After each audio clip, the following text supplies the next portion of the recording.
nice of that BMW last lap to make an error and give me a slight tow. Yeah. 40.872.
So have you used your new wheel much yet? I haven't got it yet. Ah, right, okay. Yep. He just mailed it today. Right. 40.9. I'm sure you'll love it. Nice. What are you using at the moment? I have the 2.5 Club Sport Oh, yeah. base, the belt version. Which, I mean, I really like that, but I heard that the direct drive is it gives you a lot more fine detail and you can react even faster. Yeah. Because there's still a delay even with the belt. Yep. So.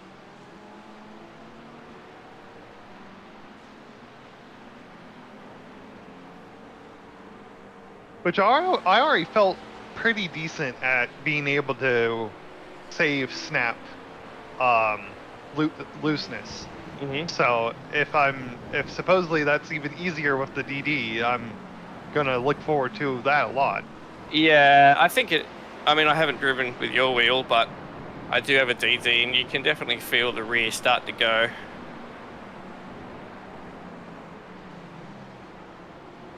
So I'm sure you'll like it when you get used to it. So does that mean that the Audi was just not configured to your wheel because you haven't driven it, or like why was it not configured? So I got a new PC.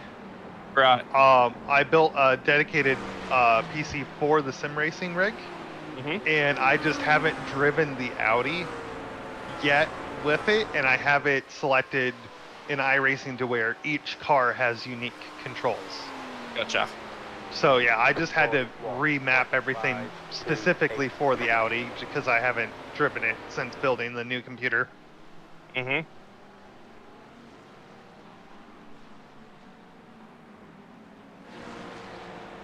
So you're able to just get in the car without doing any practice in it and just get on the pace, are you? Because I'm not good at that. I'm like, hats off to you if you can.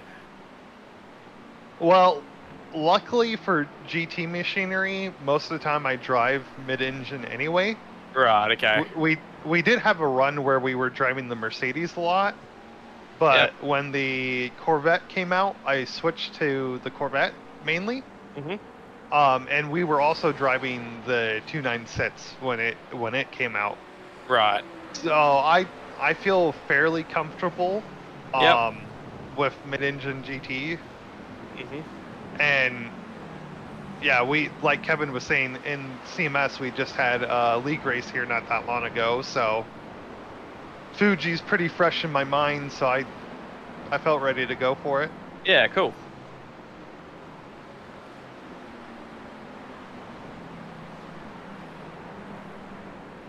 Because before it was updated, we actually would use the Audi for the NEC series. So, which is funny because the first NEC event I did with Kevin and Steve, I didn't own the Audi, and so I had to buy it. And Kevin told Steve, he was like, yeah, so Zach had to buy the Audi. He's going to be here tonight for the race. And Steve was like, wait, he hasn't done any practice or anything yet? He's like, no, he's fine. He's fine. He's good. He knows the track. And I'm not worried about him switching GT cars. Yeah, wow. That is a skill I do not possess, so hats off to you.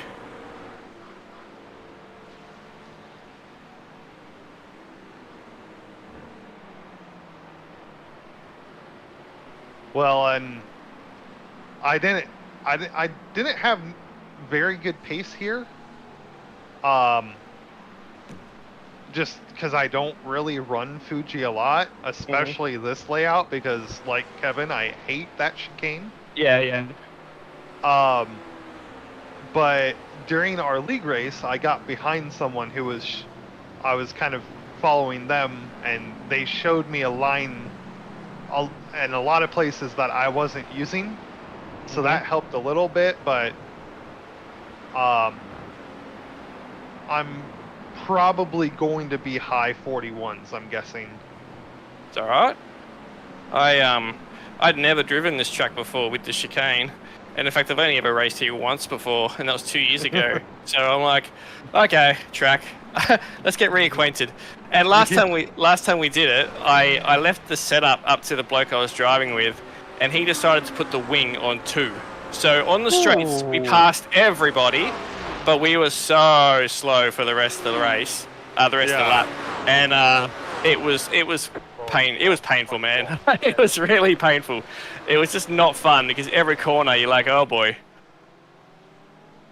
So I didn't exactly have good memories of driving here. Yeah, I don't blame you.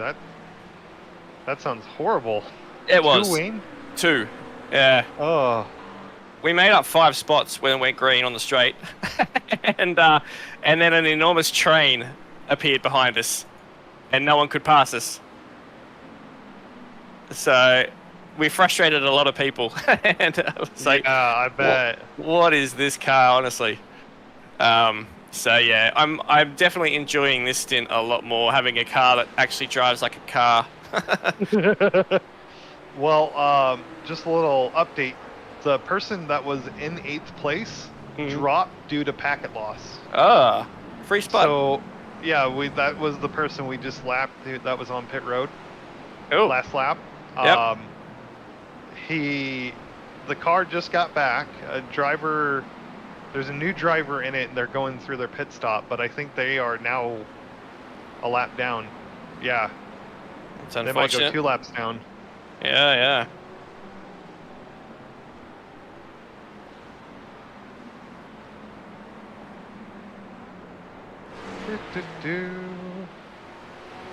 We are car 27. There we are. What do we got? 2 laps to go. Yes, sir. 40.777. That was your fastest lap of the session.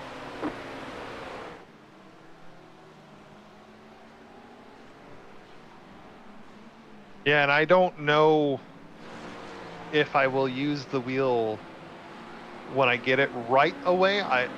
Just because I'm going to buy a different mounting solution for my rig for it. And then he has the new Fanatic QR2 quick release installed in it. And all of my wheels currently are using the QR1 rounded design. Right. So I have to buy a couple QR2 quick releases for my rims. And I'm probably going to wait to see. Hopefully they go on sale for Black Friday. Or see.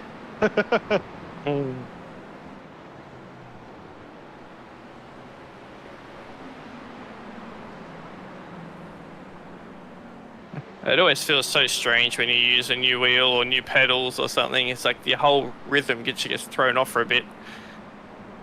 Yeah, I just got the Huskinvale sprint pedals. Oh, yeah? Probably. I think it was probably either shortly before your surgery or just after you had your surgery. Yep, So yep. that, 41.2. and I mean, I'm still getting used to them. Yeah, It's been several yeah. months, but yeah, I'm still getting used to them.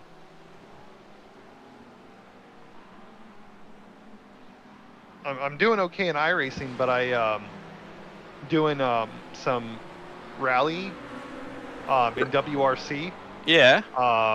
with CMS. They have a couple different rally clubs that they're hosting, and it's way different in that game just because Right. of the way EA has them coded for the inputs.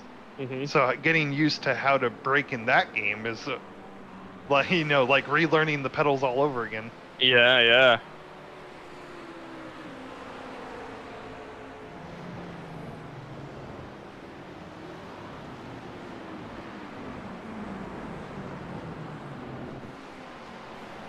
Okay, bots in this lap.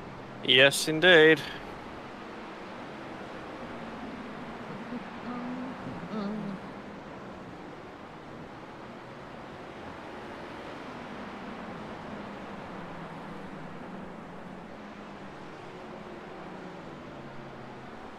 Hopefully everyone does, because I'll feel bad if not.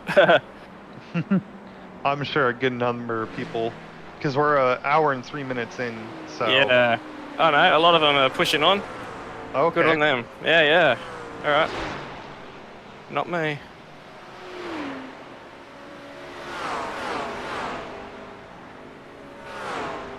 Pit box in 5, 3, All right, here we go. 1.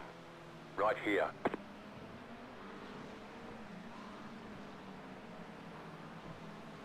Okay. There we go. I did leave it in reverse for you for some reason. That's okay. It resets to neutral anyway. Oh, On the driver's change. Otherwise, you gas it up and you start going backwards. You're like, what's going on?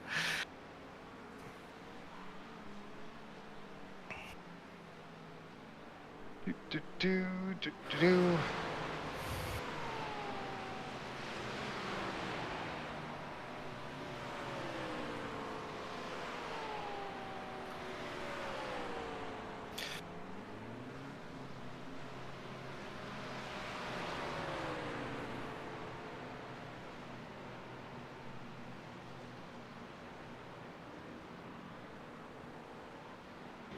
Good luck to you. Yep. Well, there are a couple of cars coming down pit. We got. I think you'll have a nice gap after the 2 more. Yep. 1 more car. Yep, nice gap. Sweet.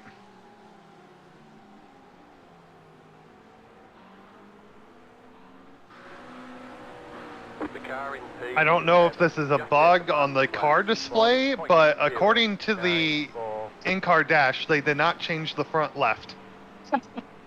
All right, let's have a look and see.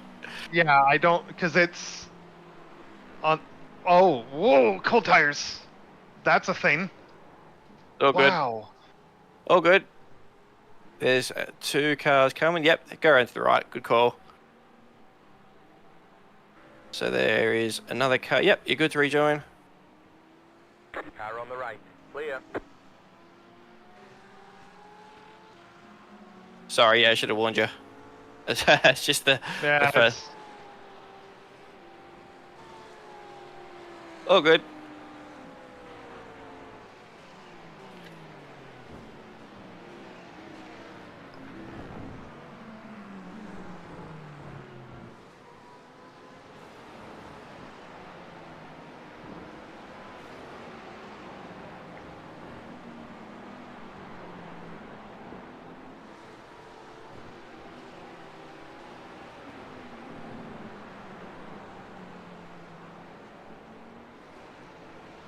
Leaders pitting now.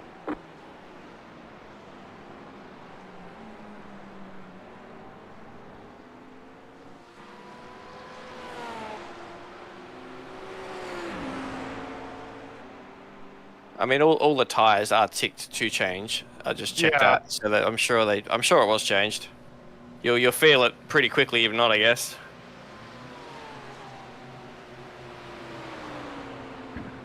Right side. Clear on the right. Right side. Clear.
Leaders pitting now.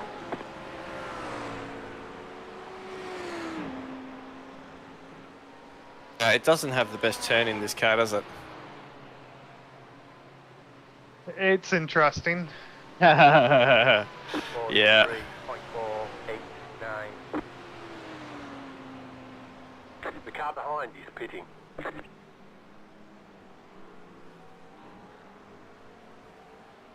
Leaders pitting now.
You seem to be figuring it out pretty quick now. The nuances of this thing.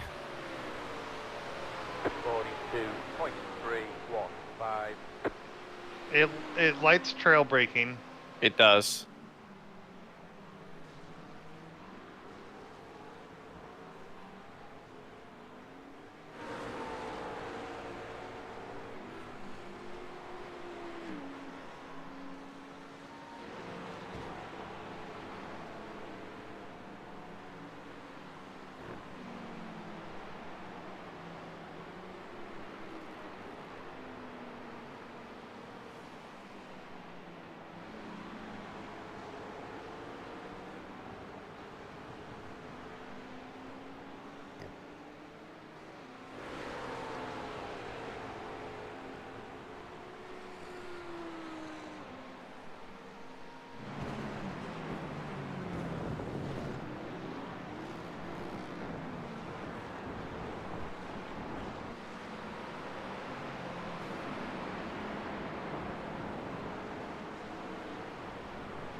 Yeah, the setup that Kevin sent through that we're using, it had full stiff hards and full soft rears, and it just didn't want to turn at all. It just understeered like a dog. So I made a slight change to it to make it a bit better, but it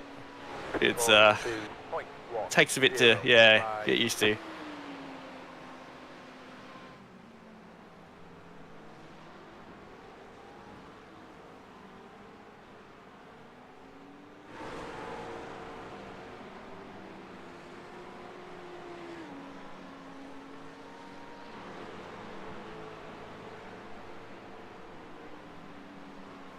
Not wide enough.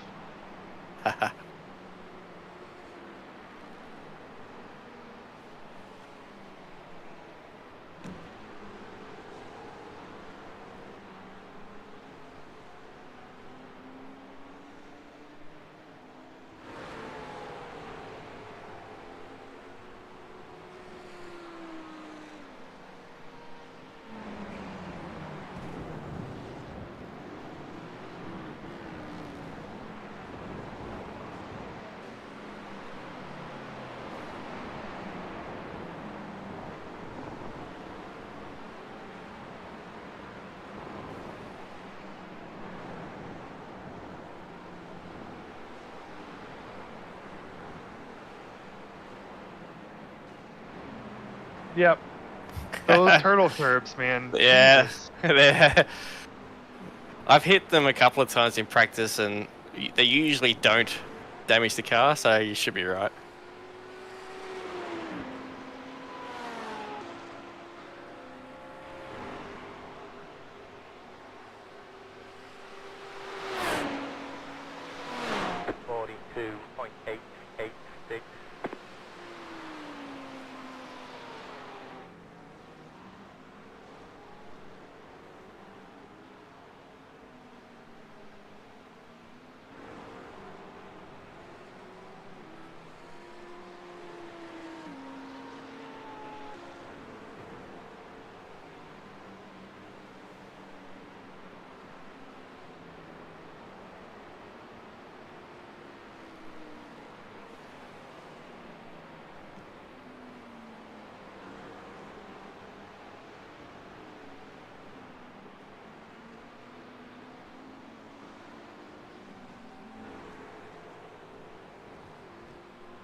Car on the left. Still there. Clear on the left.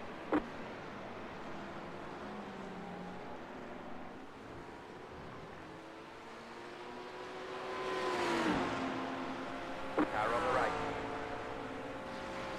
Stay on the left. Still there.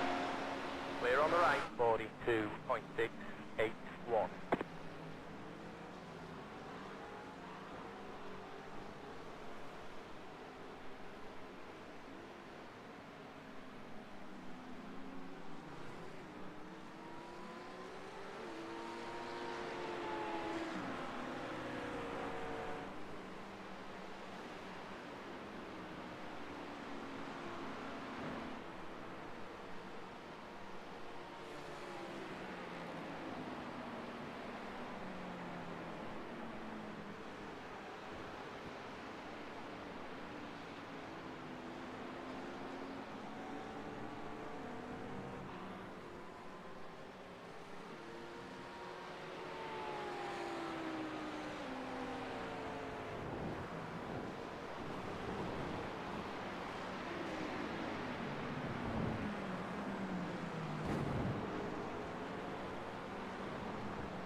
Was that a little slide there? Oh yeah, Yeah. I That will cool. probably do that every lap. Yeah, right. That corner scares me, hey? It's just, yeah. I go straight line brake, or else I'm like, no, no, hold it. Every lap, I'm like, don't die. 42.266.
Forty-two point 208.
Slow car on the left.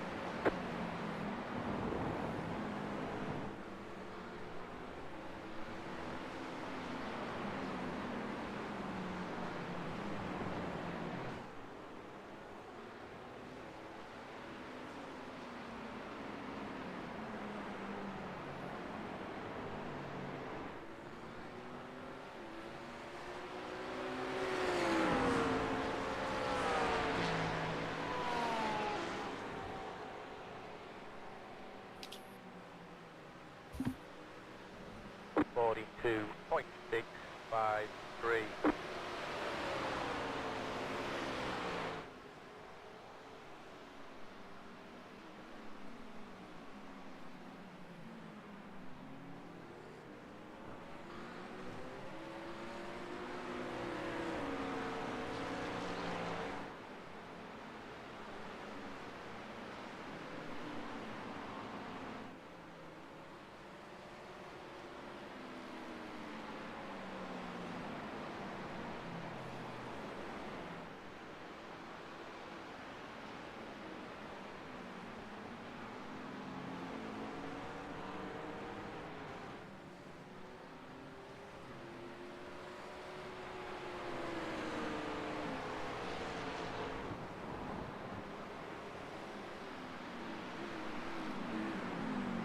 Right side.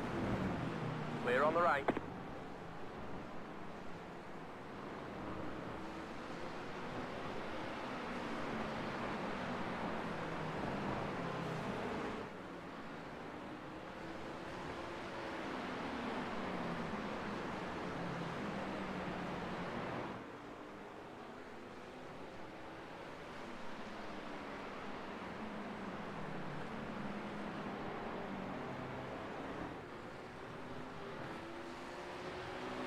It's hot in the kitchen, isn't it? Car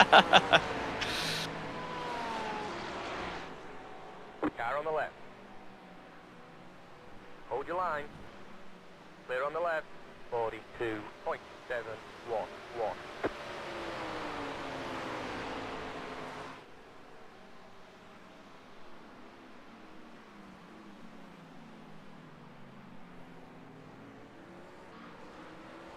That was very nice of you. It's a long race. Yeah. I just want to get to the end. Yep.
Right side. Hold your line. Clear on the right.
the left. Stay on the left. Clear on the right.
Car on the right. Stay on the left. Clear.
Clear.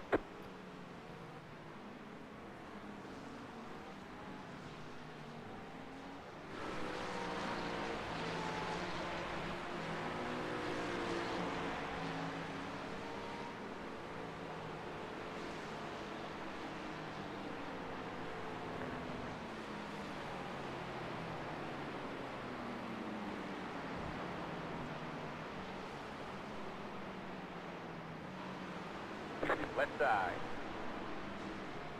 Hold your line. Clear on the left.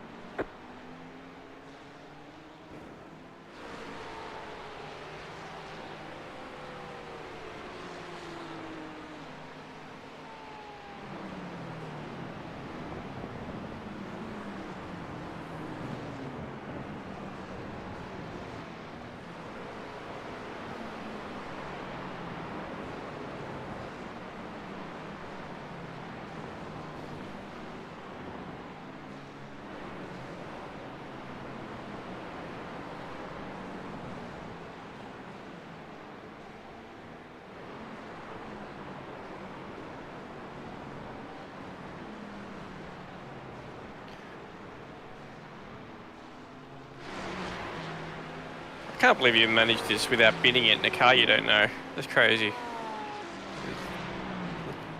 Oh, I mean, Um, 43.521. You're losing on the front. Brenton, I don't know if you noticed, but I'm literally walking it backwards through the field. I mean, it's not like I'm going fast. I would have spun like 4 times or 5 times by now in a car, I don't know. And so I'm like, how are you not whacking curbs and running off the track and losing the rear? I mean, I did hit that one turtle curb. Yeah, I did the same thing on lap 3 or thereabouts. I think I managed to avoid you being here for that, thankfully. But I did the same thing. I mean, yeah,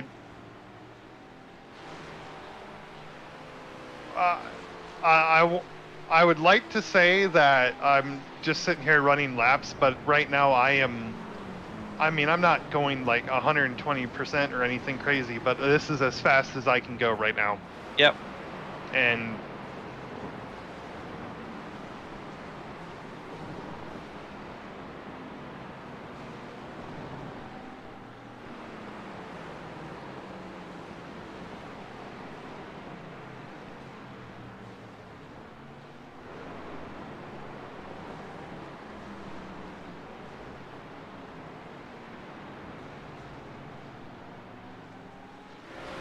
it's obviously not good enough. Yeah, I think the pace is pretty hot. You're surrounded by people around the 2.6, 3K mark.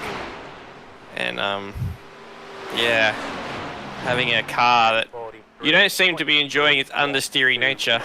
Is that fair to say? You can't get it pointed in? Well, I mean, every GT in the service, in my opinion, understeers.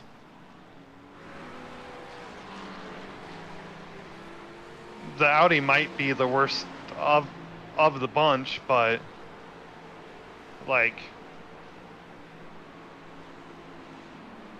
I think every car understeers. Yep. Left side. Of course you would go for it there. Hold your line. Keep to the right.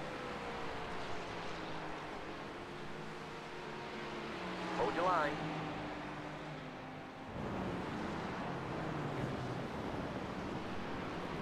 Stay on the right.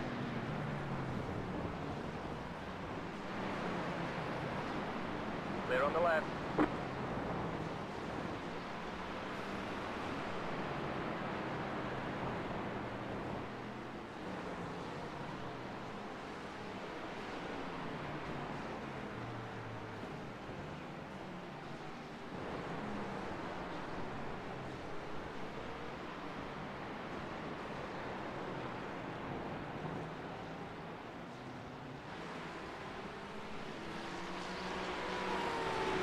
Car on the right. Stay on the left. Hold your line. Clear. 44.202.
And I mean, I don't really know if it's the Audi. I mean, it doesn't. To me, it doesn't feel like it was turning any better than the Corvette when I ran the CMS race here. Yeah, okay. Because I mean, the Corvette didn't really turn in any better either. Right. At least not as far as I can remember.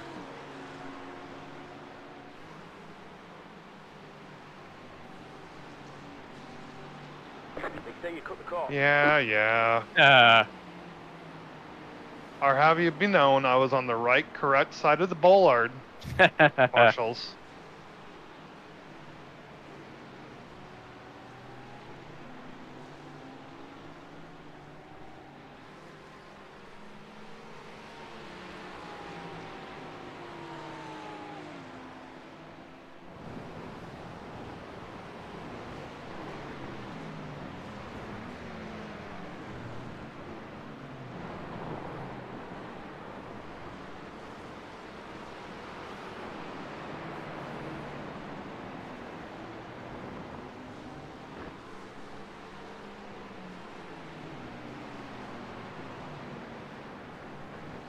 See, like I do not understand how he's in the gas there.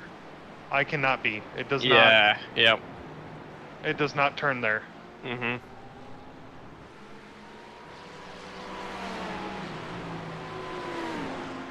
Yeah, it certainly felt like a boat. Yeah. Stay on the left. 42.856. Clear.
The leader is coming up on you. They're not outside.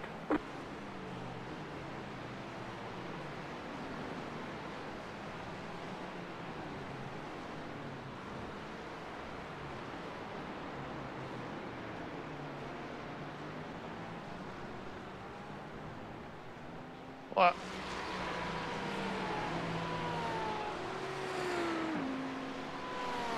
Like I don't want to be that person.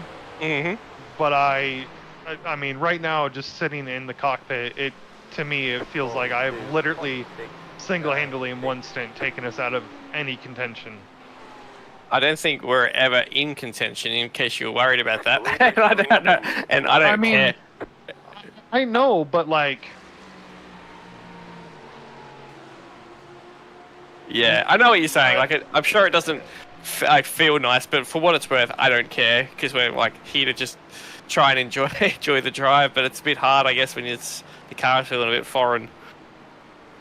It's not even that the car is foreign. I just can't. I can't do the things they're doing, and it seemingly doesn't matter what it is. Mm-hmm. I was like, for a little while there, it was just the McLarens, and I'm like, okay, yeah, it's just the McLaren.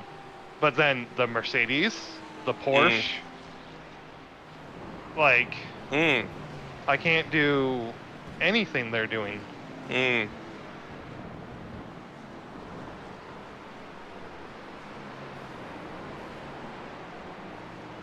That Porsche just went straight over that bollard without any care in the world. We do a wheelie, we hit it like that. They must be running high, maybe. They're the leaders too. Makes you think, what have they done to their car?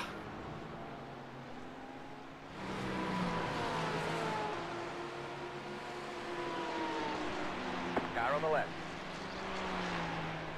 Still left. Clear on the left. 42.881.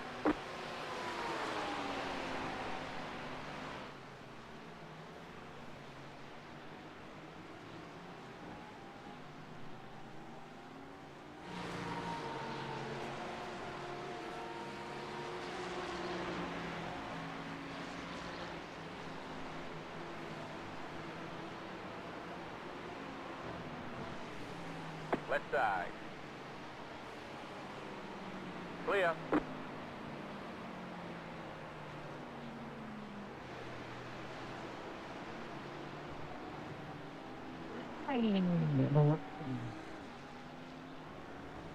That was a big slide. So bad.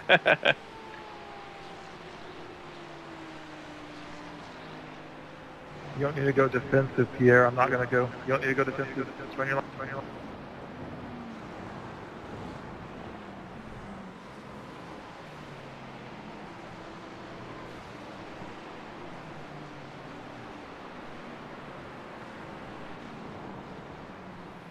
I knew how to say it in French, I'd say it, but yeah, you just run your line.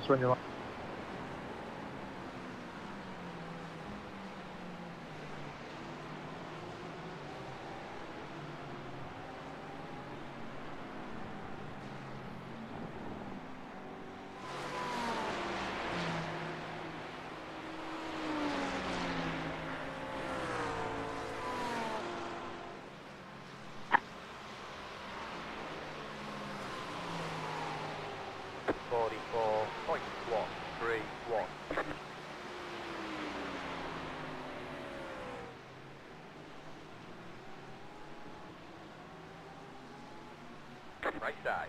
Clear. Clear.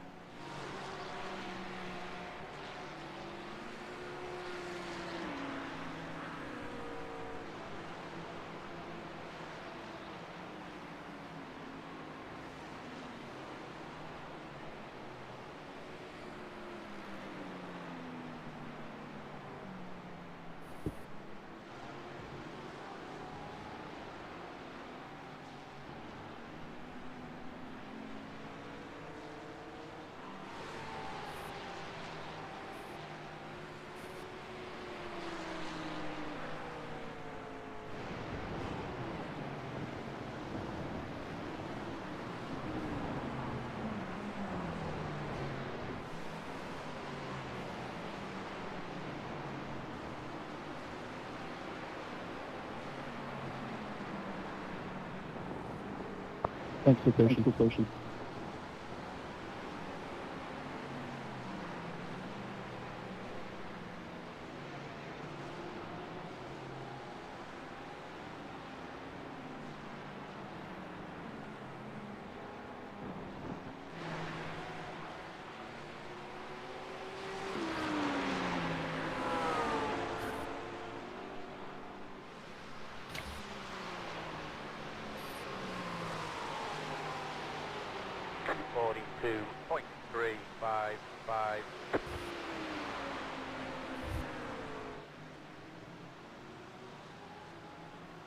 Car on the right.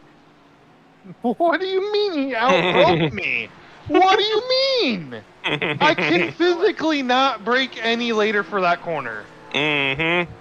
Clear on the right. Why the hell was he side drafting me, by the way? Watch too much NASCAR.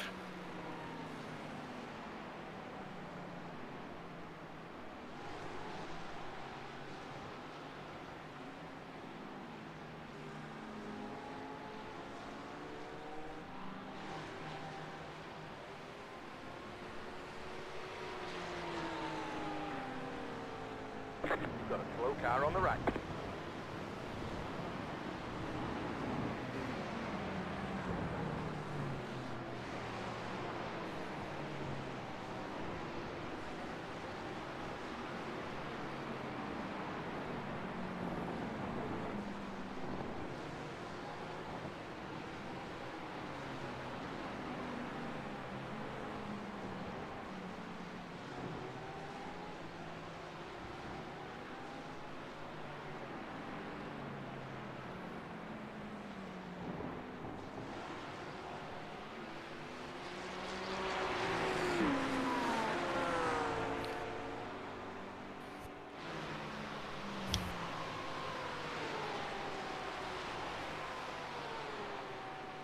43.291.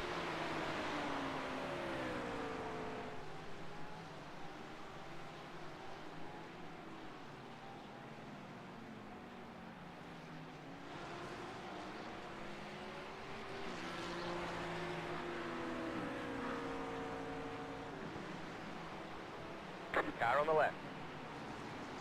Clear on the left. Car on the left. Clear.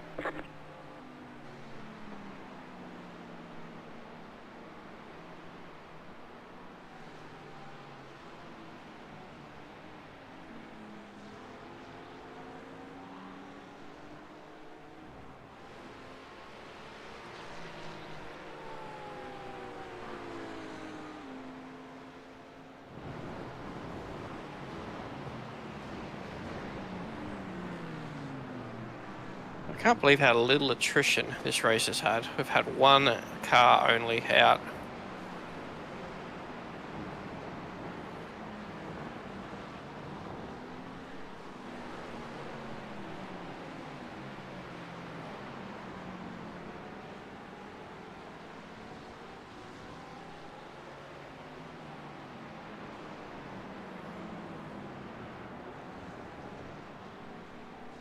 Car on the right. Keep to the left. I don't know what his problem is.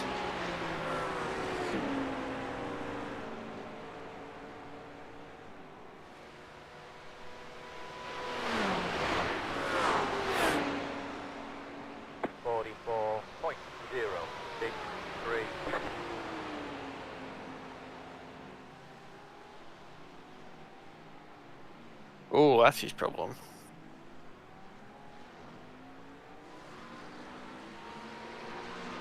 Yeah, he's kind of dead.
42.168.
The front tires are gone. Yeah, I wonder whether they did change the front in the end. I guess we'll know when you pull up. Hmm.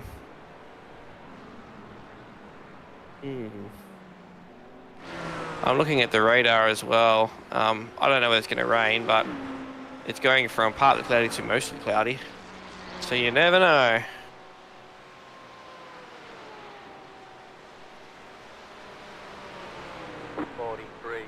I would actually take some rain at this point. I'm fairly decent in the rain. Yeah, nice. I am not, so yeah, you and Kevin can split it.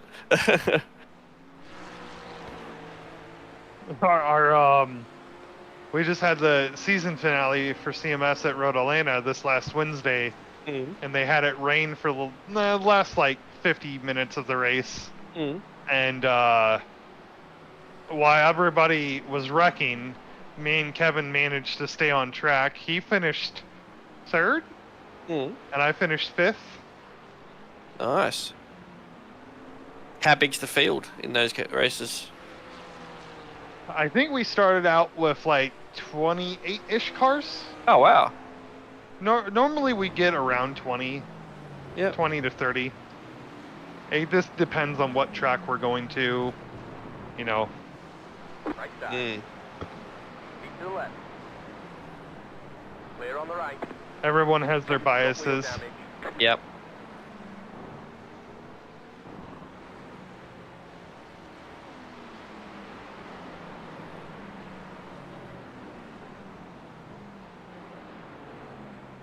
Is that a weekly series? It was, yep. Yeah. They, with the holidays and everything coming up, well, they're not going to have anything regularly scheduled until next year. Yep. So.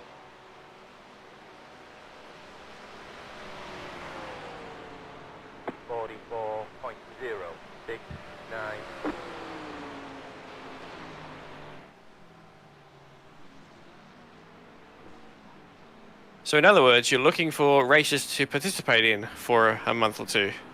Is that what you're saying? Yeah.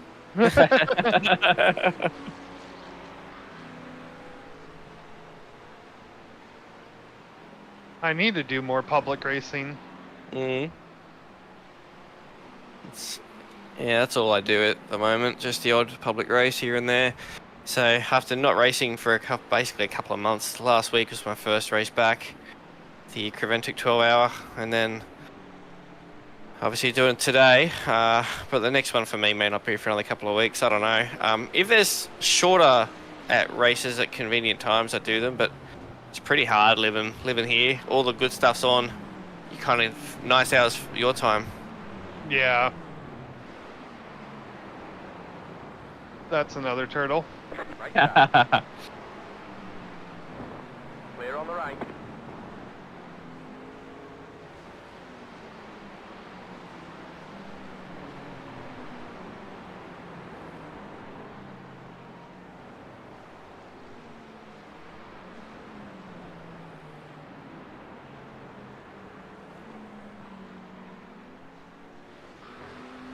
Yeah, it looks like we'll be selling our home and moving soon too, which is going to mean that there'll be a period of time of no sim racing, but that's probably February, so hopefully Oh, I wow. can squeeze Daytona in before then. I enjoy it. I enjoy that one. So, Yeah, that's probably my favorite race. yeah. I would say it even tops Le Mans. Yes. Oh, definitely for me. I mean, I love Le Mans, but Mm, I love Daytona more. yes.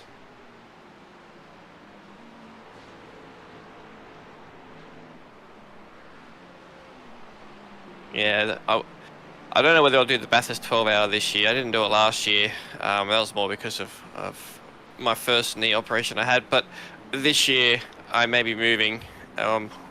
I will go to the event though. It's one of the few events that I can get to.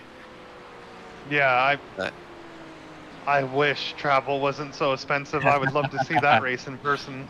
it's pretty cool, yeah. Like, we try to do it in iRacing, but every year we have very bad luck at the very beginning. Yeah, that's Bathurst. Absolutely. Yep.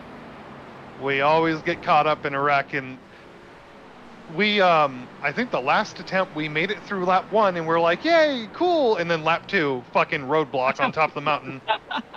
We're That's like, the come way. on. Yeah. Yeah, yeah.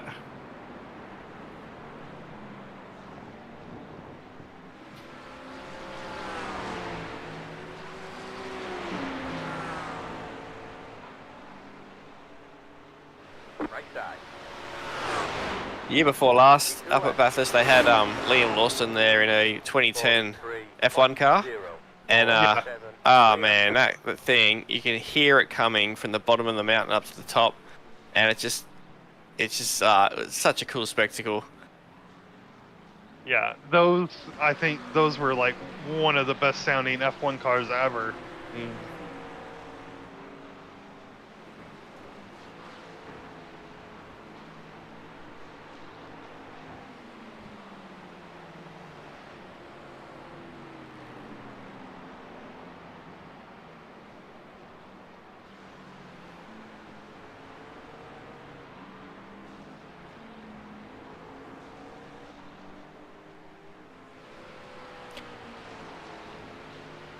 Do you watch the NASCAR? No, I used to back when I was still in like high school, but once they started that whole chase playoff thing, it lost me. Right, right.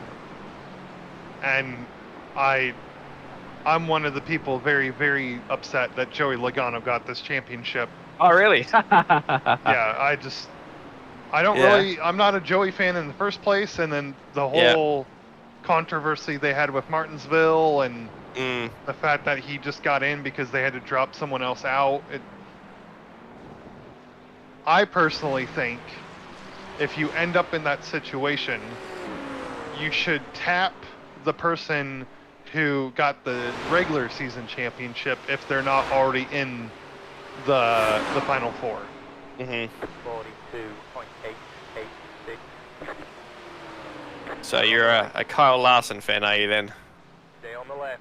I mean, I like Larson, but I mean, I just want the actual season to matter again. Yeah, yeah.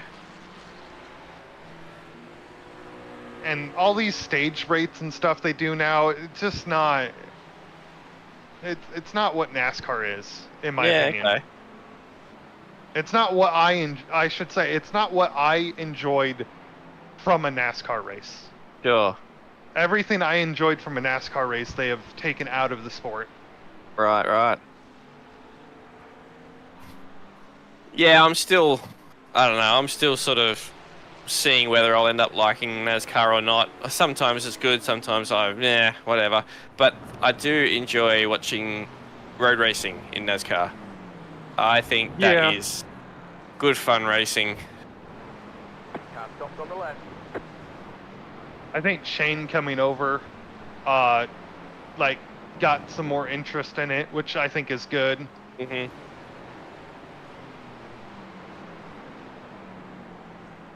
Yeah, he's very, very good. Like, He wins in everything. Yeah, he's badass. Yeah, he really is. He gets in sprint cars. He wins in sprint cars. He's won the Bathurst 12 Hour in a GT3. He's won the Bathurst 1000 of their supercar. Like, he won the New Zealand Grand Prix in an open wheeler from the pit lane in his first ever attempt. Like, he just wins. So Yep. it's just a matter of time, I think, until he starts getting close to the front in an oval. He's getting better. Yeah, his problem is that he's too big for open wheelers, so he could never go down the F1 path. Yeah. He is tall. Isn't he 6'4"? Something like that. Ooh, what happened there? Let's have a look. Just lost it. Single spin. No damage. I say 6'4", but don't you guys use centimeters? Yeah, we do, but height is one of the few things we just accept that. Okay. Yeah. Because it's weird for me to follow, because that's like, you know, English people will use miles, but then they do height in centimeters. Yeah. And then their weird weight system. I don't understand what a stone is. No one does. Yeah, like I can comprehend kilograms. Yep. And kilometers, but like, Yep. yeah, some of their other measurements are. People make fun of us for wanting to use washing machines. At least you can picture a washing machine and kind of go, oh yeah, 9 of those, okay. Yeah. It's like, I don't know, I try and work it out, and I go, how big is a mile in yards? 1980, I believe. Yeah, right. So like, it's not even a number that makes sense. It's just a random number. And then I think it's 5260 feet, which it's.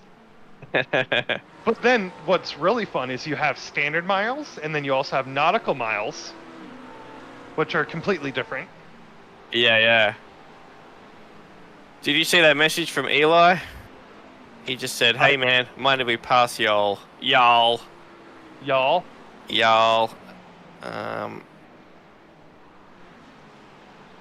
I mean, we're pitting in 2 laps, so. He said whenever it's convenient. Okay. Would that be the 26 car? Yes. Okay. Right side.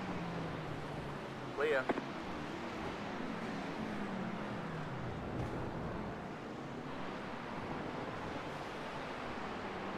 Whoops, wrong one. Car on the right. Clear on the right.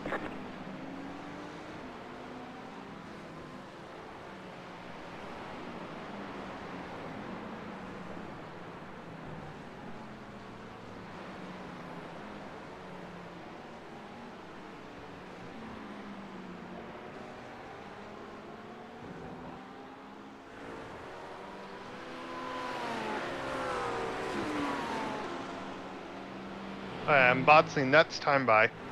All right.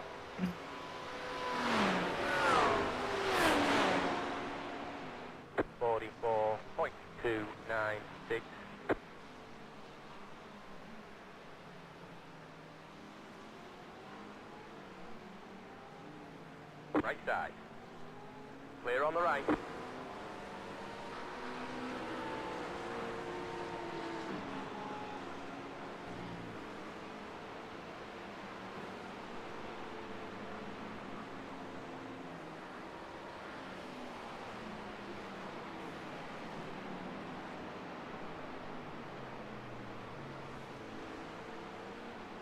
Left side. Keep to the right. Still left. Clear on the left.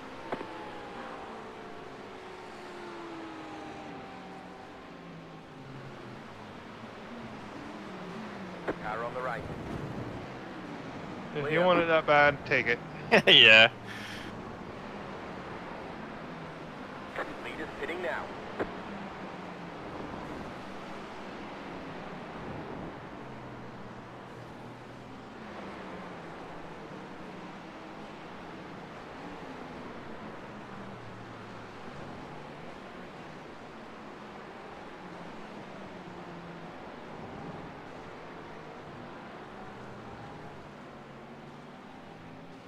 Don't forget the box.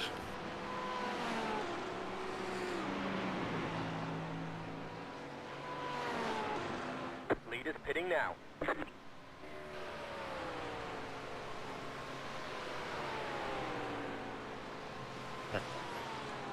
Pit box in 5, 3, 2, 1. Right here.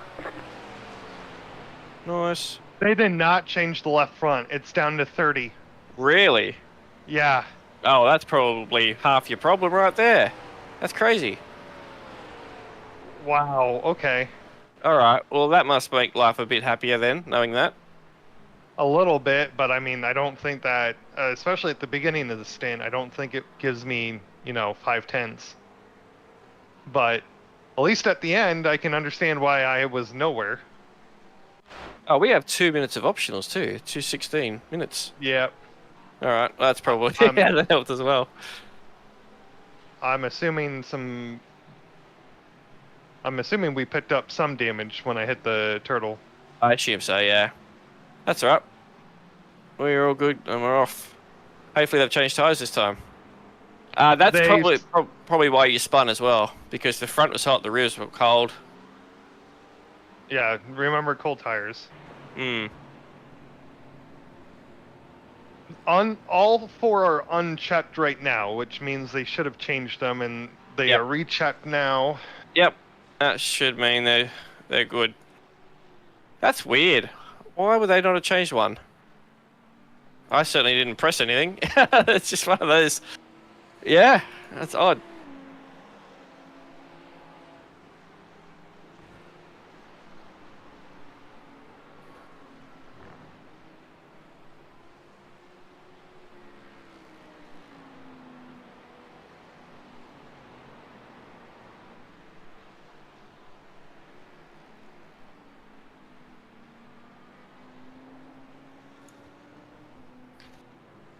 That's why cars are outbraking you as well and everything. Yeah.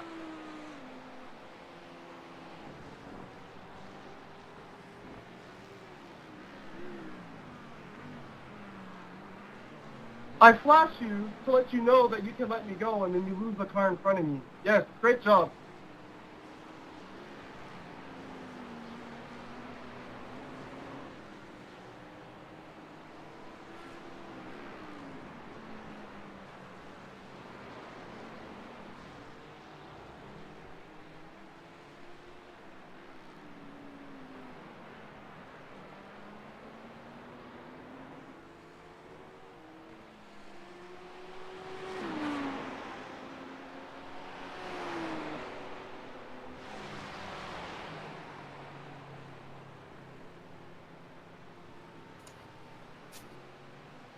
Well, I'm really happy the pit crew decided to make my life miserable.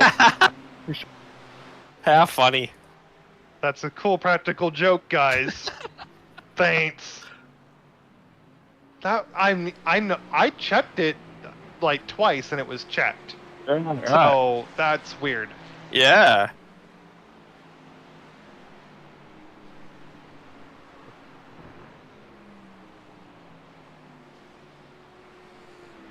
Kind of funny though. Oh man, a good thing that you managed to make that front last, because I don't think if I had a double stinted, it was going to last. I think I killed the front a fair bit in my stint. Yeah, no, I mean, it was in the 60s, I think, when I took off. Mm. So that's a little crazy. Yeah. It makes me feel a little bit better, but Absolutely. Leaders pitting now. I texted Kevin. I was like, "So the pit crew decided not to give me a left front on the first pit stop," and he's like, "Damn, that's the most important tire." It's Yeah. like, yeah.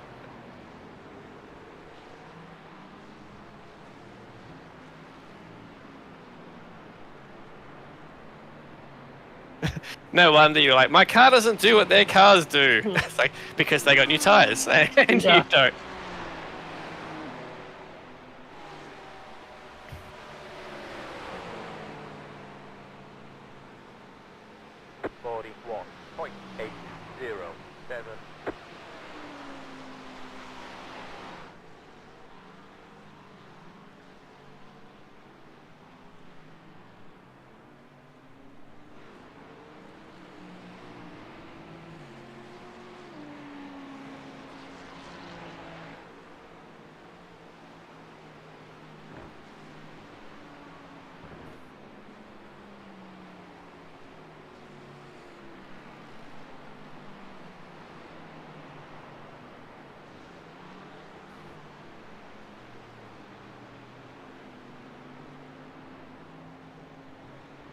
Whoop.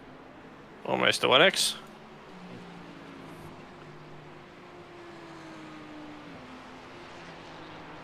Only 40 for an 8-hour. That's a little tight, Yeah. especially around here. Lead is pitting now. What's that? 5 a stint? Yeah. Yeah. And I use sets, so That's I have alright. to make sure. I have to make sure to only get 4 next one.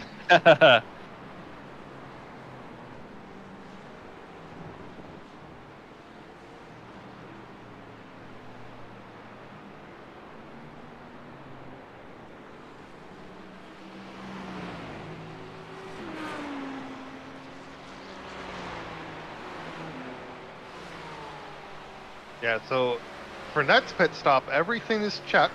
It's all good to go. So, I like this Hopefully- story. I mean, on my screen it is at least. Hopefully on their screen it is too. They're probably sitting there going, they only want 3 tires? Okay, fine. Weird choice, but we're doing it.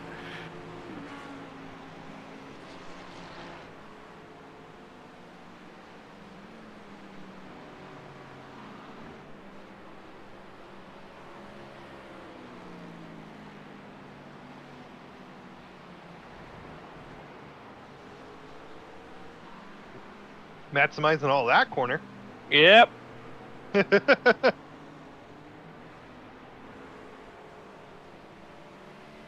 I paid for the track, I may as well use it.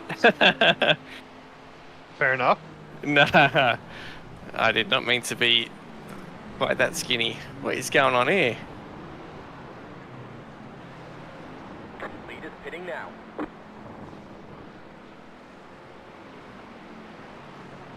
Well, Go right. that's a spinner.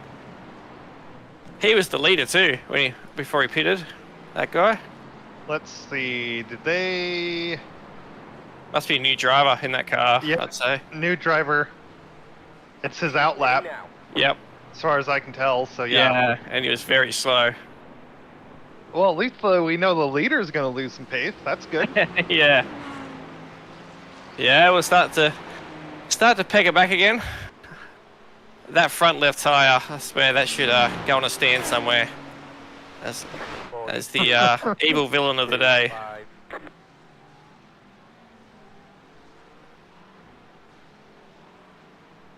I'm going to get in that stint, and it's going to be like, oh yeah, this is a race car.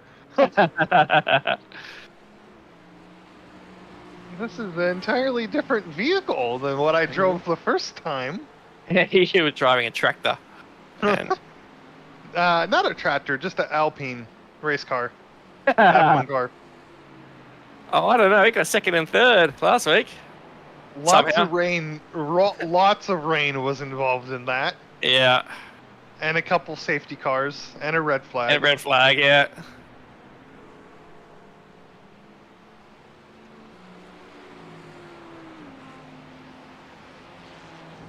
No, I mean, they needed something to at least have to be like, yay, 2024.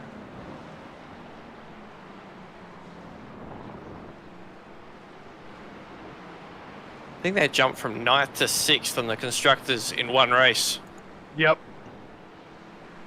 Because it was a pretty tight battle, because, I mean, all of those teams were just, like, trickling in points every once in a while. Yeah, yeah. Because it was so hard to crack into the top 10, and then, yeah, double podium, that's, I think, 33 points in one race. Yeah, yeah. I'm sure Williams were like, ah, crap. Seeing as they left with 2 destroyed race cars as well. Well, Not a good more day than for them. 2. Well, yeah, they rebuilt one and then it got destroyed Yeah. again. Yeah. They had to. I don't think they were even able to rebuild Albon's car from the first wreck. So he actually had the spare that they had to put together. And then he ends up wrecking that. And then Franco wrecked. They rebuilt his car, and then he wrecked again. Yeah.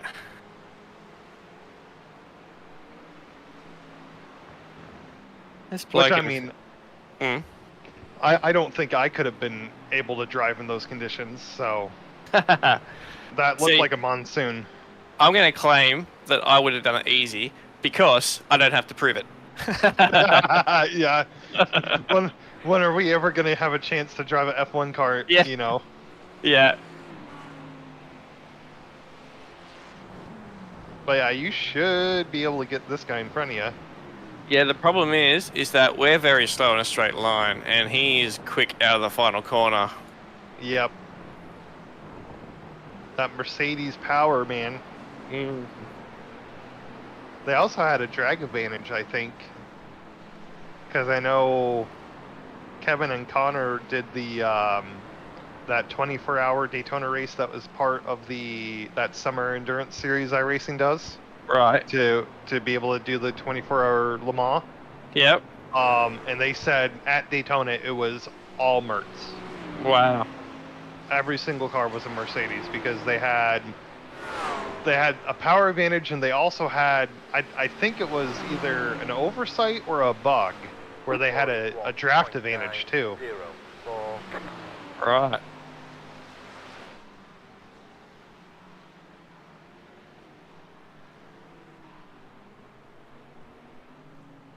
But yeah, this is quite irritating because I'm no chance of getting him in a straight line.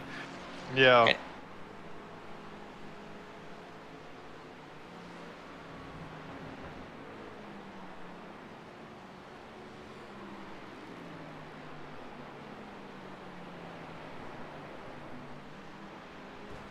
Well, I'm glad I'm not crazy because yeah, I was watching the info screen on the car, and I watched every tire except the left front turn blue for the pressure display. And I'm like, okay, that's weird. They didn't change it, and they're like, well, they're all unticked. I'm like, okay, it must just be a bug with the Audi. Well, the bug was the Jackman that screw you. Yeah. He's like, drop the car, and they're like, well, we haven't done the left front. Nope, I'm done. I need a granola bar. That's right.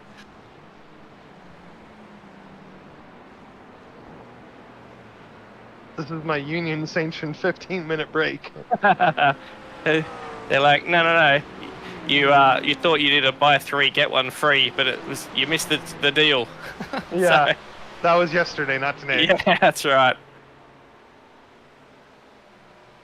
41.996. Oh man, I used to work at the tire department of a Sam's Club, which is just a wholesale like Costco. Right. And this time of year, they would do that for essentially Black Friday shoppers. They would be like, "Yep, essentially every single tire that we offer was buy 3 get the 4th free." And so we would. Car on the right. Got him. Nice. Hold your line. Clear on the right. He almost just drove into you, though. He did. Yeah, there's a 0x there. Yeah. Sorry, go on. But yeah, so many people would take advantage of that deal that essentially what we would have to do is have them buy the tires and then schedule them an appointment to give them the deal. But we would literally be booked for the rest of December through the year, essentially through the new year. Yep. Just from that deal alone. Wow. Yeah. Yeah, right.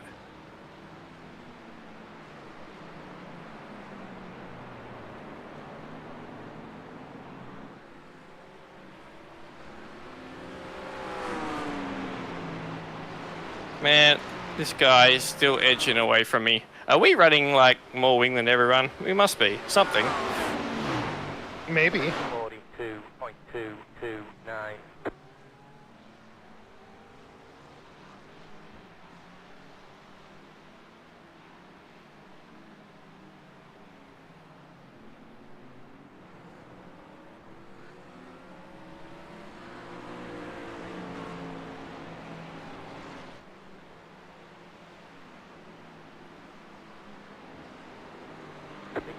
Go down.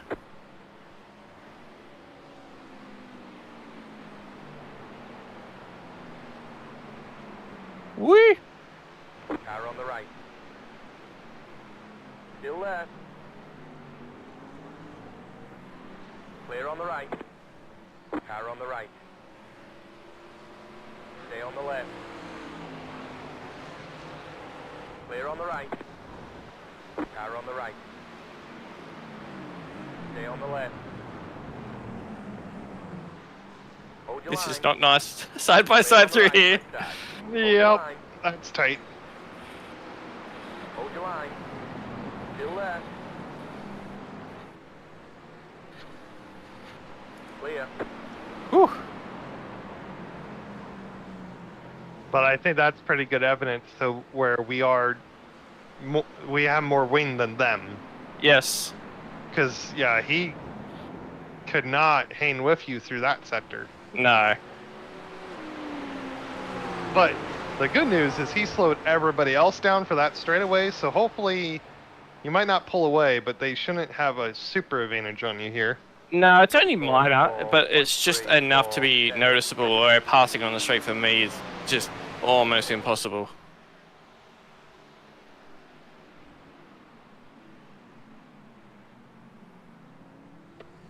I should be able to get away from that group now, hopefully.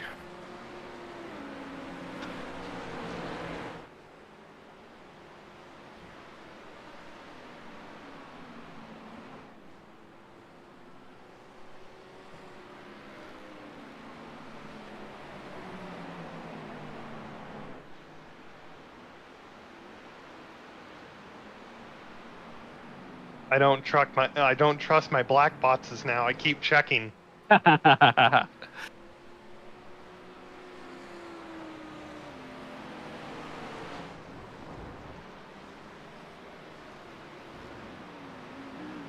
that I'm going to be super much faster, but hopefully I'll actually be able to turn the car now. Yeah, yeah. It'll be different for sure.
Are we, is America the laughing stock of global politics again?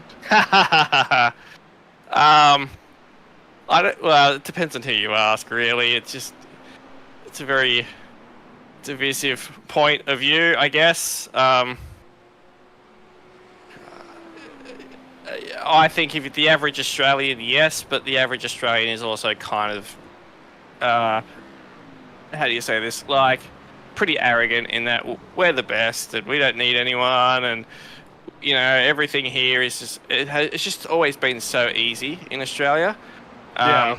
So both of our political parties are pretty much the same, which means we're just slowly rolling downhill no matter who you vote for. And so I guess you see what happens in, you know, oh, that was a slide, in Argentina and now the US. It's like eventually people have enough. People eventually they just go, you know what, life is too expensive. Stuff this. Yeah. So yeah, I think the people that laugh about that in Australia now are the same people that are living off the government. It's that crowd. It's not the people that are paying taxes. Yeah. So. Oh, the thing that gets me, and it's not. I mean, I would say I am a conservative, Mm-hmm. but not. I mean, I think we have better candidates than Trump, Mm-hmm. but I definitely don't want Harris in the White House either. For sure. Yep. She essentially could have ran the country this last 4 years. Yep. Because Biden definitely wasn't going to. I don't think anyone was. Yeah, and yeah. I mean, everybody claims that Trump's last administration didn't do anything, and it's just like, well, I don't really feel like the Biden administration did anything for us either. No. And to say anybody that was involved with that deserves a shot at the presidency, I don't agree with. Yep. For me, the thing that is the laughing stock is all these females getting on TikTok and whatever social media. Oh man, going, I've been enjoying it. Yeah, I'm not gonna have sex now because you voted for the wrong candidate and I can't get an abortion. It's like, holy fuck, we have so many different ways to handle birth control other than killing a baby. Absolutely. And by the way, the average Australian, wouldn't share that sentiment that you just said. I do. I completely agree with you. But no, it's kind of not normal here to have that position, which is disappointing. But wow, what's his name? The new Attorney General that got elected by Trump. What's his name? I'll look it up for you. Gates or something.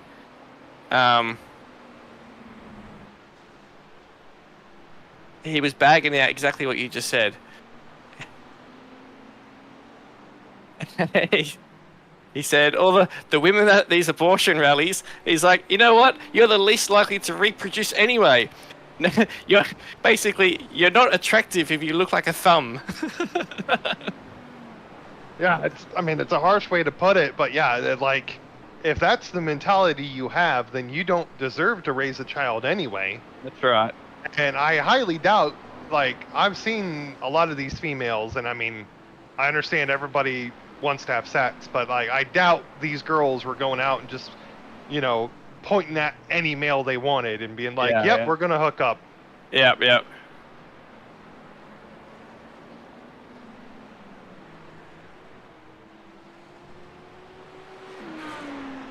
Because there's, like, that's the fact that I want our country to wake up to. It's like, there are a ton of bigger fucking deals that we need to deal with than abortion or immigration. I mean, yeah, we probably need to get immigration handled, but like, let's talk about the fact that a single male living in one of the lower cost areas of the country, making $34.40 an hour, can barely make it paycheck to paycheck. Yep. And like, I'm that whole meme about grocery prices. Like, I feel that as a single male. Yeah. Let alone if I had a family of 4 or 5. Yep. So, having just spent, I don't know how long I was over your way for, 3 weeks or so, driving in heaps of different states, and I guess understanding what fuel prices are like and grocery prices and everything, I would say overall they're fairly comparable for the cost of most things. I would say Australia is overall slightly more expensive. So our fuel prices, you guys are paying, what, $3.50 a gallon? Is that kind of a... In the more dense populated regions, yeah. I would say that's the average. Yeah. Well, we're paying about 60% more than that for fuel. So there's certain things here. Our electricity is a lot more than yours as well, which is ridiculous because we have that much coal here. But of course, it's like, no, it's bad for the planet. So we ship it all off to China so they can burn it, and we're not allowed to use it. So we have to use wind power and all sorts of... It's so expensive. So there's got to be a time limit to this, because eventually no one can afford anything. And I'm married. I've got 2 young kids, and I'm on what I would consider to be a wage which I never thought I'd be on right now, and I'm living paycheck to paycheck. I'm like, how are people affording to live? I don't get it. So something has to change. Yeah, and I think one of the big problems we have is like, especially my generation of people are, they're trying to raise families, but they also want to have fun. Yeah. And so any entertainment costs are going on like credit cards. Yep. And so there are people racking up $100,000 worth of credit card debt. Wow. Just by trying to watch Netflix or do that family vacation in summer, and then they turn around and they can only make minimum payments on that because they were already living to paycheck, but they're like trying to do the things that their family did and could afford to do 20 years ago when they were a kid. And yeah, it's like, yeah. So I mean, for your country's sake, I hope Trump and Musk being in charge of the slashing of all the expense. I hope that they have huge, not luck, but they make great strides, because man, inflation, that has to slow down. It can't keep going at this rate. For you guys, all for us here as well. Ours is even worse. So I would say right now, I think it's just hurting the global economy in general. Yeah, it is.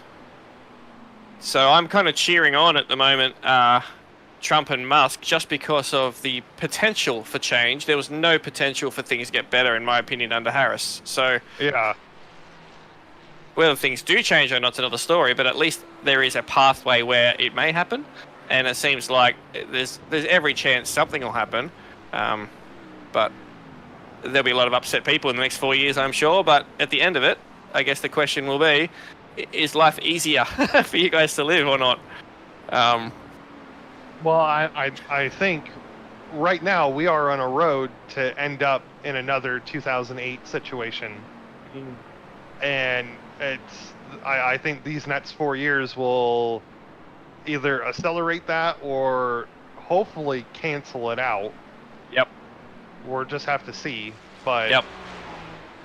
Yeah, eventually these corporations that keep increasing their fucking prices to make profit margins will see the fact that they are, the reason why they're not getting any more profit margin is because you are pricing people out of the product.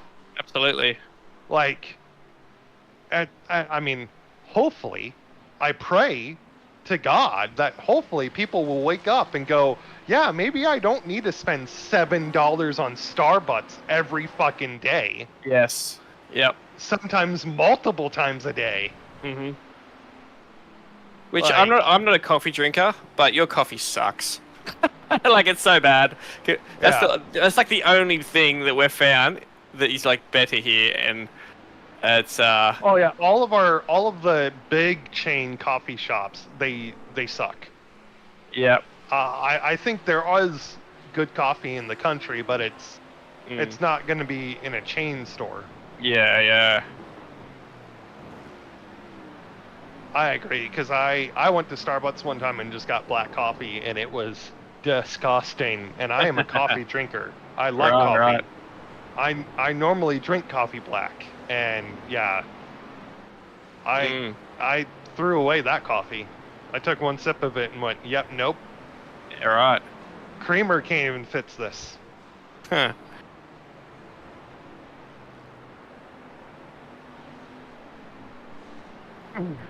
But yeah, I'm hoping that there will be something that crashes, because with the career I'm in, I believe we should be fairly okay, because I think everybody's going to want the internet no matter what. What are you doing again? I'm installer for an internet company. Right. Yep. So like, there should always be that demand unless something very bad happens. So I'm hoping that the housing market does crash and then interest rates plummet, and then I can refinance my home and hopefully actually like afford to do more stuff in the future. Yep. Because right now I have like a 6% loan on the house, and it's killing me. That's 6.5% here is normal at the moment, and our house prices, after adjusting for the difference in our dollar, our house prices are typically more than yours as well. Like in Sydney, you won't be able to buy a house in even the worst of suburbs. Hang on, what's going on here? You've got a slow car on the left. You're gaining on the car in front. The gap is Nothing. He's got some damage on the front end and the left-hand side, so watch him. He might be a little slow. All right. But you won't be able to buy even the worst place, the worst property, the smallest block, the littlest unit, whatever, for under probably 1 to 1.1 million US. And it's like, how can people afford this? Car on the left. Clear. Well, and that's why I think we're going to end up in other housing crashes, is because people can't afford it, but they're doing it anyway. Mm-hmm. And yeah, that's going to come back at us eventually. Yep, has to.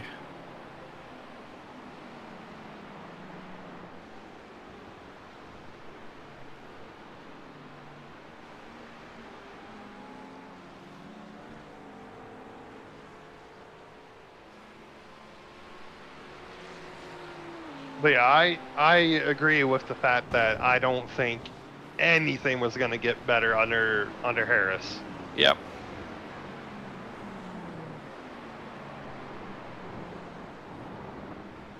It's interesting hearing some of the wastage that federal taxpayer dollars have gone to recently that they're slashing, or Musk is proposing to slash.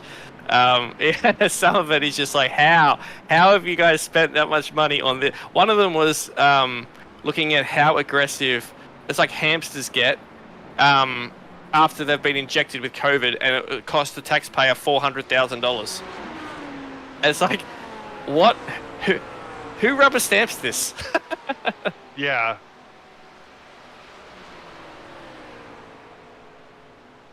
And I think that's the problem right now. There's no good way for the American public to have any actual oversight or, voice in the government. Yep. Even though supposedly it's supposed to be set up that way. Mm-hmm. Because,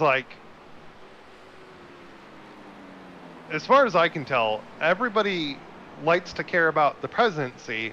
No one actually cares about the senators or the representatives, and they're the ones that you actually should pay attention to and research and actually educate yourself on who to vote for there. Yeah, that's the important bit. Yep. Because they're the ones that will become the career politicians and do it the rest of their lives. Yeah. And I think that's a thing that they need to somehow, not that it will ever happen, but they need to change that. They need to make it so you can't sit in Congress for your entire life. Absolutely.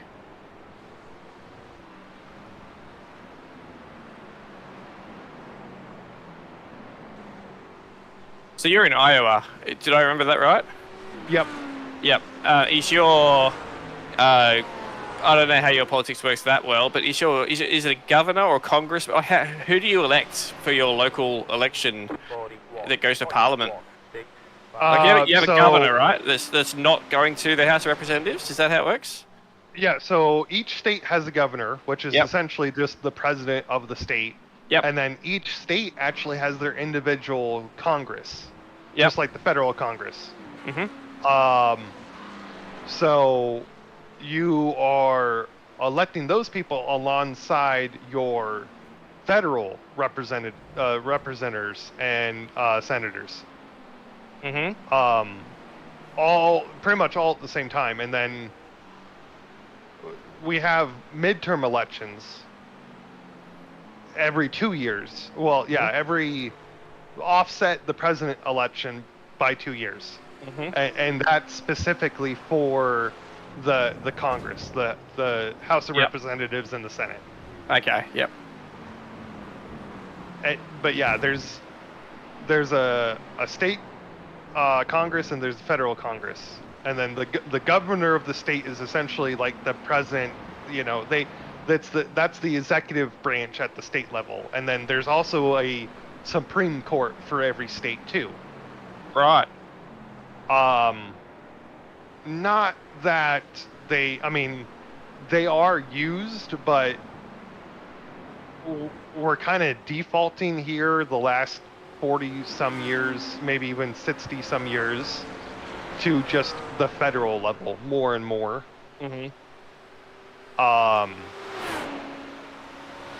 But like, states still do matter, because like when if they ever, I think it was Wade versus Roe that caused the whole abortion issue in the first place. Yep. And one, I don't really think any government at any level should be dictating health choices for a citizen. That should be completely a conversation between your professional healthcare, your healthcare professional and you. The government should not be fucking involved anywhere in that. If you want to get an abortion and you feel like that is ethically and morally okay, then you should be able to go do that. A government can't step in and say no just because a majority in that government are a certain religion and have a certain religious belief that dictates that that's not okay. Because like, it's when they overturned Roe versus Wade, I know in Texas specifically, it was so bad that people were worried if they had a life-threatening issue with a pregnancy that they legally wouldn't actually be able to terminate the baby to save the mother's life because of the way that the law was written or interpreted by Texas. Yeah, right. See, I just don't think that's okay. Yeah, I mean, first of all, I believe that this whole abortion issue seems to be completely like the wrong issue for this cycle, because Trump didn't he say that it's a state issue? He's palming it off to the states to deal with, and so that's So to me, it was like, what are people whinging about? Go and campaign to your state if that's the case. That's kind of what I thought, but I could be wrong there. So I think the reason why Harris had such a big following, it was she was going to go federally and just say that they were allowed federally. Yeah. At that point, all of the states would have had to fall in line. Yeah. And they would have had to say, "Yep, okay, they're okay." I think Trump is half right in saying that he's not going to deal with it because it's a state issue, but I think that's a cop-out. Mm. What he should instead do, in my belief, is institute something that says no government, state or federal, can intervene in a citizen's health choices. Period.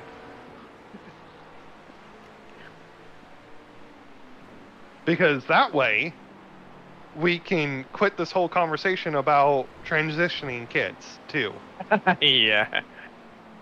Yeah, it's... Not that I agree with it, but who am I to say, someone else's kid can or cannot transition? Well, see, that's the problem, is that it was taking the parents out of it. Yeah. And it was saying that, oh, if someone at school says this, then the teachers, they go, okay, well, oops, I should be concentrated driving. It was like, we don't need to tell the parents that. It's like, no, you do. Like, to me, absolutely no. If a school had this conversation with my kids and I was, kept out of the loop, I would be absolutely filthy. So, it's like, they don't know my kids as well as I know my kids. And once they go through this phase, a lot of them afterwards turn around and go, yeah, that was a mistake. It's like, yeah, exactly. Like, that is not something that you are rash to get into. Like, you take a hell of a lot of time and you involve the parents for sure. So that's the sort of thing for me where I'm like, nah, stay out of that one. The most the school should do is teach sexual education. And I don't know if you can call it black and white, but purely on a biological level. It's like, you have an egg, you have a sperm. The female normally provides the egg via ovaries. The male provides the sperm. They come together, that makes a baby. That is why, unless you want a baby, the male should wear a condom. Period. Yeah, that's it. That is the only conversation that should be happening in schools. That's right. It's just, but again, it's the issue of be responsible, and there's always like, oh, you weren't responsible. Okay, well, here's another plan for you. It's like, well, you should have been responsible. Like, that's what it gets me, is that you need to have, you need to accept that your actions make a difference and they matter, and just going oh well, just hit reset. Oh well, undo. It's like, no. How about you think before you act? Yeah. But I mean, so what I would like to see is the school system get this whole because I mean, there are families, unfortunately, here in America that will essentially treat the school as a nanny system. And they will essentially offload a lot of their parental responsibility into the school system, and that's which not is wrong. okay. No, it's not. It's not okay at all. Yeah. And I think what would be best is just to, if we can't agree on this stuff, which obviously here at least we can't, we should just remove it entirely. Just no comments about gender or gender roles or identity. Don't have sexual education classes. Make that 100% on the parents, because it should be anyway. Yep. And the school is just for educating your student in the sciences and maths. Yeah, and at the end of the day, the government shouldn't be intervening in family matters, full stop, in my opinion. So, in my opinion, it should be the government is there to govern a set of rules which enable everybody to live in harmony with one another and stay out of everyone's lives. That's kind of what a government, to me, should be. And actually, your country, to be fair, is so much closer to that than mine. I spoke to a couple of police while I was over there. One in Alabama was really actually quite interesting, and I'm like, what's the go? What's the rules with what you can and can't do? And more or less, he was amazed at the sort of stuff we get either fined or arrested for over here because it's all legal over there. And I said, so like, what's the general rule? And he goes, as long as you're not harming someone, you can pretty much do whatever you want, and we don't care. That's in general. That's it. I mean, there are exceptions to that. So fentanyl is a big exception. Yeah. So they're really trying to stamp that out. But otherwise, as long as you're not harming someone, it's like, well, you're free to do what you want. Over here, we are so far from that. It's ridiculous. Like, so far from that.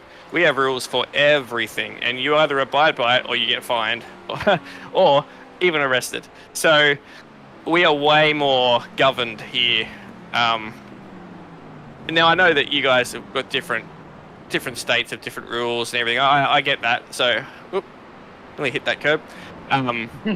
So what's right for one might not be right for the other, but it was the case across the majority of the states. Granted, I was in the south for the most of it, so where you are perhaps it's different, I don't know, but that sense of like, you guys are actually free. Like, you guys talk about freedoms and stuff over there. We don't actually have them. We don't have that as part of our constitution. Yeah. So it's like, yeah, but like we just have to do what the authorities say, and they can change their minds and do what they want and hit you with a stick if they want, and we just have to comply. Like, there's no, if they want to come onto our property and arrest me for something, they can do that. Like, so that sense of freedom that I experienced when I was over there, it's not the first time that I've experienced that in your country, but it's like, wow, I'm not having to stare at my speedo, and if I go 2 kilometers an hour over, I'm going to get a speeding ticket.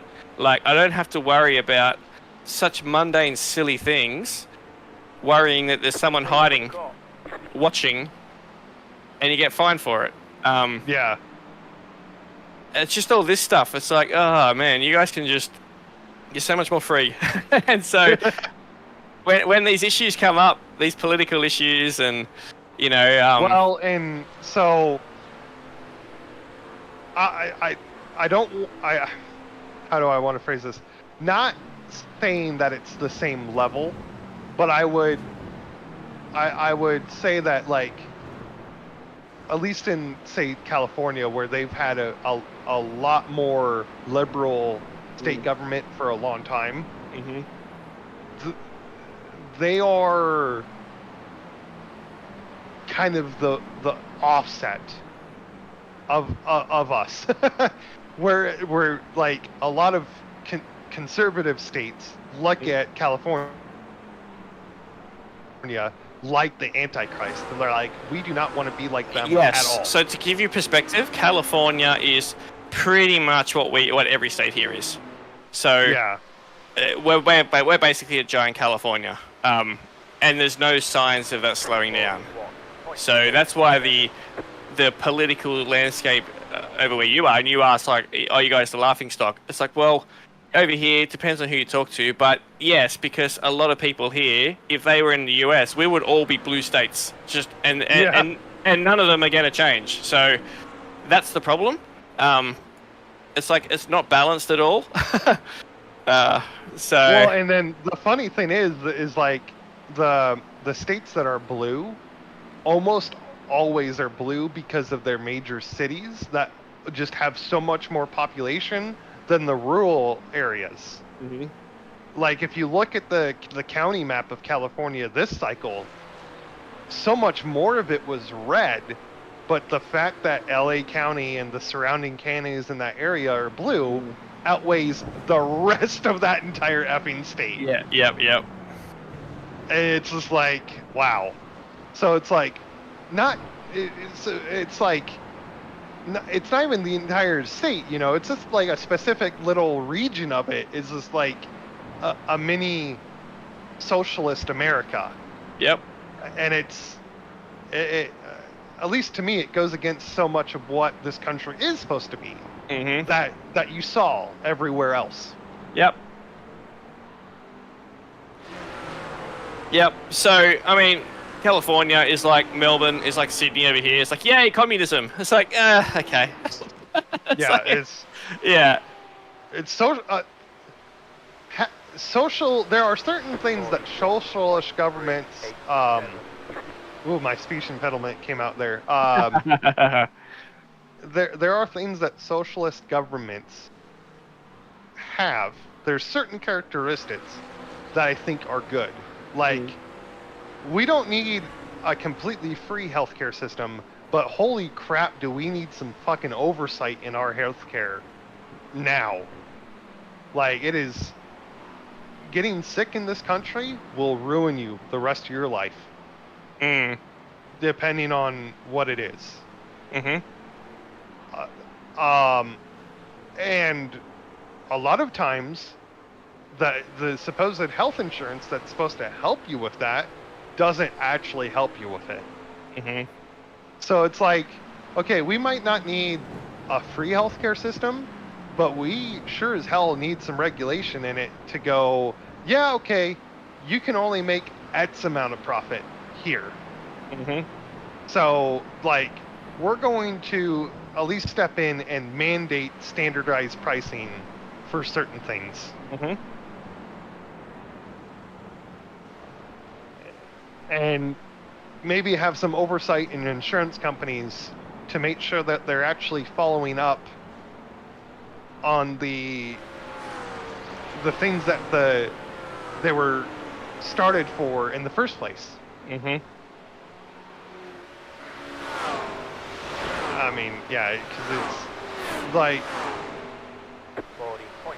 I was hoping that the pandemic would wake people up to that, but no, it became, you know, more of get Trump out, get Biden in, and then no one actually cared about any real issues. And then lo and behold, the thing that we were afraid Biden would do happened. He did absolutely nothing. What, become a senile and sit at the beach? Yeah. I don't know if this is accurate, but there are people out there saying that he spent 2/3 of his 4 years essentially on vacation leave. Yeah. Like, if I went to my job and went, yeah, 2/3 of the calendar I'm going to be on vacation, they would be like, you don't have a job then. Yeah. So it really makes you question, doesn't it? Like, who actually is running the country, or was running the country, or you know, because if it's, I don't think it was Biden, and likewise, I don't think it would be Harris if she got in either. Yeah.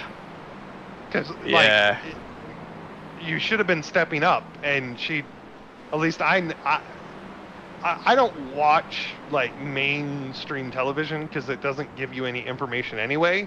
But from what I could tell, she just did the same thing. She just sat back and went, yeah, I'm the VP. I don't need to do anything. Yeah, that's right. Does anybody know? I'm not Orange Man, so I'll get votes. That's kind of the tactic, right? Like, it seems like the Democratic strategy this time was just what it was last cycle. We're not the Orange Man, so vote for us. Yeah. It's like, stand for something. Tell us why we should, you know? Yeah. And, you know, regardless of what people think about Trump or his policies, at least he did have policies. And that was like, okay, at least you can vote him in or not based on what he's stating his policies will be. Yep. Like, yeah, because he... I think for the most part he actually did, like, he actually ran a campaign. He just didn't do, you know, he just didn't try to smear his opponent.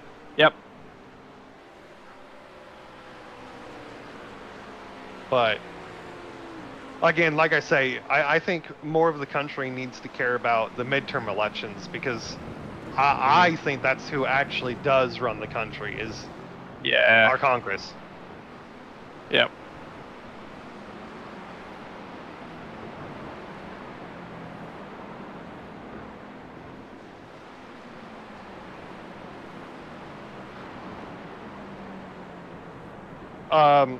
Kevin did state that he doesn't think he's going to get back in time for the Force stint, but I just told him that's all good. We got it covered.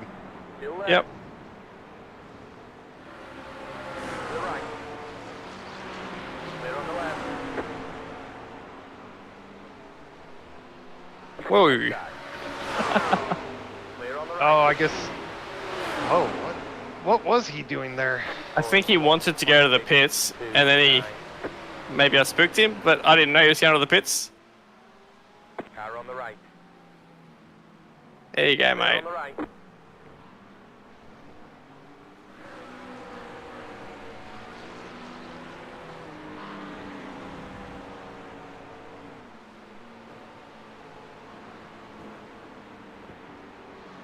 Yeah, I don't know. I think what he was doing was maybe letting you go just in a strange way. Yeah, okay.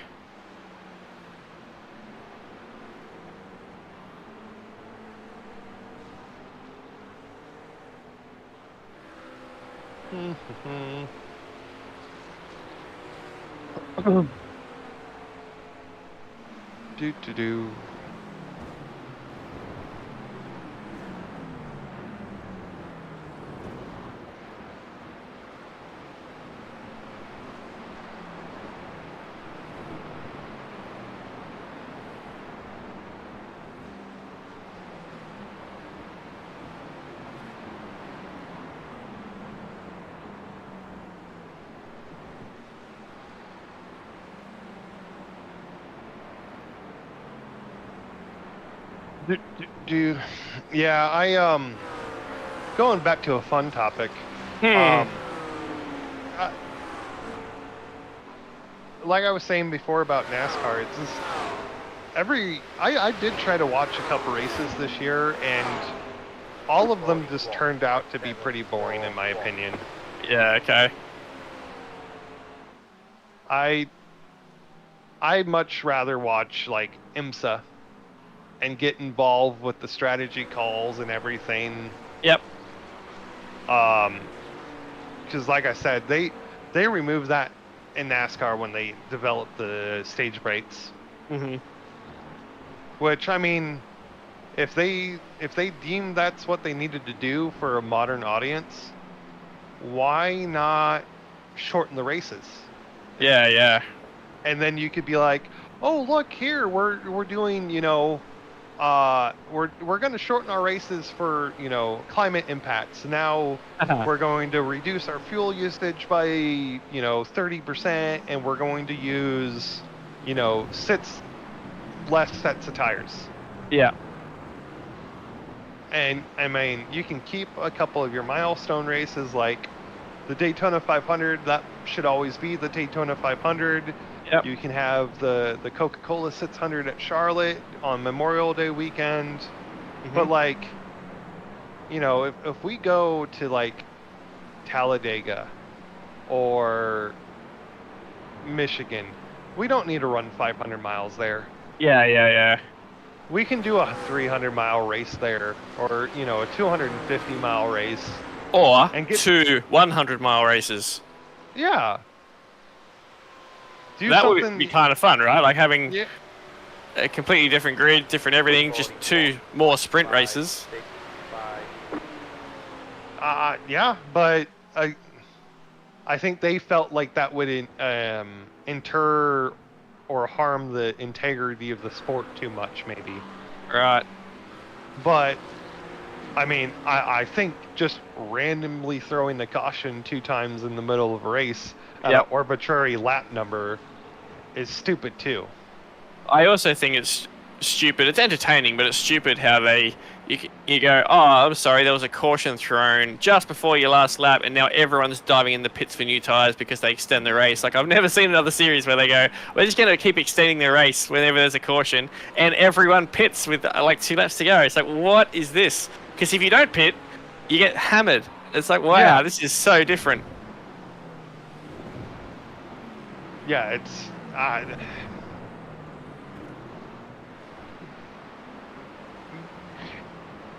and the problem with that is that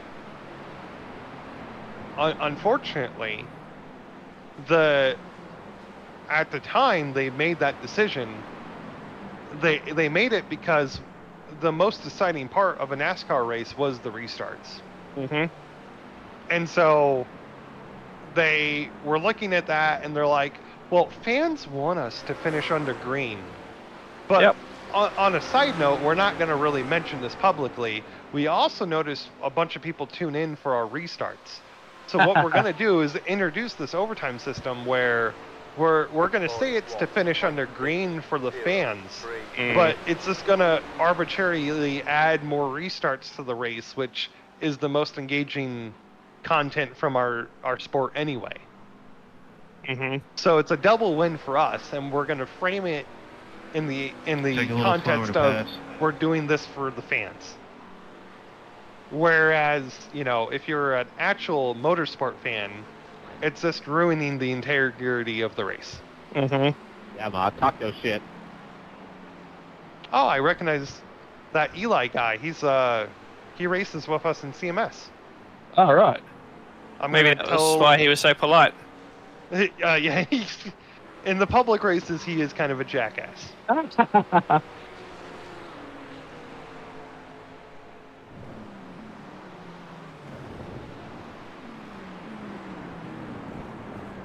I forgot where the corner went then. I was taking the fast corner, not the slow one. It's the second time I've done that today. It's like, that's right.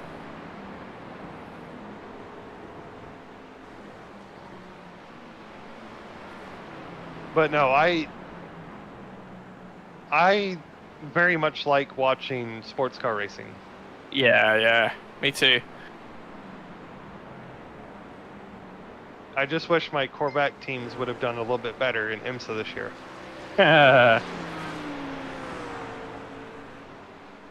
Alright, I've got one more lap to go.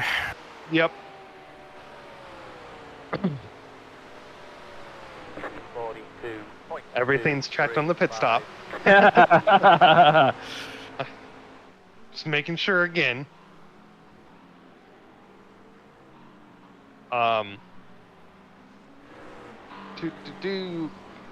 Okay.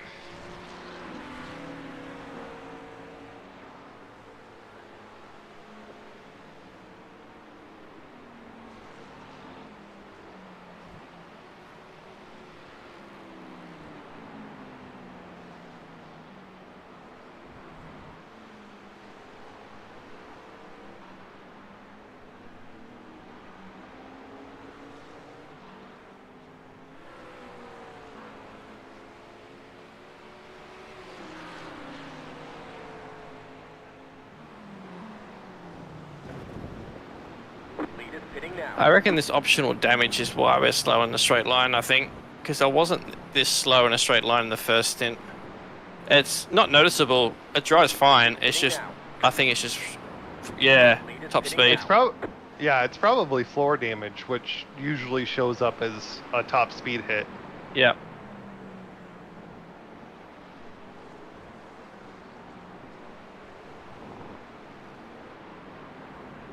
Yeah, I mean, I did wallop that one curb.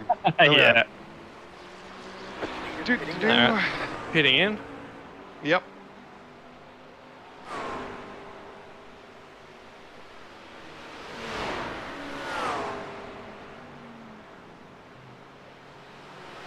Boxing, 5, 3. Leaders pitting now.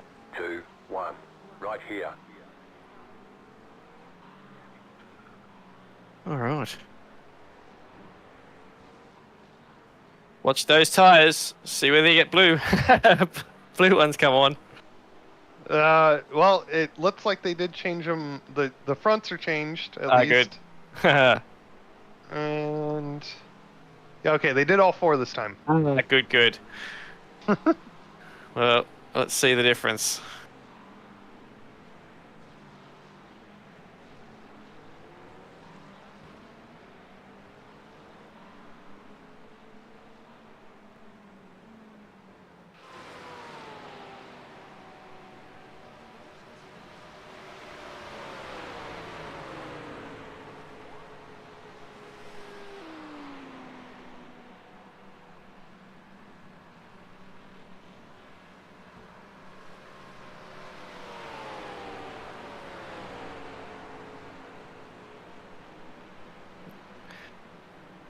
Got a bit of traffic coming down your way. 3 cars, Dyson. Car on the left. Clear on the left. Car on the left. Clear on the left.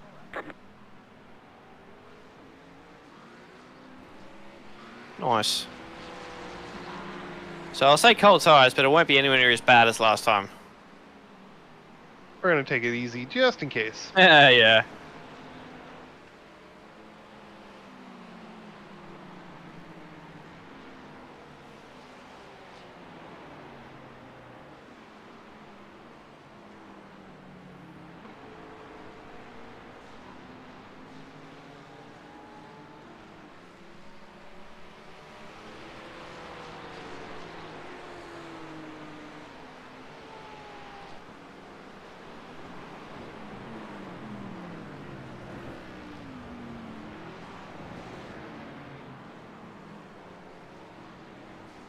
The car behind is closing on you. The gap is 2.7 seconds. There's an incident ahead. Ooh. Go left.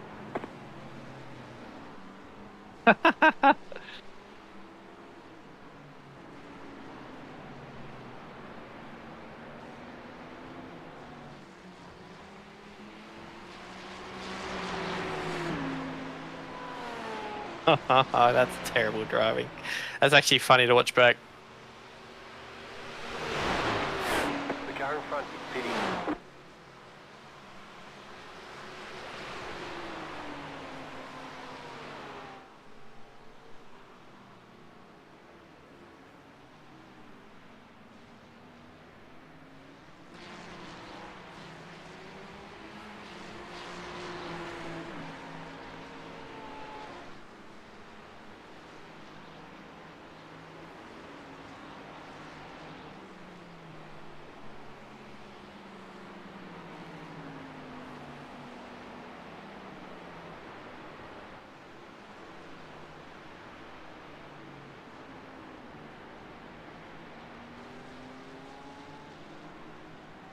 It does feel better. Yeah, you're like, what is I this just- front grip all of a sudden? I wish these Ferraris would get going though. Absolutely, yeah.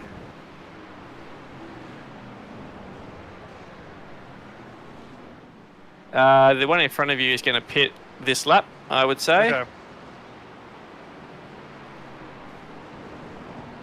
The other one will have a bit longer to go, but at least one will be out of the way.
So getting back to motor racing for a sec, do you watch IndyCar?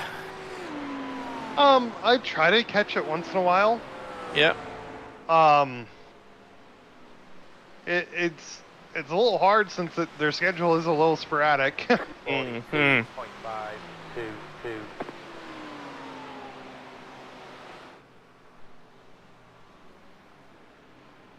I try to always watch the 500 though, of course. Right. Yep. Yep.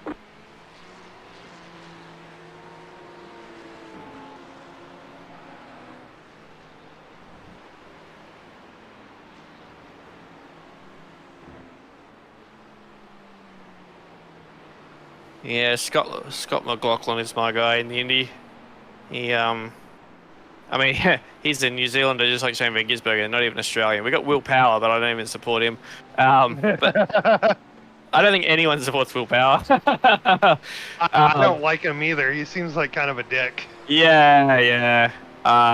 Scott McLaughlin though, so he was really young and he went into the Australian BS Supercars and just absolutely ragdoll that thing. I'm pretty sure he won Bathurst at least once. For the Bathurst 1000, that is. Yeah. And so, but some of the moves that he made are like legendary. In fact, while you're driving, I'll stick this in chat. I'll find it and I'll stick it in chat for when you get out. A move that he pulled, which to me was like one of the coolest moves I've ever seen live. You're gonna watch it and be like, that is just luck. And it may have been, but it was great to watch. Alright, The car in front is pitting.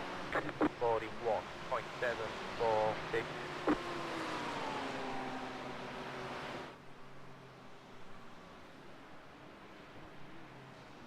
Right side. Clear on the right.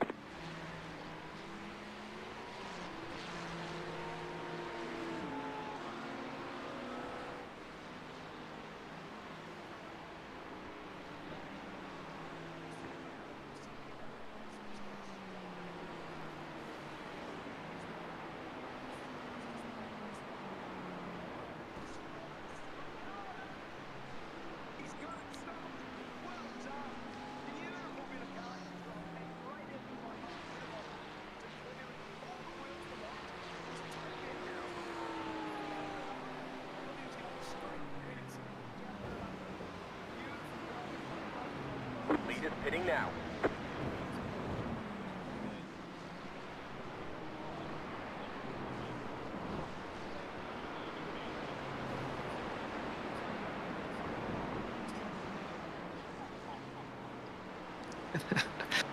yeah, this is the one. Here we go.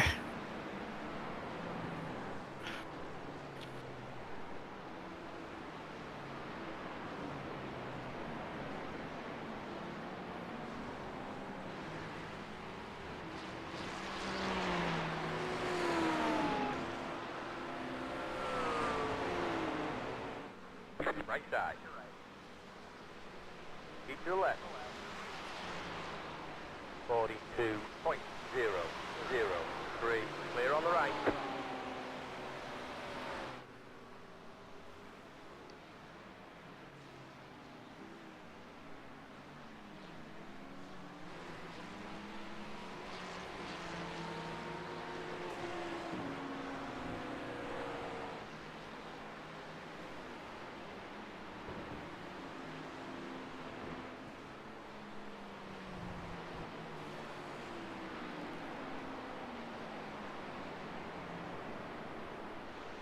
Alright, I've just stuck it in when you get out.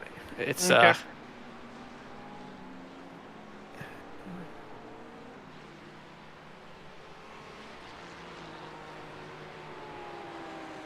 Yeah, you'll have to watch it through until they show a replay, the first replay, and the first replay is from a different camera angle, and it just shows you how insane it is.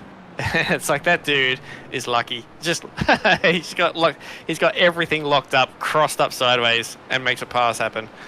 It's but yeah, that's the reason why I like McLaughlin. He has insanely good car control, and so going from someone who was really good in... Was it a street circuit by chance? Yeah, it was. Yeah, I think I've seen it before. Yeah, okay. Because he comes into the corner and he's like, all four wheels are locked. Oh, yeah, all smoking. four. Yeah, and he's sliding. Yeah. Like, he's not pointing straight. The car's like at an angle. All four wheels locked, and he makes the pass still. It's like, far out, man. That's ballsy. Yeah, I'm gonna watch it again just because it is a wow. Yeah, yeah. You know, in his brain, he went, shit. Oh, no, we're good. We made it. Okay. Absolutely. He's like, oh, maybe that was 5 meters a little too late. Oh. That's probably 20 meters too late. Well, I mean, he was just taking what Daniel Ricciardo would do, and he's like, I can do that in a supercar. Yeah. Let the stamp and send it. Absolutely. But he was really young, and he had a couple of just like amazing performances in a car that wasn't very good, and people were like, "How the hell is this young kid doing that?" And he didn't hang around for too long. I think he was in the series maybe 4 or 5 years before Penske took him over to the US. So yeah, you don't even have to be an American to know if Penske comes calling, you answer. Yeah, well, I mean, Penske came over and bought Dick Johnson Racing, so one of our top teams. He partnered up with Dick Johnson, so it was called, I think it was called Penske Shell Racing. He was the half owner, and I think in hindsight, all he was trying to do was come over here, spend a few years assessing the talent for who he could pinch, and so he signed up McLaughlin. He stole him from a different team in the VS Supercars for a couple of seasons and won a championship with him and said, all right, enough of this, I'm taking you. And then once he went, Penske sold the team again and disappeared from Australia. So it's like, all right, fair enough. Yeah. It's cold, but like, for him, racing is a business. Absolutely. Yeah.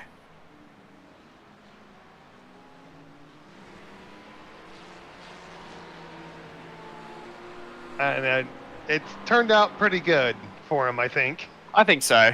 He hasn't won a championship yet, but, you know, he might one day.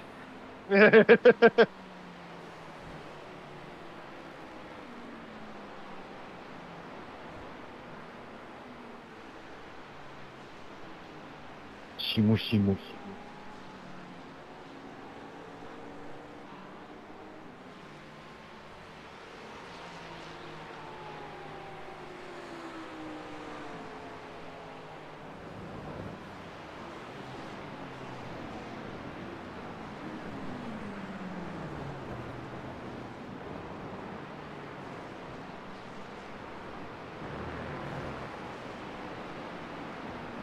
There's a few VS Supercar drivers coming over now and doing some races in NASCAR. I think this year there was probably 4 of them at various stages throughout the year. And the category over here is just not doing too well. It's run really poorly. It's very boring to watch now. And they don't want to change the cars. They don't want to change how they run the events. There's only 12 races a year. So you often have yeah. I think the 12-hour for you guys, I think it's a lot better turnout and everything. At Bathurst. Oh, no. The Bathurst 1000 is still the bigger one in terms of turnout. Yeah, for sure. But the 12-hour is definitely growing every year. And in fact, I'll be looking to get some campsites this week for it. We're trying to get 4 campsites all in a group. So a group of us can just go hang up there and wake up in the morning when the cars fire up and stand up and sit down and watch the start. So yeah, it is pretty cool sort of watching them at night time. Well, the sun's not up yet when the race starts. And so, you know, all the brakes are glowing red as they go past. And that's my favorite part of Daytona too. Yeah. Is when because they turn the track lights on, but only like a third of them. Right. But I imagine, yeah, that's crazy, probably, because they don't. They have no track lights or anything, right? You have some street lamps, don't you? Not even. There's no lights. Okay. It's pitch black. Yeah. So they're going up the top of the mountain, have like full tilt heading down the hills, they're blind crests and everything, and there's no track lights, it's just got your headlights. It's like, yeah, good luck, guys. To do that in real life must. I know, right? Cojones. Yes. I tell you what, by watching qualifying the top 10 shootout up there, man, they go so fast across the top of that mountain. It's, you watch it and you think that how do tires stick that well? It's just wow.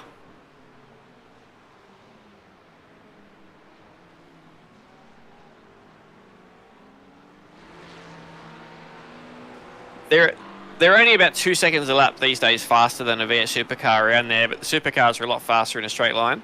So when you watch the supercars across the top of the mountain, like they're all tiptoeing and trying their best not to slide and whatnot. You watch the GT3s across the top, and they're way quicker. It's like, man, they're just all very out. impressive. Yeah.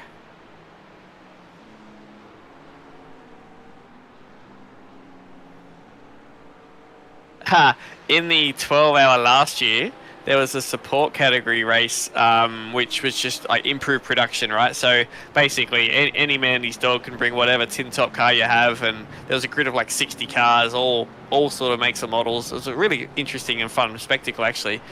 But one car came and has been banned; it can't ever come back again. And the reason why it's banned is because it's too fast. It hit 350 k's an hour on Conrod Straight, and wow! It's a home-built Nissan Skyline. So, like, it's an R33, I think. So it's pretty old, and it has 1,200 horsepower. and so you watch it coming out of turn 1 at the start of the race. I think it was in 3rd or 4th, coming out of turn 1. And by the time it got to turn 2, so it goes up the mountain, it was ahead by like 4 seconds. It was so funny to watch. And they said, but it's just like going down Conrod. They said, you know what? It's just too dangerous. Your car is just too fast. And the guy's just like, well, that's not fair. Like, you can't penalise me for building a good car. So they have they politely asked him to please don't come back next year. So did we put 4 fresh tires on the car this time? We did. Yes. We have 4 fresh ones. Yes. We're learning. Very good. Very good. I'll say if we at least got 2 this time, it'd be better. But if we got all 4 that's good. We don't know what happened because I checked it 3 times. It was checked, and then we get to the pit stop, and I'm like, they didn't change it.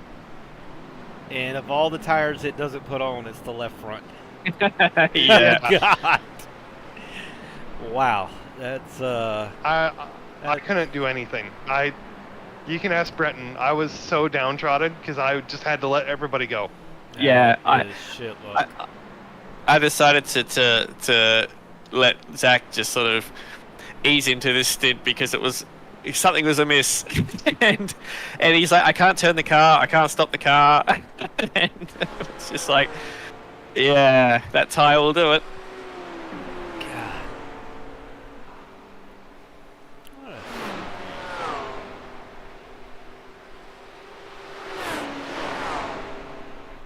42.423.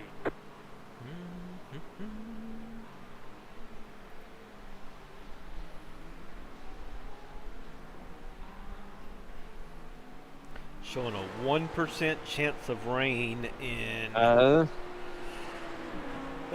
what's like 30-40 minutes to go, it looks like. Of course there is. 1%. I hope it does. I hope it pours with like 20 minutes to go. Yeah, and everyone's fine. just Everybody goes to hell. Yeah. Just not us. No. Well, that's right. You'll be driving, so you'll have to deal with it, not me. I'll just enjoy the show. I got this. We'll start training. Although we do have the wet master. Zach has been. I didn't tell him that story. So we just finished our season in Champion Motorsports, and Zach is the amateur champion. On the strength that we had 4 wet races, and you won all 4 of those, didn't you? I do believe so, yeah. Yeah, you won all 4 of them. All the races that had some sort of rain in them. Yeah. One the whole race was wet, and 2 started dry and ended wet, and 1 started wet and ended dry. But he won all of them. So one of the guys said something like, "Zach, you are the wet master." I was like, the wet master? Can we have a different name, please? Yeah, I was like, he was like, I didn't mean that way. I said, no, I like it. I like the wet master. That's what I'm going to call him now. Stay on the left. Clear on the right. Right side. Stay on the left. Now he's got to move the pro where he belongs. Yes. That's not the rule. It should be. This ain't F2. What's the ruling for pro or amateur? They Is don't, it like... Yeah, they don't really have a set rule on it. It's just kind of... Yeah. Gentlemen's agreement. Start, yeah, it's the honor system. Which now, like I said, if they see somebody that needs to be in pro, you will get moved. Yep. But we really don't have any issues with it over there. Yeah, cool. There was one guy that we had in the exhibition race, and then in the first race, it was pretty clear he was not. And after the first race, he's like, "Yeah, I guess I need to be pro." So go ahead and change me to pro. And then you guys had a pretty good season battling, didn't you? Oh yeah, that's Hickman, right? Yeah, me and him battled. We almost had a chain hooked to us for probably 5 or 6 of the races. But Nice. I got pulled away from him as the season went on, which he had a raw deal in Fuji. A guy spun directly. He was running right behind me, and there was a guy directly in front of me. Lost it and turned right after the kink. Turn, what is that? Turn 3, turn 2, whatever. Yeah. He just lost the back end, and as he caught it, and it came back around, it clipped Michael. Yeah. That's not ATS. I'm just using the track. I paid for it. Yeah, that's alright.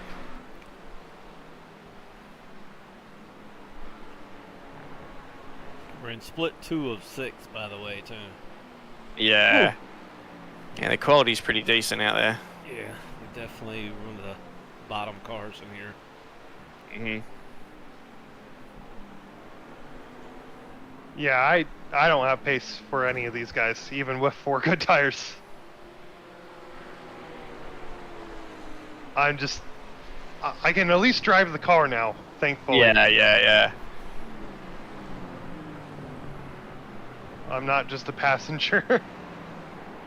Yeah, it looked like a dog when you were driving it. It's just every corner, it looks like you were trying to turn in and you were going, like, missing the apexes because the brakes weren't slowing you down enough, and then it was just sort of compounding every corner, it felt like it sometimes, and it made sense that you didn't have that front tire, because I thought the cut... Especially when you've got 3 tires that are gripping, and then the left yeah. the pressure's on can't grip, or can't grip equally. Yep. Yeah, that's like the worst. You'd be better off to have 2 worn tires on the front than one gripping and one not. 42.014.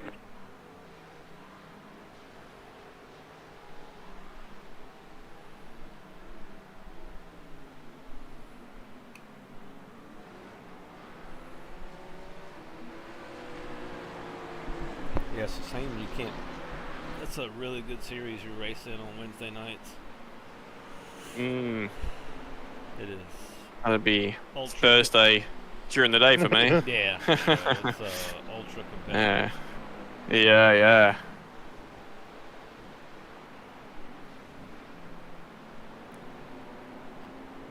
But very respectful and. Yeah, it's good. That's what you want. Rules. Yep. But I mean, it's the same. Man, a lot of us, we've been racing same core group of guys for 4 or 5 years, and more people come on. They're like, oh man, it shows. I mean, you can be respectful and have fun, and still race hard. Oh, totally. The guys that we're racing with now used to lap us every race. You know, I mean, when we first joined this league 4 or 5 years ago, whatever it was, I mean, these guys would come around in a 45-minute to an hour race, and I mean, we're literally pulling over to let them by because they're Yeah. And so now we've got to the point where we're actually racing with those guys. And a lot of it's been from their help and whatever, you know. Yeah, that's cool.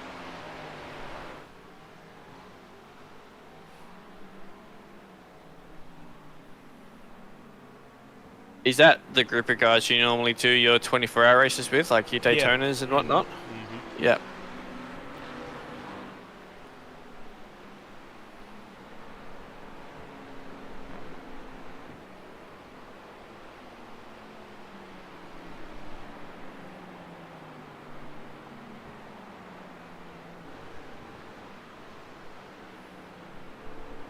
Yeah, we're trying to work out what we're going to do for Daytona. We want to run it, but one of our regulars is away for a year, so there's only 3 of us that would otherwise do it, and 3 is probably not quite enough for a 24.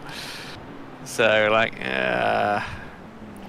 don't know. How many do you want to do? How many people? Yeah. Or probably 5. I think we've done 5 most of the time. How many did we do last year? Well, you can at least. I think we had 6, didn't we? Although I think we had 6. 2 guys didn't there was drive a much at all. They got like Yeah. too much past the minimum because we we ended up in a We were in battle. a heat. Yeah, we did 4 last year. I like 4, but 5 is fine as well. 6, yeah, like you say, 6 starts to be, the event goes on all day. You don't do a lot of driving, so you may not drive until after 12 hours.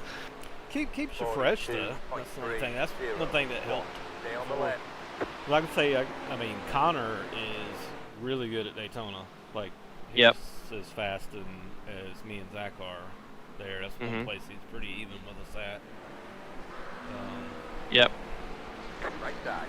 But I mean, that would give us 6 if y'all have 3. Oh, I mean, if that's completely fine. Like, if you 3 wanted to do it with us 3, then that would actually be fine. Because one of the issues as well is doing the horrible late nights and early mornings, and that obviously wouldn't be a drama. If we So me did and it this Zach way. usually do those just because it's Daytona and you know, trust issues. I mean, it helps that we were in a battle for the lead, but I stayed up probably 23 hours for ours this year. Yeah. But I yes, mean, I didn't go. I planned on going to sleep, but then it was just like, it was crazy. the last 6-8 hours we were going toe to toe with the second place guy, Right. just for them to fucking get P2'd Oh, they got with 20 minutes to go. Yeah, ugly. I mean, we were That pissed sucks. for them, but it's like, Yeah. that was crappy. Yeah. I mean, many laps down. P2 just smoked. Car on the left. Clear.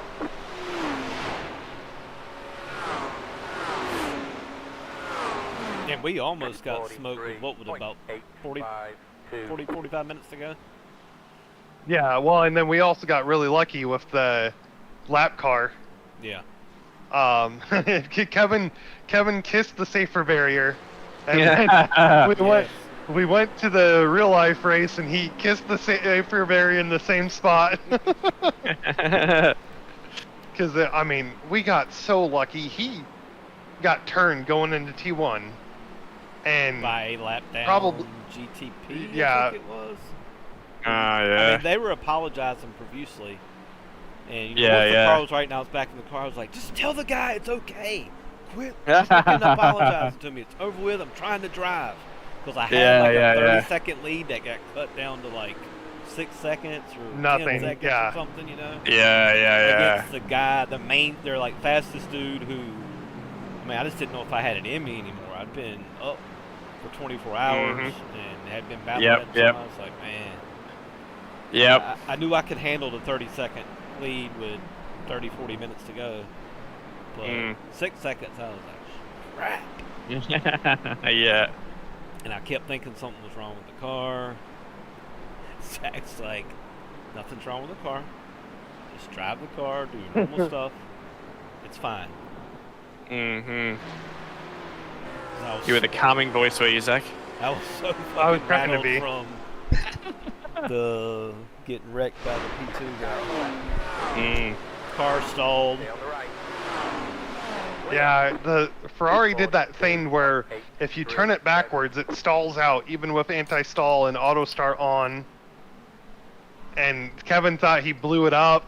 I thought the He's motor was like, yeah. Car on the right. He's like, we're done, guys. I'm like, no, Kevin, keep hitting the gas. It will start back up. It just stalled out. It just stalled out. Stressy.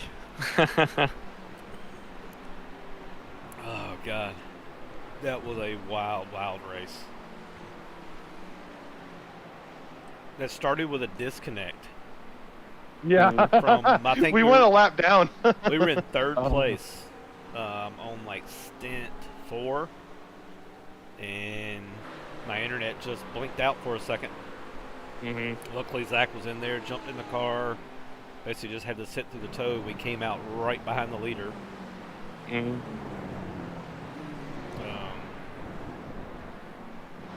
So we started pretty near the front, and one of the other guys had started, and he had gained a couple of spots, and then when we switched over, most everybody had switched drivers when I got in, and There's an incident ahead. God, I was up to third, and I think I was a little faster than the top 2. I was like, damn, I might be. Well, I said, Zach, I'll probably be handing you a car in the lead. When I'm done with my double, And then, boop. Boop, Zach. Hello? Hello? Yeah. Then I look up, and I have, my bars are like pegged out red. I was like, what? And then when I got back in and saw, he's like, no, I'm right behind the leader here. We're a lap down. Okay, all right, okay. It's not so bad. You could say we're the comeback kings. And Yeah. I think that was the only issue we had that race. The rest of the race, yeah. Besides, we had a couple Until- guys that were slow at the end, and they were even like, why don't you guys take this over?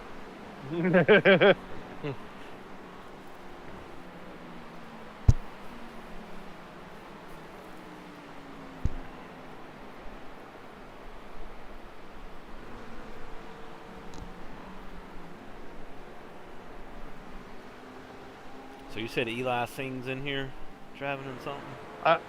I saw him in voice chat. I can't remember what car number he is now. I'm trying to think, what's his team name he drives with? Hun Crew? Yep. He's in third. Oh, of course he is. すいません、シンさん、取られたね、今。 Oh, that's a slide. Saved it. Woo! Drift to Mundo. さんからの目線が面白い。 His teammate was the fast one. 面白い。 I mean, he's doing decent, but 頑張りましょう。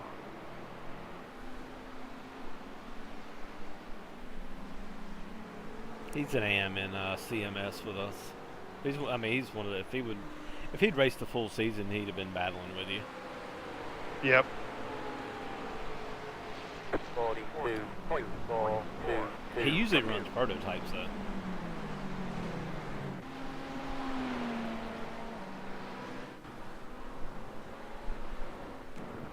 I couldn't round that corner.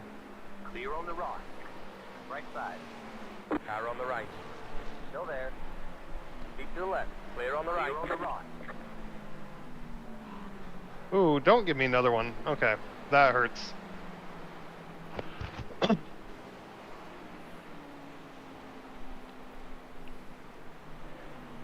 Valhalla's in here.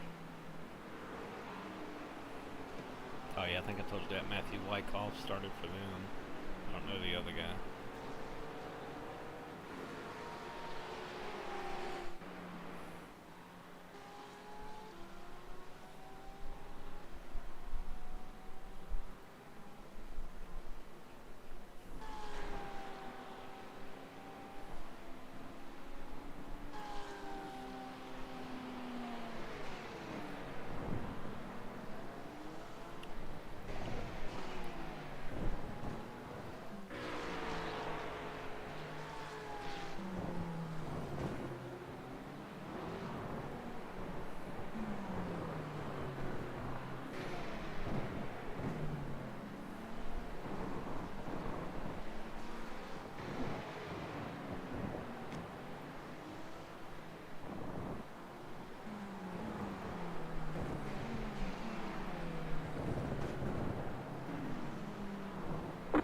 43.8622.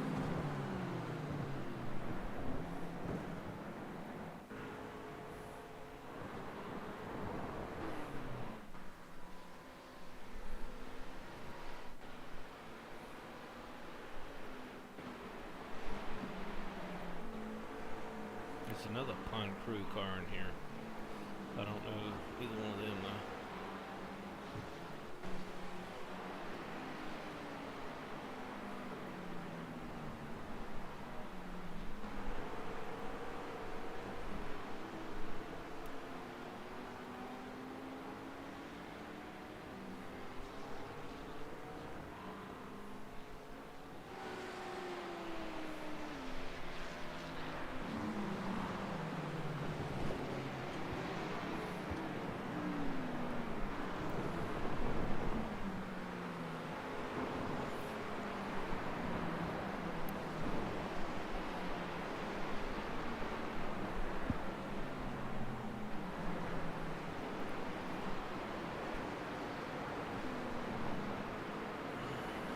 I mean, that's how they're taking it.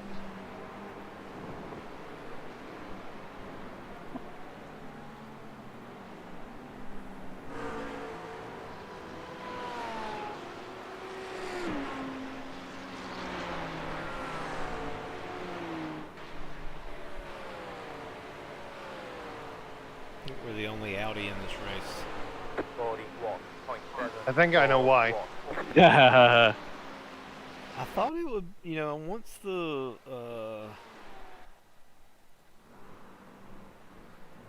updated BOP came out, I thought it would work out a little better. Yeah. But I mean, it is Porsche, Ferrari, and McLaren.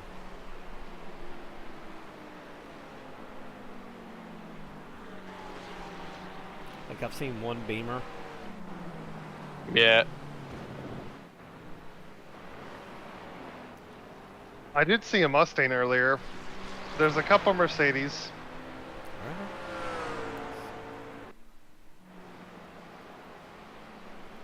But I mean, I didn't have. I had half the field past me, so I got to see a lot. One Corvette. One Corvette, yeah, yeah.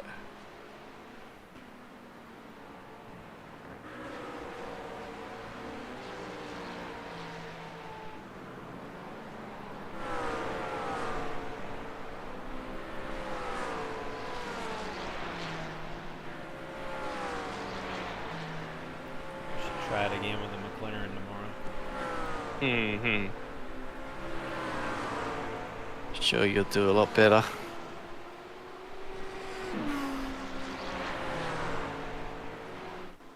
I ain't real crazy about the McLaren though. I mean, it's, I mean, I can be quick in it, I guess, but it's just, I don't know. 42.12. I don't own it. I don't find it that fun to drive, honestly. Hmm.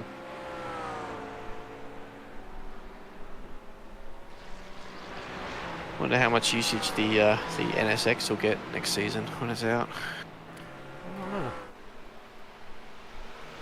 Depends on how they treat it. Do they give it the McLaren treatment, or do they give it the Mustang and Chevy treatment? Yeah, yeah. 'Cause most of the time, every car has like a season to be the top dog. Mm-hmm. Oh, there's the Mercedes. I did find a Mercedes.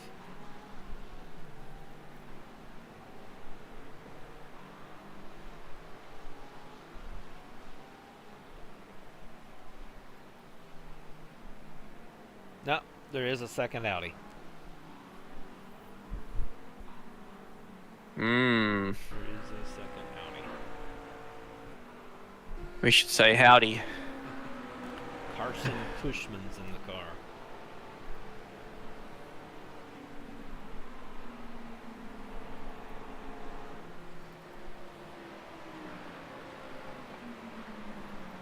I bet I mean, it's got to be close to half the field. Oh, there's one off the road in front of you up here. Coming back on. How did he get out there?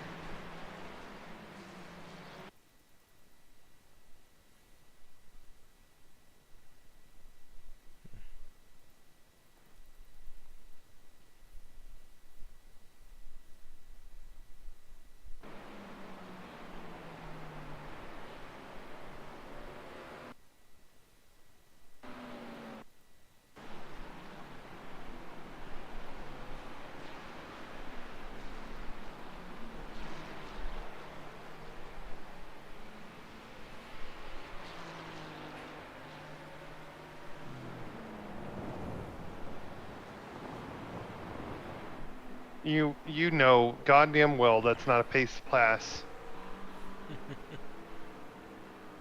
You're making Car on the friends. Clear on the left. Oh, that's we see him at Nürburgring, Fukuyama. Right side. Clear. There's the Valhalla car. They're the #1 car in here.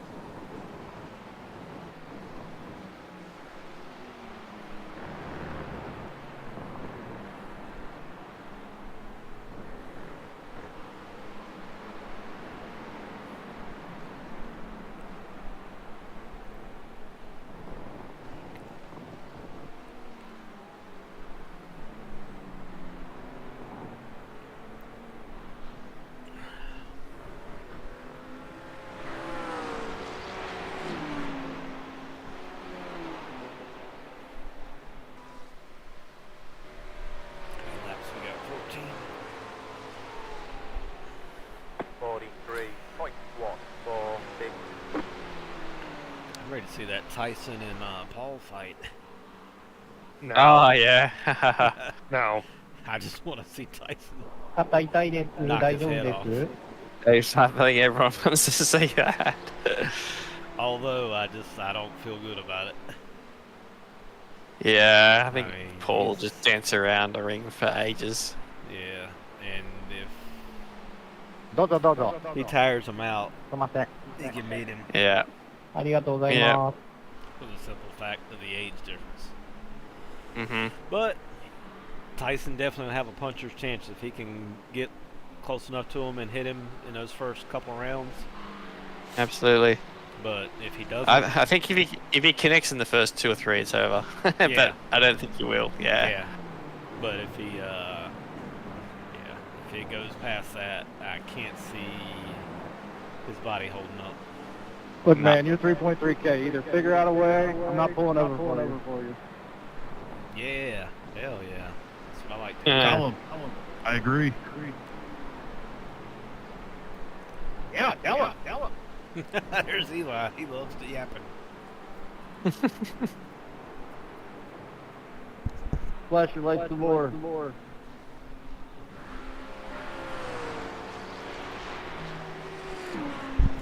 Eli, don't be starting nothing. I didn't see that come through, Kev. They get shitty runs out of the corner. Can't pass it down the straightaway. And they want to holler blue flag.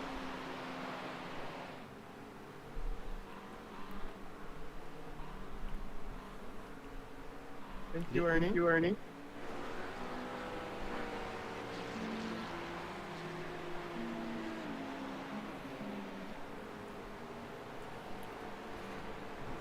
I press my thing. It says all teams.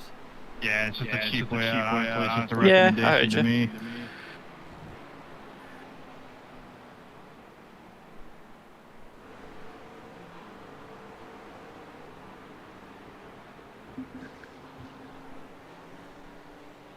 God, I'm going to rip and tear when I get out there. God.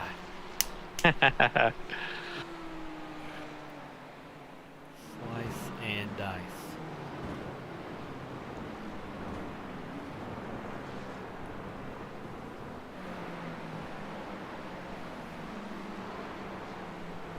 Hopefully all the slow guys are going in the car now. I see some of these third and fourth drivers. Mm.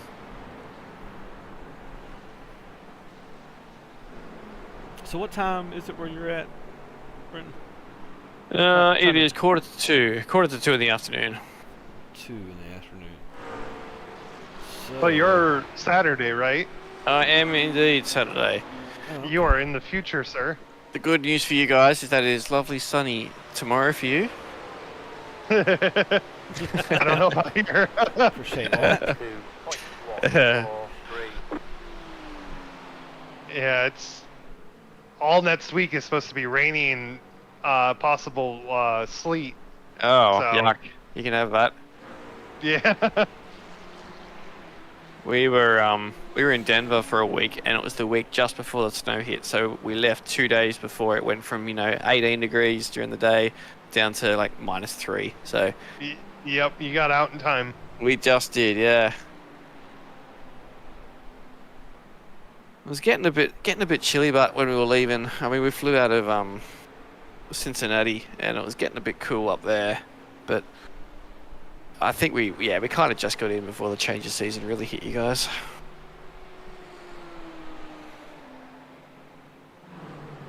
I don't like that place, by the way. Cincinnati. Nah. No one really does. It's like it's the only place I went to where all the drivers were aggressive and the people were a bit short, and it's just like I don't know, just don't like the vibe of this place at all. I think people who live in Cincinnati don't even like Cincinnati, so they hate their lives. Oh man. Nope, turn. That way. Thank you.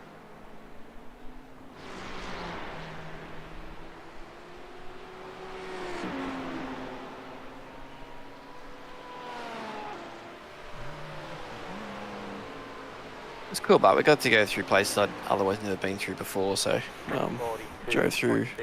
Well, I've pretty much drove all around Texas now. And then up through Kansas, which is the world's flattest place, I swear. Is it like that in Iowa? Like, because you're a flyover state too, right? No? So, parts of Iowa are flat, but we have a good amount of hills. It's nothing like Kansas or Nebraska. Like, I go to Nebraska and I'm like, this is effing flat. Yeah. Because I drove from my place into Wyoming, so I had to go right through all of Nebraska. Mm-hmm. And yeah, it's once you pass Lincoln, it's nothing except corn. Yeah. Until you get to the mountains. Right. Here in Iowa, you will, like, the northwest corner is sort of like that, but you will at least run across some rivers that have created pretty deep valleys. Mm. You don't have any of that in Nebraska. I've never been to Kansas, so I can't speak to them.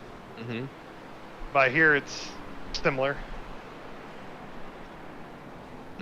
Yeah, well, I mean, I've not been to Nebraska, but I'd say Kansas is the flattest place I've ever seen. I know I've been to the Hay Plains in Australia is like super flat. That's renowned as like the super flat place around here. I've been across there, and that is very flat. But Kansas is like on a whole new level. It's just like, it's not even a mound. There's nothing. It's just flat everywhere. Yep. I liked it. I thought it was actually really good. It's interesting because it gives you an insight into like the history of the planet, you know, because we had a big old glacier come through, and that's why they're so flat. Right. But to drive it can get a little boring, especially if you have to do it repetitively. Yeah, that's fair. I really enjoyed it though, because you guys don't do fences, right? So you probably don't appreciate that, but nowhere does fences over there. And you might say, what are you talking about? We have fences. Trust me, you guys don't have fences. Like, you guys don't put property fences up in your front yards, or even your side half the time. And if you do put back fences up, they're not giant colour-bond fences that we do, where you can't see anything, and they're nice and high. And on public land, we put guardrail rails up everywhere, so it's like literally impossible for you to ever drive off the road. And it's like even if it's dead flat, they still put guardrails on the side. So I look at like your roads, and there's just nothing beside the road, which is awesome. It's like I waste money on pointless things.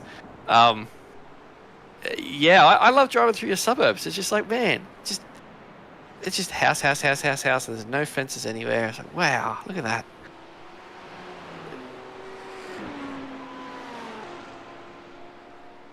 I would say, I mean, yeah, it's not a vast majority of houses, but like there's a pretty good chain link fence industry here. I would say. But again, that's not like a solid fence. You can still see through it and stuff. Yep. So I don't think you guys even do what we call colorbond fences. It's basically like over 6 feet high, and it's just tin. Basically. Oh yeah, we don't do anything like that. That's all fences are here. I was gonna say, I think the closest thing we get to that is like the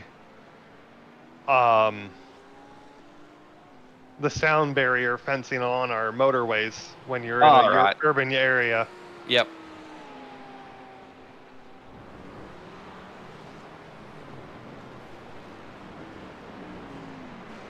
I call them motorways for you. We call them freeways. Oh, we call them freeways.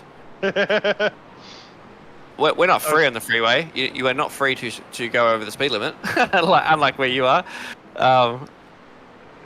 It's so nice when you go, what's the speed limit here? It's 75 miles an hour. It's like, nowhere in Australia has a limit that high. Like, nowhere. You can't do that anywhere. Even if you're in the middle of the outback and there's no one within like 1,000 k's of you, you still can't go above that. It's like ridiculous.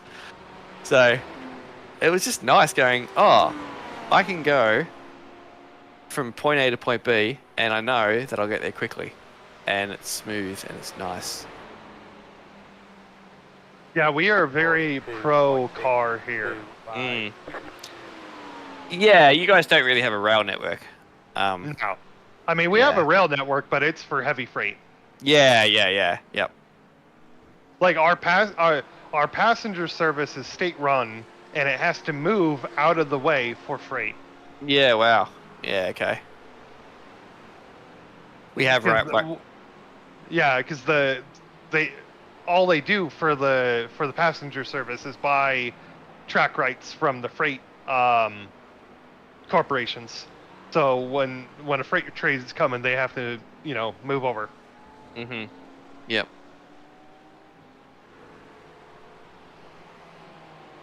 Yeah, we have rail here, but it's slower than it was in 1974. Like legit. So yeah, I know there's the train is pretty popular in the Northeast. Okay. Because it's so packed that you can actually use it. Sure. Have you seen the note from Dennis Brigetti? If that's the lap down car trying to get around me, he can F right off. He said, you should give the position. We both are losing time. Then he can pass me without driving through me. Let's have a look and see whether that's him. Dennis Brigetti. Yeah, it is.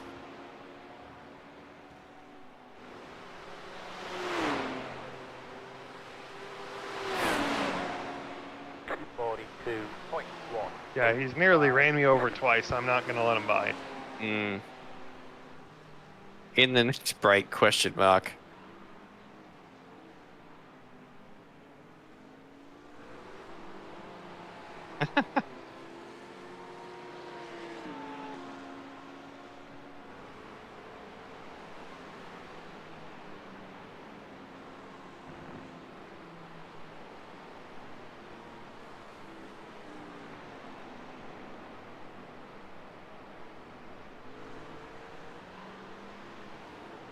Left side.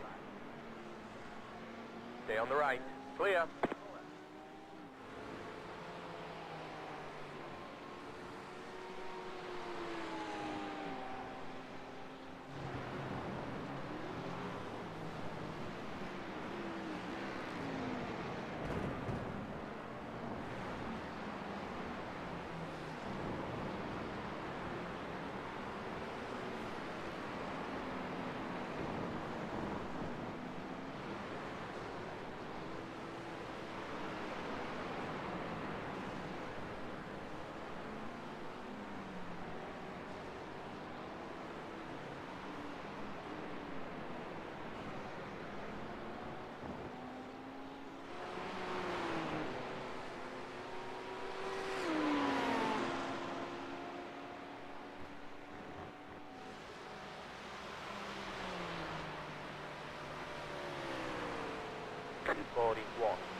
3.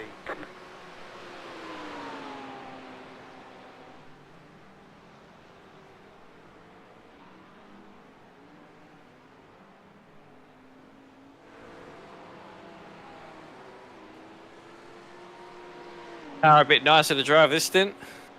Yeah, it feels better. Yeah.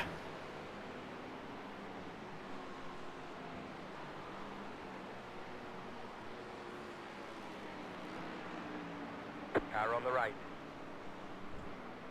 Stay on the left. Clear.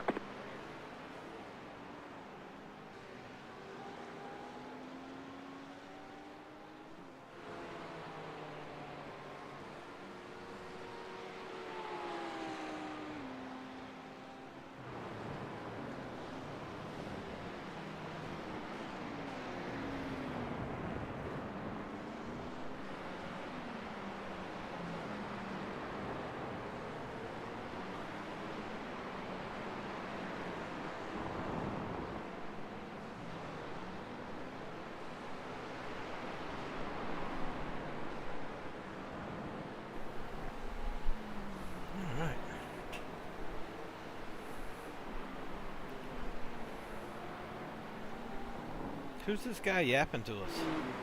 Yeah, he's the guy that he's in front of us now. Bruno? Bruno's teammate. Yeah. We don't talk about Bruno. Yeah, oops, sorry. Yeah. In the next break, it's not necessary, guy. Thanks, guy. Hey, guy. Hey, guy. Just give him a bump and run. I'm sure he'll be pretty happy here. Yeah. Just a small kiss. Hashtag do it for Dale. We should send him a message saying, you should give the position, we are both losing time. Yeah.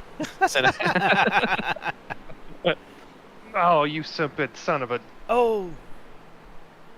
We didn't hit anything, we're fine. The leader is coming up on you. They're not our fight. Am I good? Yep. Well, nope. Nope. Go. Yeah, you're good. You better go off the track, though. Yep. They say you cut the car. You're good now. Rejoin.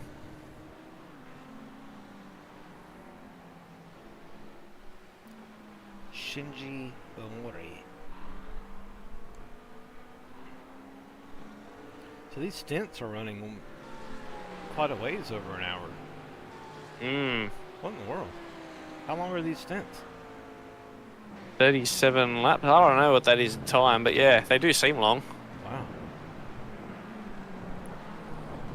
The first one was 1 hour and 3 minutes. Okay. Okay. Well, I'm assuming that's with a full pace lap. So, probably 105-ish. Yeah. Yeah, because I mean, we're 16 minutes over the hour with 4 laps showing. Yeah, yeah. This is nice. It's wonderful to hit wheel lock and not turn. And not plow. I've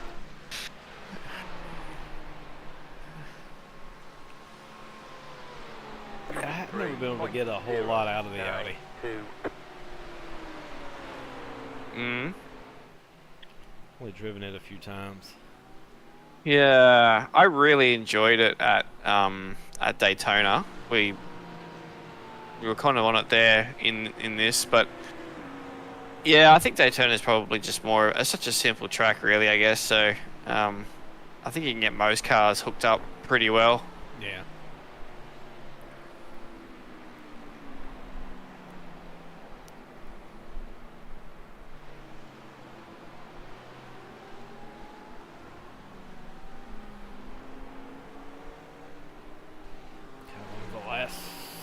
Last season or the season before when they were there, I think it was last season. They had the damn Mercedes was damn near couldn't run anything else. You could, but if there was somebody good in a Mercedes, you weren't going to beat them. Yeah, yeah.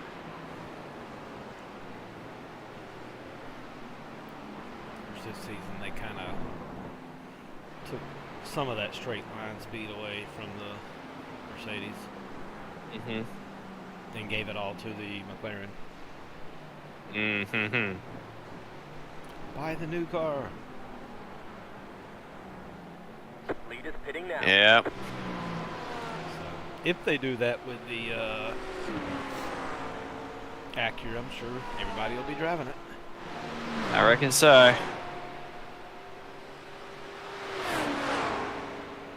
41.653. So you guys race with Connor, but is there like a normal 4th or 5th that you guys do 24s with, or does that kind of just depend or vary? It always depends Yeah, okay. on the race and who all's racing, and then we'll kind of put teams together from there. Yeah, Me yeah. and Zach are always together. It's close. The guy that runs CMS knows we like to run together. Yeah, okay.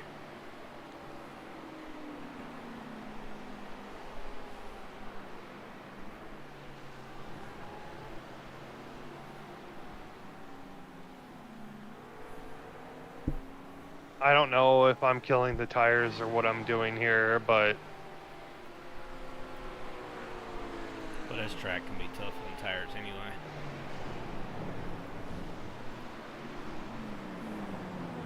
Like I said, it's not even like I can go fast though. It's one of them rare places Like- where you do not pick up speed as the stint goes on.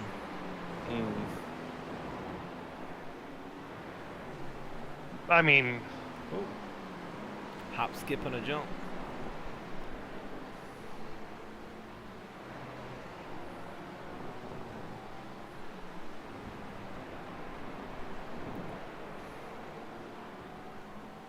I'm coming in. I can't even turn it. That's fine. I mean, we're pit window wise, we're Yeah, it ain't fine. It ain't affecting nothing. Nah. I'm ready. Pit box in 5, 3, 2, 1. Right here.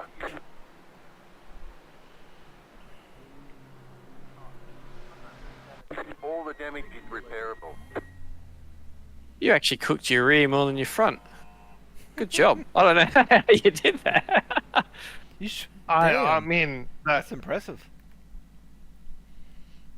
I don't Yeah. get it because the lefts felt like they were not even on the car anymore. So to see that they're at 73, that I don't know. I'm at a loss. You're not getting on with tires today, are you?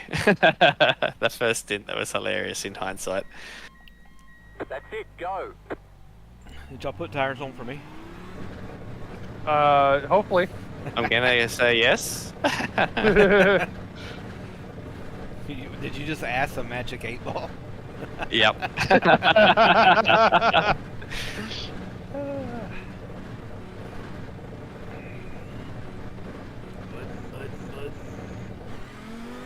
Should be pretty clear. Oh, nah, Bruna. Should I just let him through?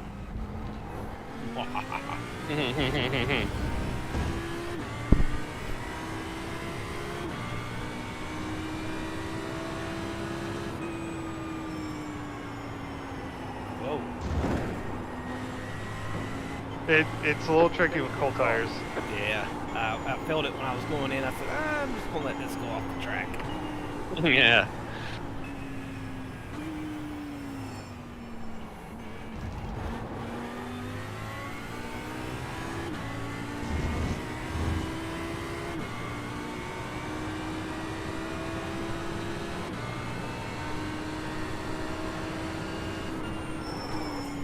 Now he's flashing 10th place to let him by.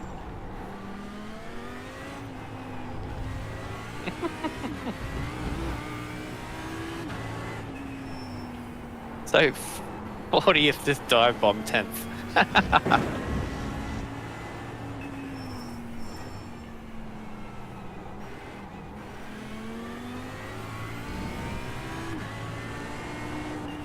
Leaders pitting now.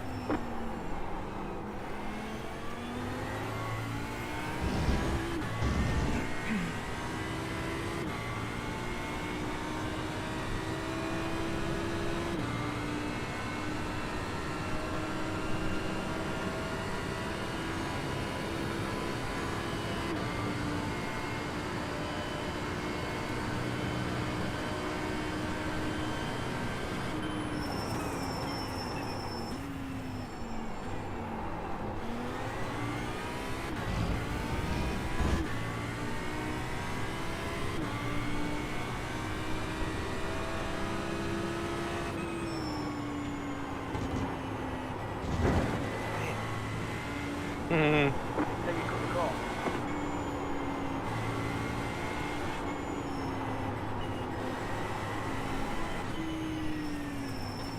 Car on the left. Still left. Clear on the left. Car on the left. Clear on the left.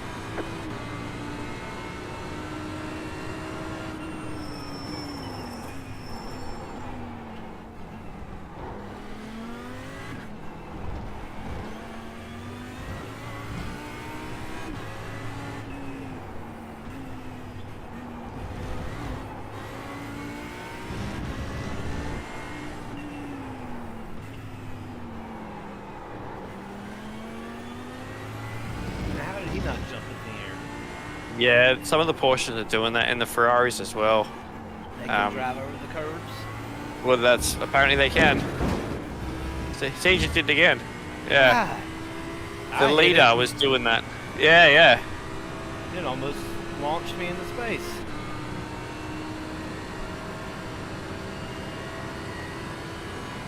You're losing on the car in front. The gap is 1.2 seconds, 43.749.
Car 243 has taken the lead.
Hitting now.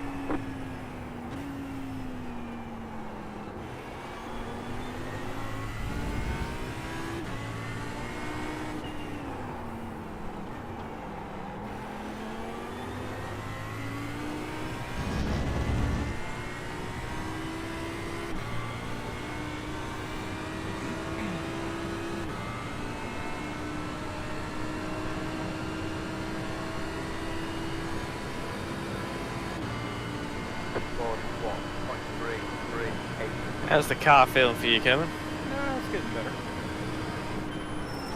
Yeah. How much does it handle differently to the Corvette? Very. That's what I rode Yeah, here okay. a couple weeks ago. Yeah. Is the Corvette like more pointy? Yeah. Turns in better? Yeah. Yeah. Yeah, that's what. I blame myself because I said whatever car you wanted to do. I was not expecting you to say Audi. I was like, okay. Okay. Yeah, I saw that setup you passed through. I'm like, all right, he must have vetted this setup. Must be pretty good. Let's roll with that. It's like, whoa, it was really understeery. So I didn't really like either one. I just really put that there as something different but like I said, I just got through driving the Corvette so much. Yeah, okay. Here.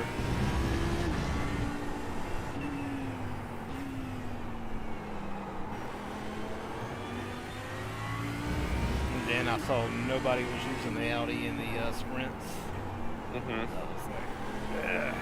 I said, well, maybe the DOP will help, and it looked like it should have favored us, Yeah. but Yeah, that's right. I'm a sucker for punishment. I usually pick the worst possible car. It's just my thing. We even ran the Ford GT. Yeah, we ran that a couple of times. We ran that at Bathurst 12-hour of all places, and it had the old damage model. So if you breathed on it, it's like an hour of repairs. So, and that's kind of what happened. One of our guys just glanced at the wall, ripped the rear end off it, and it was like, oh, 45 minutes to fix it. Like, are you serious? we had one But guy people- that used to run it all the time in our Wednesday Yeah? night league. Yeah, but he always finished in the top 5. He just did it for Yeah, fun, to troll us. Yeah. And, you know, you go from the Merc to this, and the Merc, there's like 12 settings, and same as the Audi, it's like 12 traction control settings. In the Ford, it's like on or off. Do you want brakes? On. Oh, man.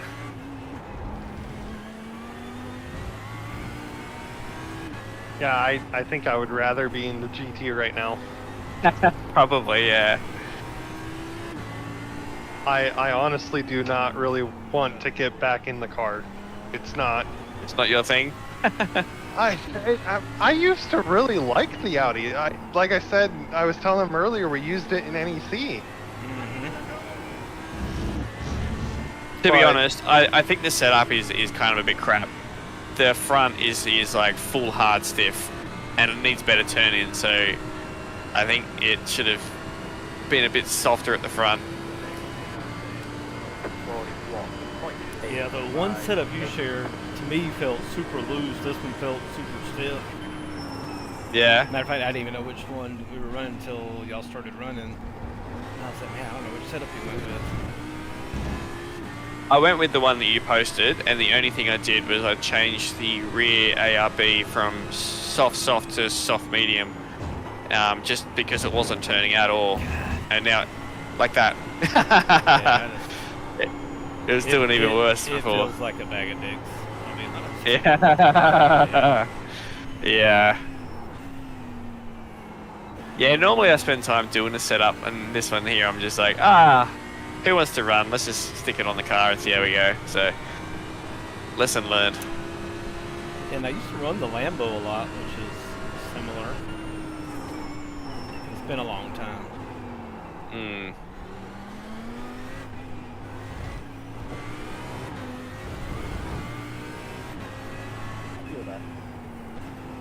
Let's go that.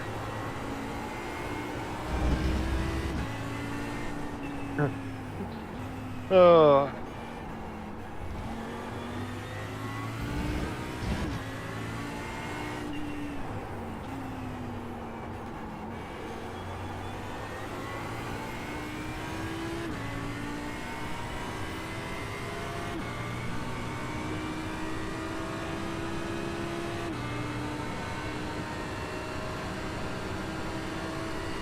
As Mats would put it, I can't feel the front of the car. Yeah, I agree.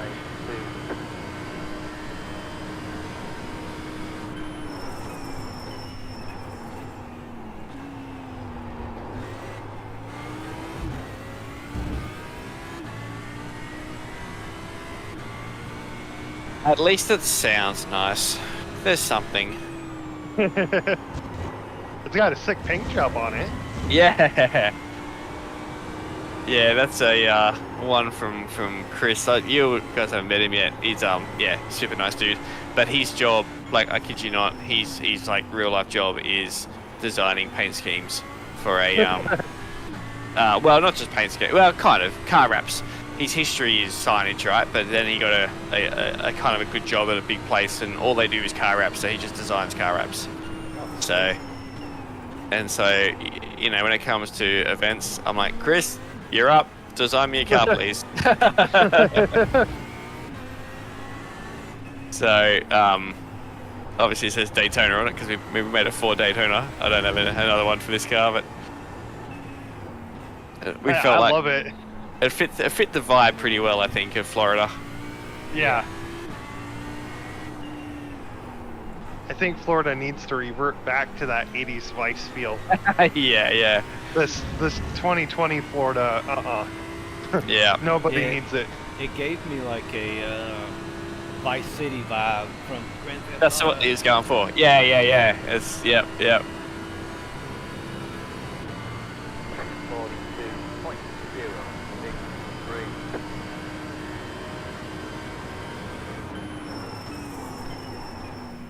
Do you guys know Photoshop? Do you guys design your own cars, or you have someone that does no. it? No. I don't I typically just go to Trade Paints and find one that I like. Yeah. That's more my style too. But yeah, if we do a big event, Chris always designs a paint scheme. So There's quite a few guys at CMS that do deliveries and stuff, so we can get somebody to do one for us. yep.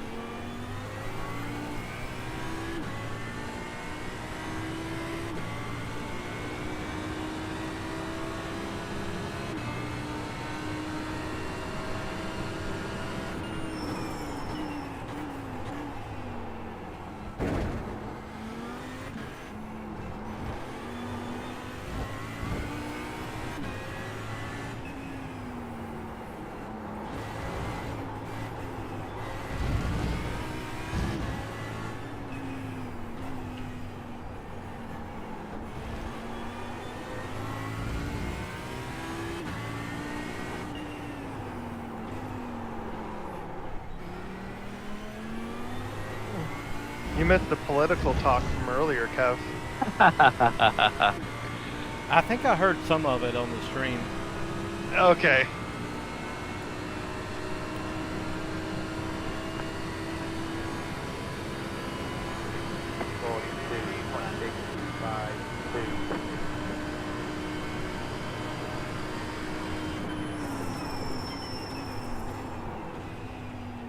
Be careful of Linden guys on the warpath.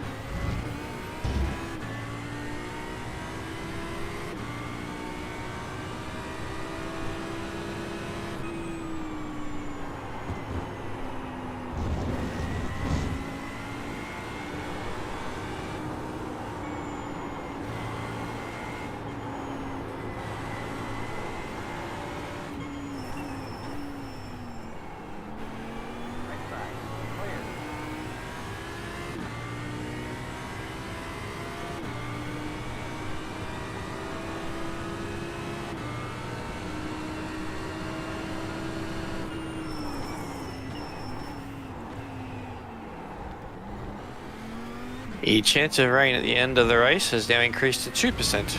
Ooh.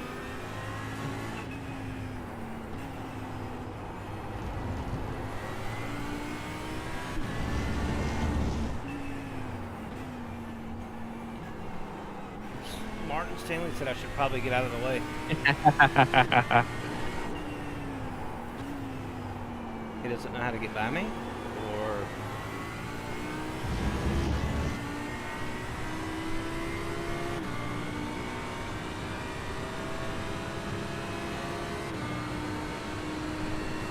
And is he hidden? Looks like it. Alright. 41.841. Is that even Martin? Reese office. No, it's not. Who's Martin? I don't know.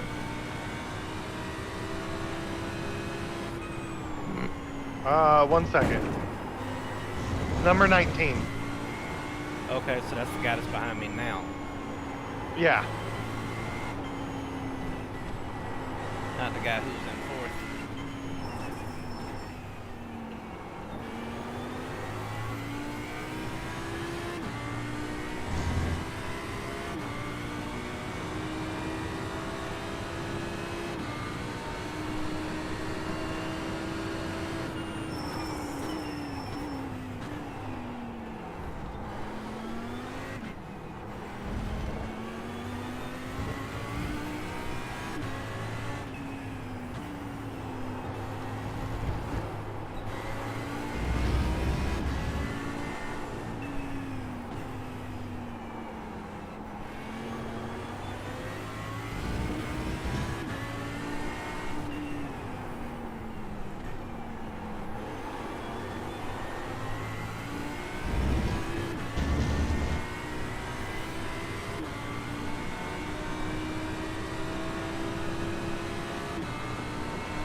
Run there, Stephen. You can do it.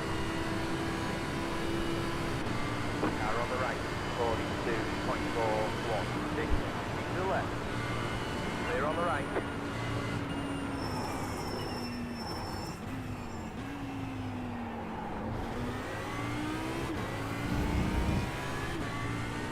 Do you guys run the Ferrari very often? Yeah. Well, we used to. That was my go-to GT3 before the Corvette came out. Yeah. Right. I own it, and I've raced it once, and it was a very, very loose car for me at the time. So again, I'm sure it was stuff you could do with the setup, but I've just never really given it a proper crack before. Till the McLaren, it was probably the most popular car because it's probably the easiest to drive, I'd say. Yeah, right. I think it still is, really. I've just been driving Corvette and Mustang, really, depending on the track. Yeah, I did the Corvette because GM fan, so. Just because American? Yeah, I just did because America. Yeah. Well, I mean, my hero. There is no used Toyota, guys, so. No. Maybe one day we'll get the Lexus, like a season before it retires. If they bring the Lexus out, if they bring the Lexus to iRacing, I will buy it immediately. Oh, me too. And I won't drive anything else until a new Lexus comes out. Exactly the same. It's That car is badass. I own an ISF, and they still use the two GSE engine in the F cars Lexus now have. It's such a mad engine. I love it. And if they bring the RCF here, ooh, I'm there.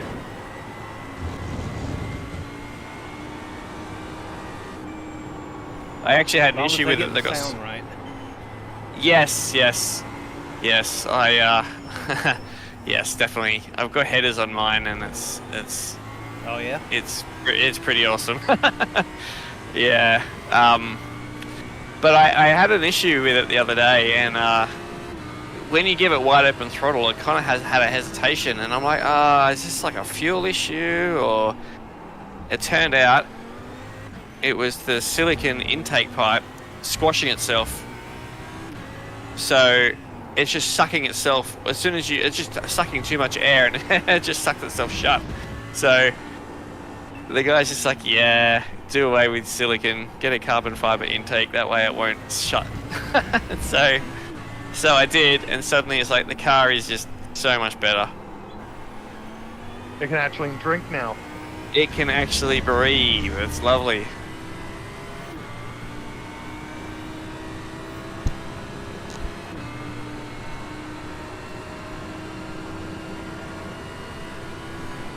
But yeah, I'm always watching the Bathurst 12-hour list, just hoping Alexis comes one day.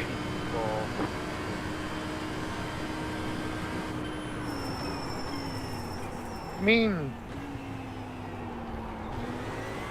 I wish they would. Could you imagine if Master Sullivan was like, yeah, one off, let's go do it. F it. The problem is they keep wrecking them over here in IMSA, and I'm sure they're running out of parts for them.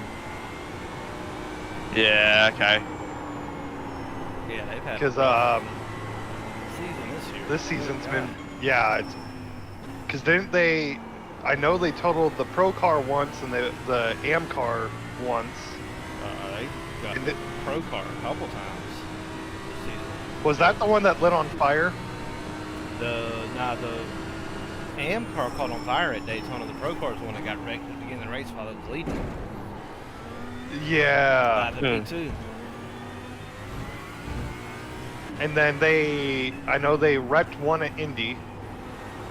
And they also, I think, lost one at Road Atlanta, didn't they? Yep. So yeah, I'm wondering if they're running out of chassis. They had a hell of a year.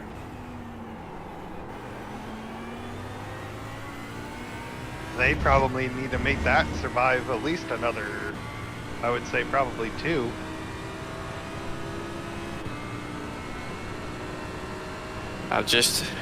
You made me think. I've just got on the Bathurst 12-hour website.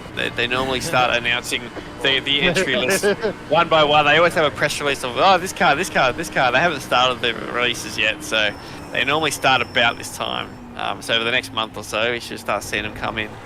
But yeah, the last couple of years, there's been just too many Mercs, basically. Wasn't this last one almost all Mercs? Like, as far as like the competitive cars? Competitive ones, yeah, pretty much. Yeah. Yeah, it was basically Merc or bust. Yeah.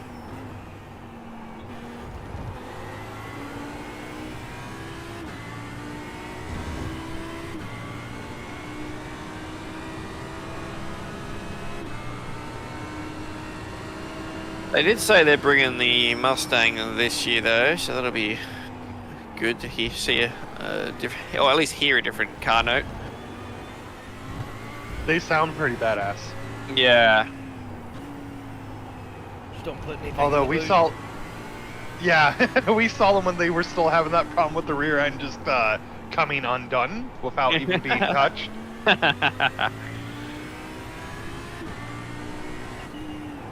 like, is the trunk open on that car? And that one? And that one?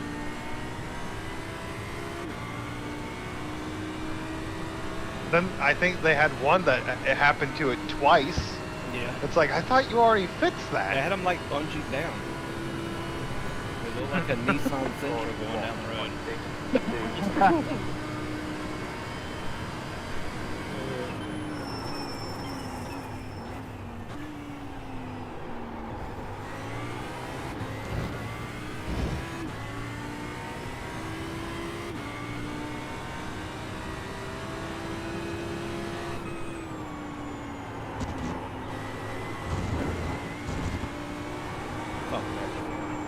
I was going to say you love it.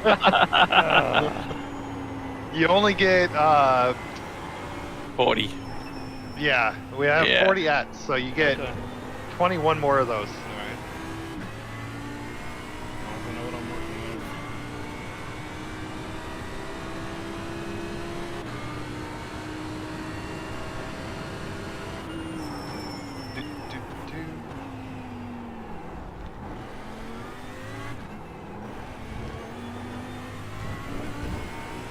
So, Breton mentioned the start at Bathurst 12 hour at dawn when it's nice and dark out.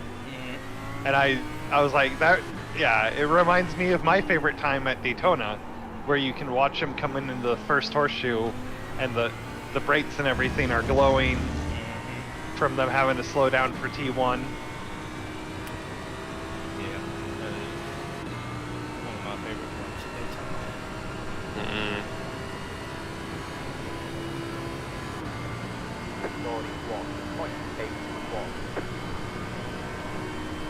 Yeah, we normally set up a like a little tent at the bottom of the chase, so they come down Conrod and brake to the left-hander. We just sit on the right there, and it's really nice. Like, you just see them thundering into the chase just all day.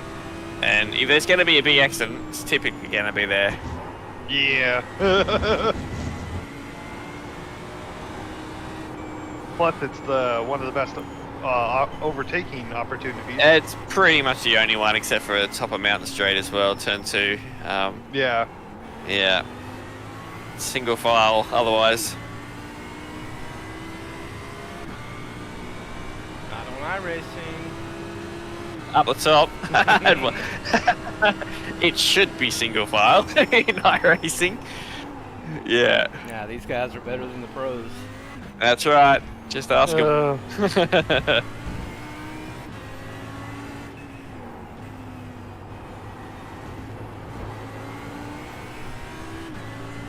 Well, my lap time was a 1:58. So obviously, I could do the real race. Yeah. It's like, no, you couldn't. Yeah. The first time you approach the mountain, you would crap your pants. And pull Absolutely. over. In my old car, I had a turbocharged Toyota 86, and we were on like a parade lap around there years and years ago. This was back when the Bathurst 12 hour was only kind of just starting out, and they kind of let us just. They had the safety car going out there, and all the club cars just kind of follow.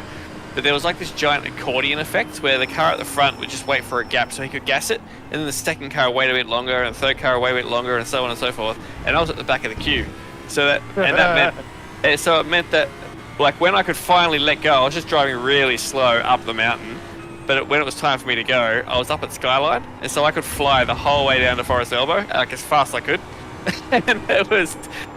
Yeah, going through the dipper. Oh boy, it's sketchy. It's hard. It's like, wow, these guys are, they got some cojones on them. I had my old man, my dad in the passenger seat, and frightened the life out of him. It was great.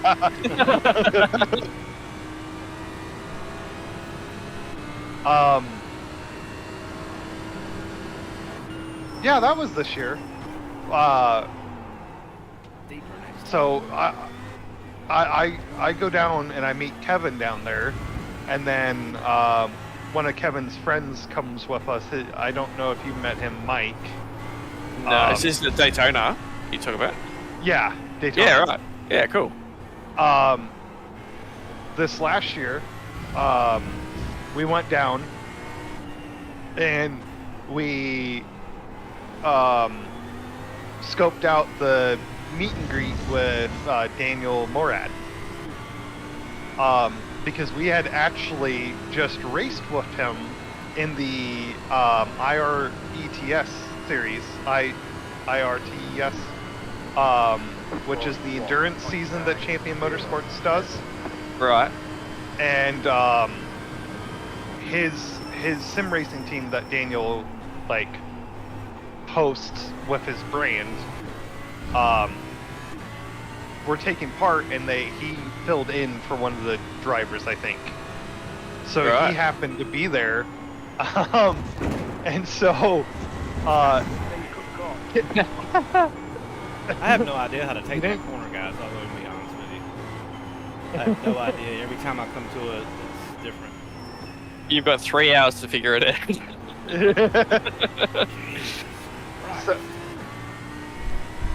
So Kevin ends up passing him twice because he keeps getting wrecked by prototypes. Right.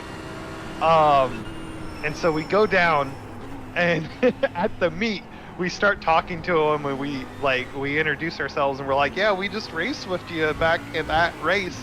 And he's like, oh yeah, and then Kevin's like, yeah, I passed you twice. Because you were on the side of the road, spun out. Still counts. But yeah, you're good. But so Daniel's team owner came up while he was doing the meet and greet and gave him 2 cards that ended up being the brand passes to do the ride-alongs. Yeah. In the pace cars and stuff. Nice. And so he held a little mini contest with us to see who would win, and we had to guess at his current I rating, and I happened to get closest. Yeah. So we won 2 passes to do a ride-along, and it turned out to be the AMG, like, electric sedan that they have. I can't remember what it's called. Right. Yeah, thank you. That thing was insane around there. Yeah, for sure. They got to go pretty much flat out for most of the lap. That was great. Yeah. So you got to be passenger for that? Yeah. Wow. That's cool. Yeah, we had to back off for the cars in front of us because we were pulling on them so fast. Yeah. We got it up to about 150. And that was around Daytona? Yep. Wow. That's really, really cool. So yeah, it was we couldn't necessarily go into T1 at full speed because they were having the Friday race, the Michelin Pilot Series. So they were having the grid walk at the same time, so we had to go slow through the front straightaway. But as soon as we got to the first turn in where NASCAR pit exit is, we got to go flat out pretty much. Yeah. So going through those little S's where in the sim, you're just like, okay, straight line, straight those S's. Yeah. No, he hooked them, and it's like head goes left, head goes right. Absolutely. And then entering the first horseshoe, you're like, oh yeah, this isn't going to be bad. Nope. Boom. Broke. So you slammed into the back of your seat, and then he turned in, and you went left at when he turned in, and then the kink was crazy. I have a new appreciation for him the whole time. I thought that was just flat out. The guy was like, yeah, I want to keep my job. Yeah. I've had not the same experience, a somewhat similar experience. So I was in the pace car, the safety car at the Bathurst 1000. So I used to work for a place called CAMS. I don't know what the equivalent is. What's the safety body for motorsport in the US? I mean, it's just like the FIA branch, whatever that is in the US. We don't really have one. You don't have one? Yeah. Okay. It's usually it's NASCAR for NASCAR, and then IMSA has their own. Yeah. They kind of default to the FIA regulations a lot. Yeah, sure. So in Australia, maybe it's again probably because we're over-regulated. We decided to have a whole body for the whole country, and all motorsport events have to funnel through CAMS, which is now called Motorsport Australia. So you have to apply for a permit to host any event from a club, to, super sprint or a motorcarna, all the way up to the F1s. So everything. And so we that was interesting. So I work for the state office here. There's only 4 of us. So New South Wales, to put it into perspective, is it's not, I think it's our 4th biggest state landmass wise, but it's still bigger than Texas in terms of size. So we're a sparse country. And so, I knew that was coming. Damn it.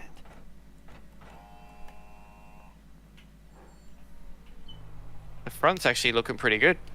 Yeah, I didn't hit it that hard. I can't stay off of that curve over there. I can't get the car to turn. Yeah. And if I get on it any harder, I feel like the back end's gonna come around. It's all good. Front bumper is just slightly hanging, but it's fine. I already fucked up the underbody, so yeah. Nothing a hammer won't fix. So I was working at the Bathurst 1000, working with the stewards and whatnot. I wasn't a steward, I was only young at the time, but I was sort of just there helping run the whole event. And they said, "Oh, have a ride along in the safety car." I'm like, all right. So that was cool, going across the top of the mountain with 100,000 yobbos just drunk off their face, Okay, right. This is kind of weird.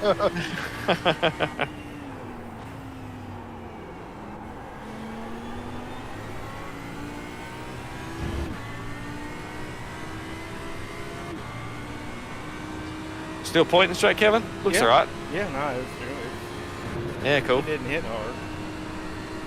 No. It was a tire wall too, so that helps. Yeah. Yeah. Top speed looks to be insane. Cool.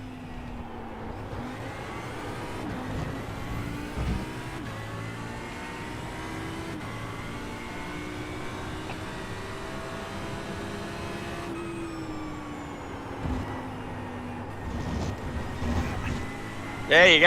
I'm getting over there on those curbs every time.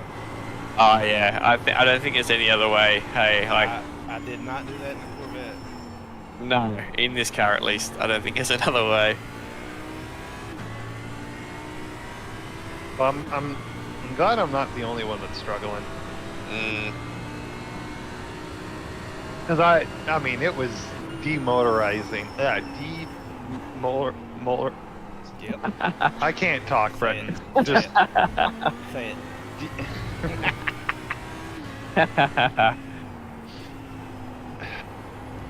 Well, I figure, was I mean, I was demoralizing. struggling with it a little bit in practice, but it'll come to me. You know, I've done that plenty of times.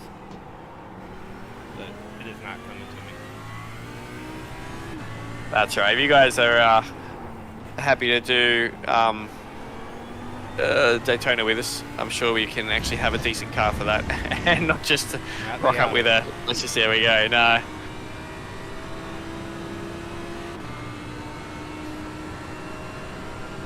The other guys that I race with, they're pretty pliable people. So like, if you guys want to do a car, I'm sure they'll be like, yeah, whatever.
See, those cars are just rolling over that curb behind Like the cars it's nothing. behind you, like it's nothing. Yeah.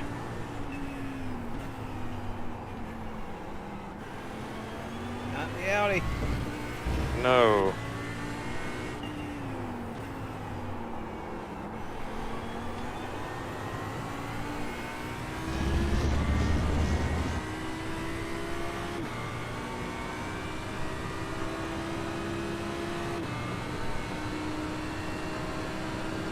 Antonio.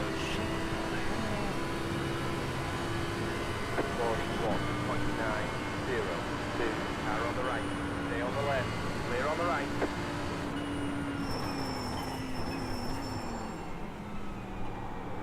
I'm not going to pull over in the middle of these curves back there. It's like, good God. You're not even racing anybody.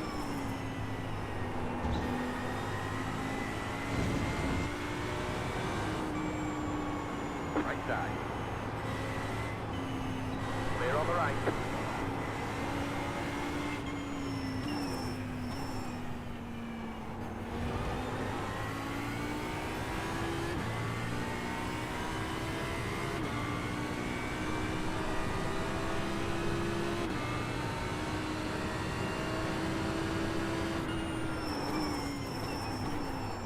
Rain chance is going up to 3%. Uh-oh. That's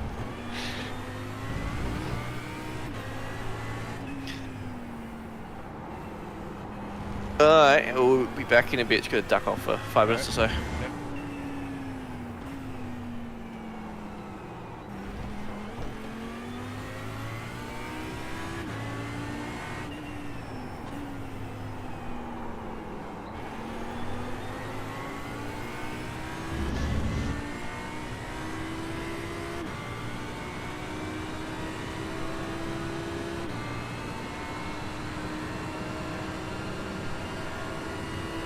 Hi, Kevin. 42, 5, 6, 9. Hold on, I got you, I think. Let me make sure. Hi, Eli. What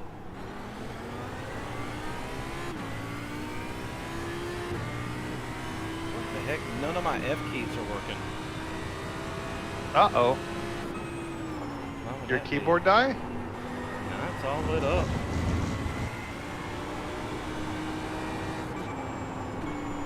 Huh. I'm reaching over there pressing it and nothing's happening.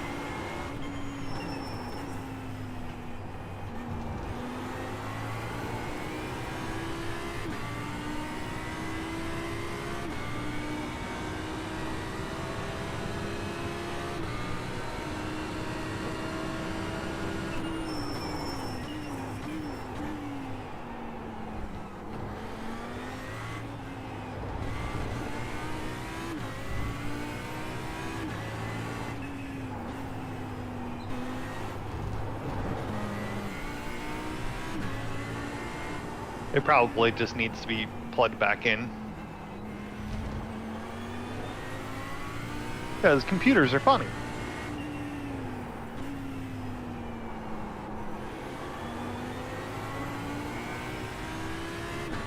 You know, Alexander, I'm going to lift and hang over right here. Right on the side.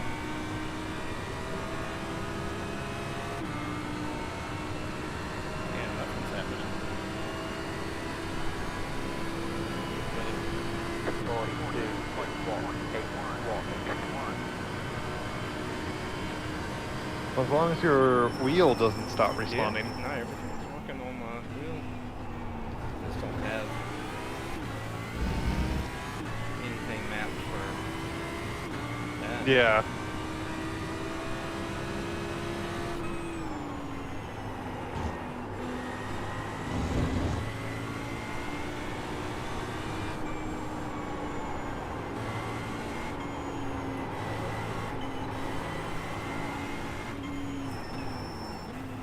Yeah, like just a couple weeks ago racing Eli here. Yeah. Smashed him, you know? Now Yep. he's walking me down.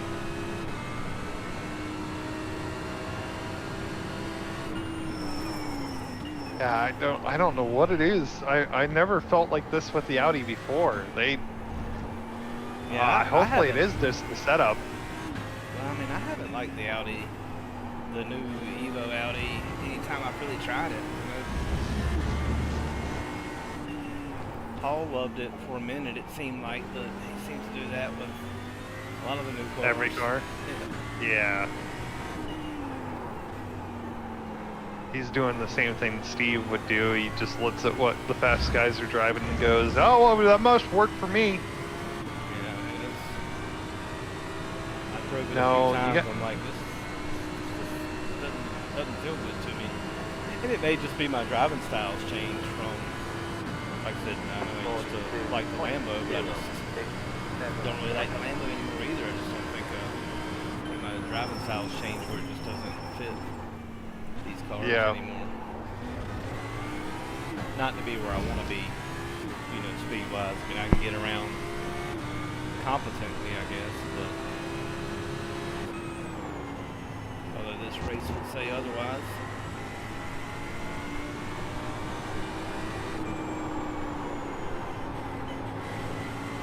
Oh yeah, that first stint, I tell you what, I mean,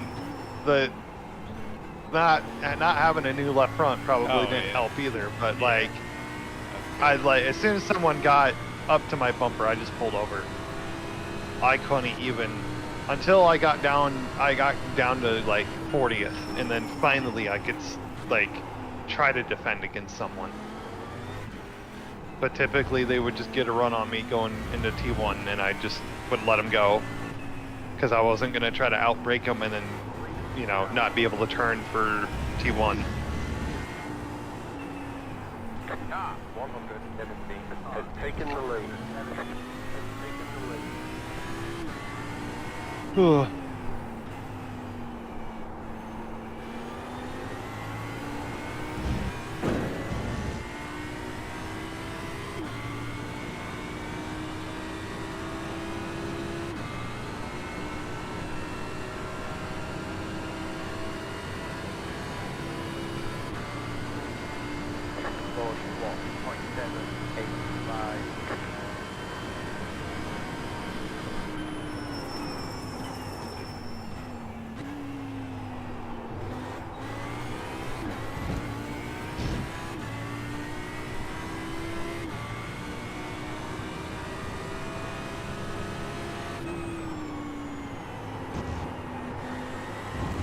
You can't just dive it up the inside and not leave the space. You always have to leave the space.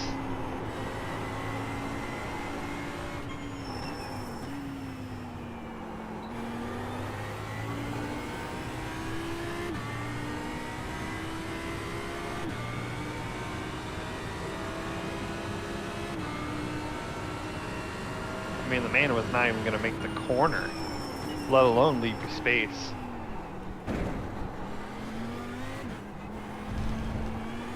Hey, guess what? It's Bruno's team. Is it?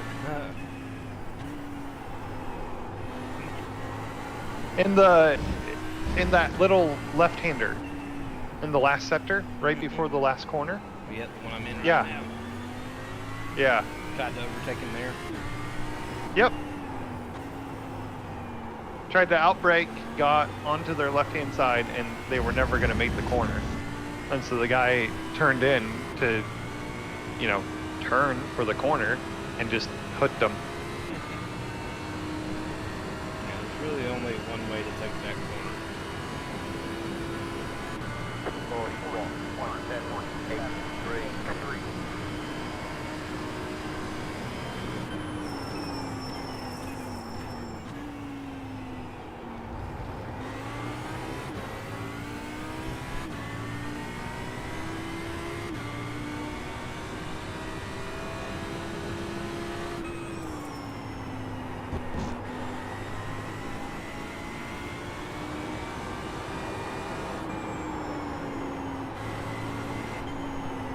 Monster, alcohol first journey. What did he say? You're gonna pass me, just pass it. Don't mess up.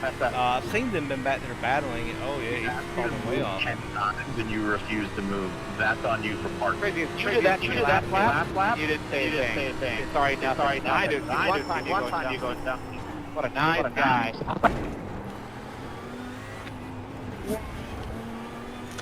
Be holding up the 25th place car, Eli. When he's in third. Yeah. And the 25th place car already has damage. No way. Can't believe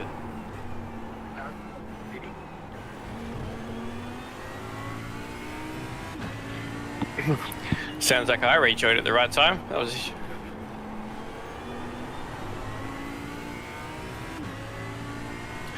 Rain is up to 7%.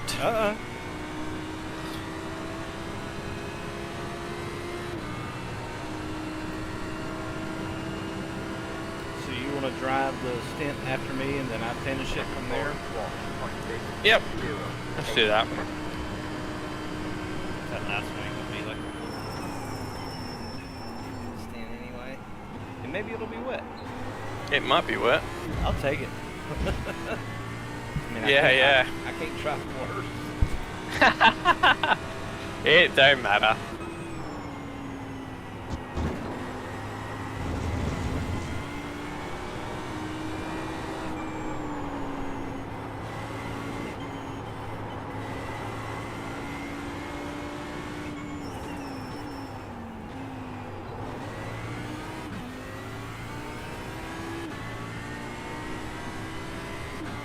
That last stint will actually be a stint and a half. Oh yeah, that's what I was saying. The last. Oh, sorry. Yeah. Yeah. Gotcha. Yep.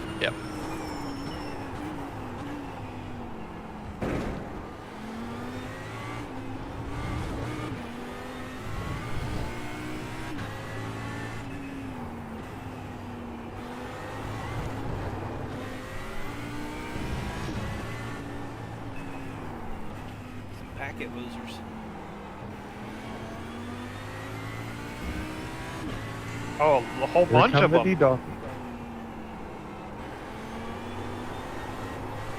It's still going. Boys. Holy crap. Let's pick up some places. Oh, man. Let's go. So you're saying that there's a chance. Yep. All right, boys, we're back in it. Refocus. Something happened. 42.424.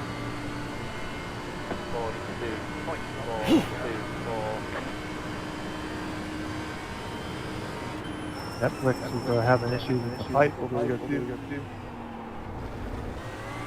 It's the Jake Paul Mike Tyson fight. Crashing the internet around the world.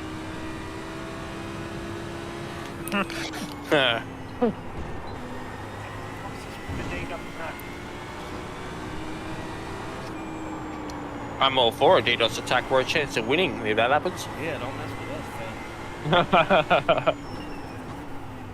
Here they come crawling back now.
Hey, there's 3 spots. Yeah.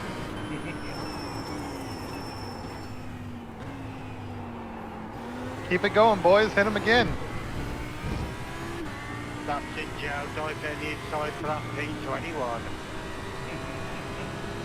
Matthew, you don't have any room to talk. You literally just punted the guy in P3.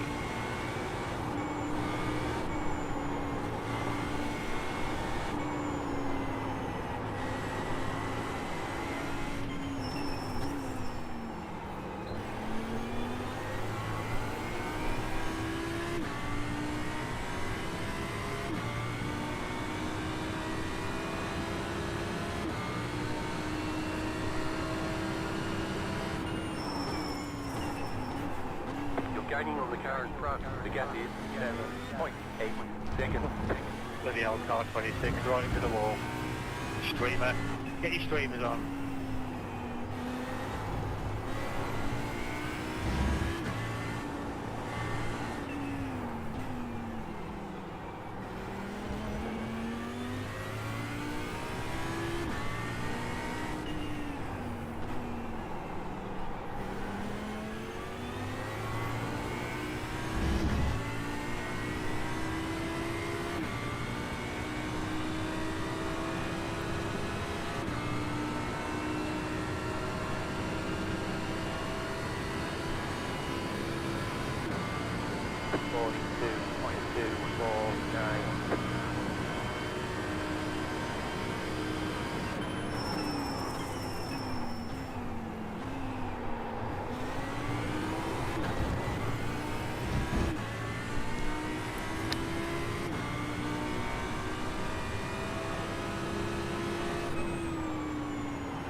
You've got about 5 laps of fuel left.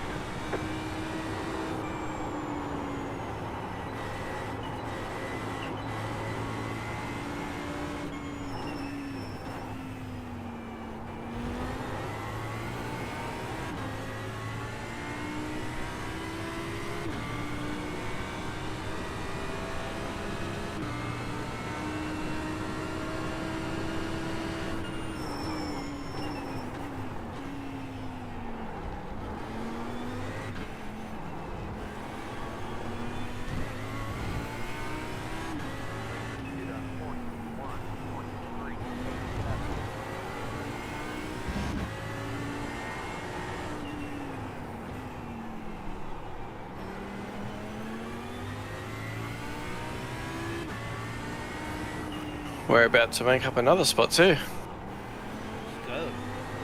Mm.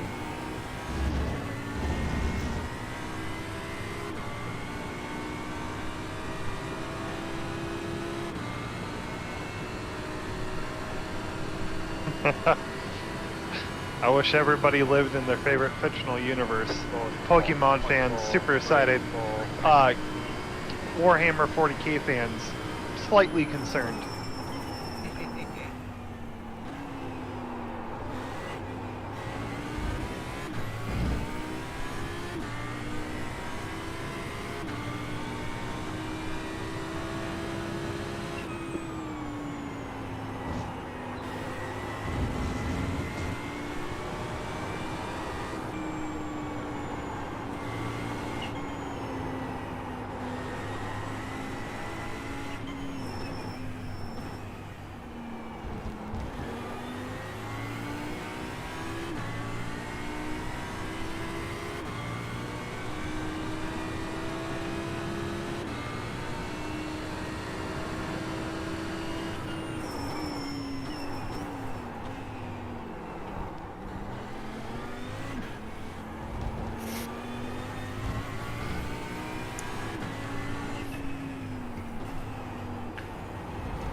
Did you guys happen to see the Max Verstappen's meme car that he drove in recently? His what? No. So he did a 23-hour Exalder race, and Oh yeah, God. so someone had full reign to put on his car whatever they saw fit, and so it was just a whole bunch of memes, including Lando Norris spearing off the track at Brazil. It's just like it had a slogan as well, like "Think Different" or something, you know. And then it had Max Verstappen FIA plus 10 seconds written on the side, so like penalties. And it was like, yeah, it's pretty funny. They should have had on the like the back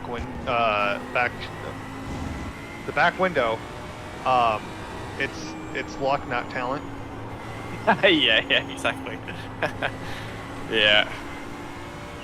That was a pretty classless thing to say, I think. It was clearly a lot of talent involved. Yeah, I get being upset. The dude just had a career drive. Exactly. And yeah, like, sure, he got one free pit stop, but Lando, he finished the race ahead of everybody by over 20 seconds. I don't know anybody doesn't think he wouldn't have won that race anyway it worked out. Absolutely. Yeah. I mean, he was he so set much 7. faster. He set 17 fastest laps repetitively, like one after the other. Like, dude. I'm sorry. He's not winning. Yeah, I watched a video of it was just all the clips of his radio, and I think at with 5 to go, GP came over the radio, was like, Matt's okay, that's another one, Matt's. Yeah. The one, he kept telling him. Get a black and white if he didn't. Yeah, he's like, okay, Matt, yeah, you made your point. You can just bring it home now. No risk. Yeah. And it's like, yeah, I don't even think he was taking risks. I think the guy was just out there driving. Yep. And he just knew where the grip was. Yep. But yeah, every lap, GP was telling him the pace between him and the two Alpines, and it's like, Max, that was a 14.3, and Ocon was a 17.3. That was a 15.1. Ocon 19.2. It's like, slow down. Stop. They're ready. Yeah, I mean, he was already up to only 12 seconds off the leader, and he was just being held up by Leclerc and those guys. Yeah. So as soon as all the pit stops cycled out, I mean, and then he was just, there'd have been no way. Yeah. It was so much faster.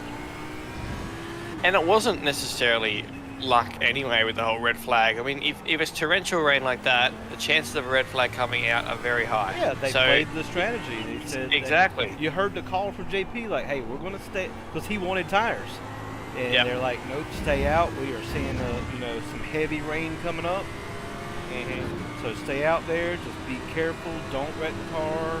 Make it work. Yep. Even like George Russell. Yeah, George Russell pitted knowing that it was probably going to go red, but he listened to the team anyway. Yeah. And then it went red, and he's like, "Oh, I fucking told you." Yeah. And that was without the benefit of a radar screen in front of him. Speaking of, we are up to 11% for us. But yeah, that was just a great call from the Red Bull box, And Max was asking to come in. Yeah. They're like, it's bad out here. I need to. Nope. Stay out. Yep. Be careful. Yep. Keep the car on the track. That's all they kept telling him. They just wanted to get in space. Because they knew what they had. Yeah. Can we talk about how bad Perez is, though? Oh my yeah. God, yeah. There's something. He's just lost his edge, He really has. I mean, they'd be better served to put anybody else in the car right now. Yeah, except the budget he brings is so big. That's the problem. Yeah. He literally is a pay driver now. Yeah.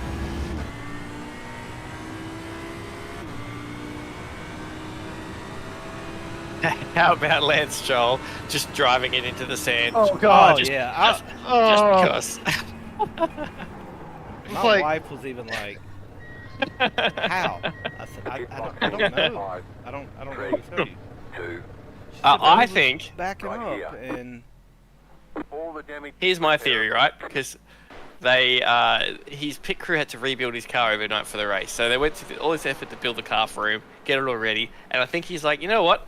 I'm gonna crash this, so I may as well just beach it, not ruin the car. I think he just didn't want to race. Yeah. I mean, that's what I feel like. He just did not want to race. Yeah. Oh, it was just like, what are you doing, dude? It's like he's assessed the situation and gone, yeah, nah, stuff is. I'll just park it. Yeah. After he's spun out and laughed, he's like, guys, I'm done. I'm out. Yeah. He probably, so like, I think he just made a mistake and had the rears lock up, and he's oh, damn, okay, it is going to be tough. That gravel trap looks really nice, bro. Yeah, I mean, let's do it. Completely into the middle of a ginormous gravel trap. I mean, that... After already being like you're half spun around already, you have to do a half of a spin turn, and you can drive on the pavement to get back on the track. Yep. Yeah, like, so I'm they never showed the replay, and I think they did that on purpose. There's no, they're like, we cannot show that a Formula One driver just drove into this gravel trap. Do not put that on the air. I mean, if I was the producer, ain't no way I'm showing that. And then when the replays came out the following day, like I sent it to my wife, and she was like, I don't understand how he's driving in Formula One. Daddy's money. Yeah, she's like, I just don't. And she understands that part of it. She said, but I just don't get it. She said the only thing I know about. You have to overtake safely against that car. We don't have to yield. This is not F1. Yeah. I was like, yeah. But we will keep to our line if you can overtake safely. If you can't overtake safely, that's on you lot. Leaders pitting now.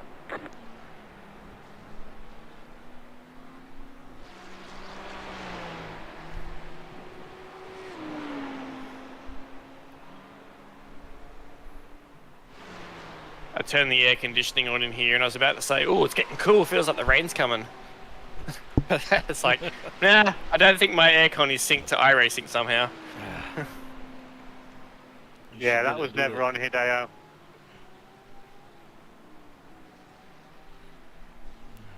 Weather. Yeah, it's... Hmm. So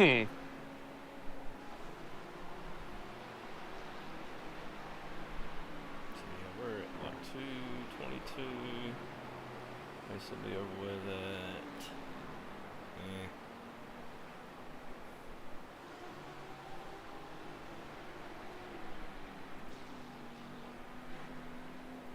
I'll do a little rain dance between now and then. Yeah. Shake it up a little bit.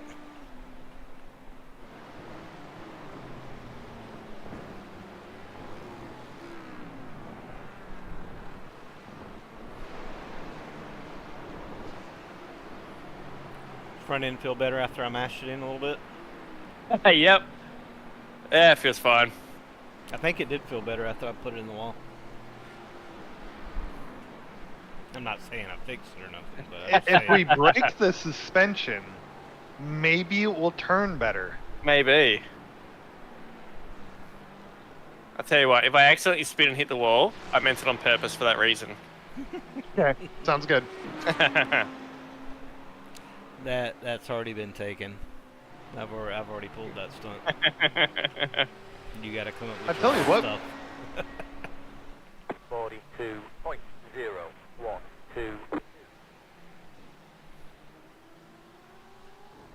We got a lot of cars running into each other right now.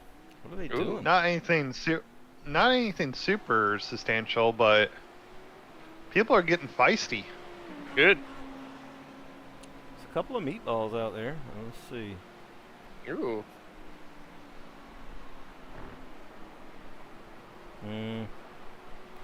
One's already behind us. What was the other one? Intent wreck, everyone. Oh, Conway. Where's the 23 at? Yeah. Yeah, their front's definitely a bit Only washy. Jeremy Quill. More so than before. Oh, nah. Womp womp. That's perfect. Everyone said wreck Punjab. We'll get one spot. There's one car in front of us meatballed. Yep. I guess the fight's over. Funny, because he let me get in his head so easy right now. He's driving so tilted. Oh, is there? Yeah, let me see. I'm trying to... E3 to It's not 33, live buddy. anymore. I'm fast forwarding. Hey, go tune into the 861 team and look at lap 182 in the short left-hand. I really hope it's a knockout. To Look at the Tyson. intent wreck here. Yeah, I think most of the world wants to see Tyson knock one more person out. Especially when he's that old. Yeah. I am watching the big fight. I remember as a kid, man, it was exciting. Like Mike Tyson was fighting. Woo. Yeah,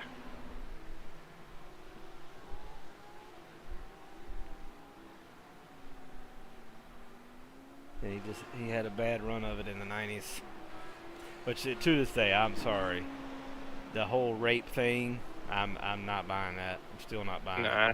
Oh my gosh, that was bad. You went to his room at 3 o'clock in the morning. For a second, I thought it was Jeremy just Quill. for like It was some, that have bad. some tea and crumpets. I mean, Yeah, that's right. yeah. Well, E3 to 33, buddy. We weren't Oh, born man, I love yesterday. you, We all Captain know what Seth that irony. means. GG's, kid. Mm-hmm. yeah. You're literally still crying. I don't know, man. I think I'm a... Konsuke goal! Goal, goal, goal! That is definitely a fan. You might as well all test for now.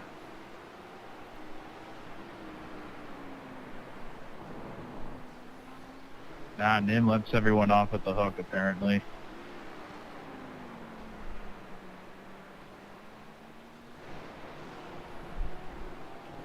Even himself when his VR crashes in an NIS race.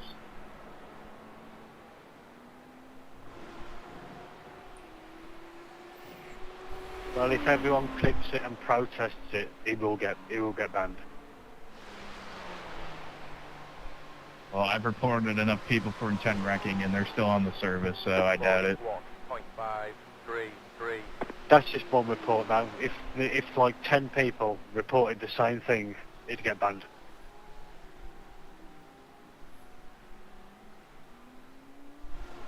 But that's a 12 out of 10 takeout. I appreciate the effort.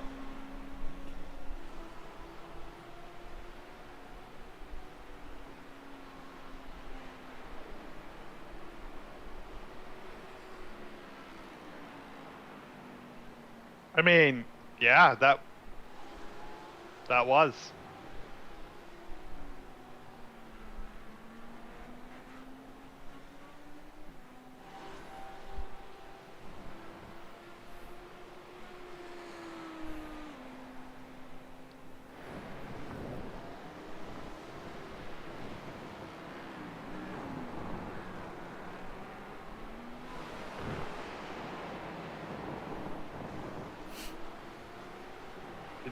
Did you watch that, Kevin? What's that?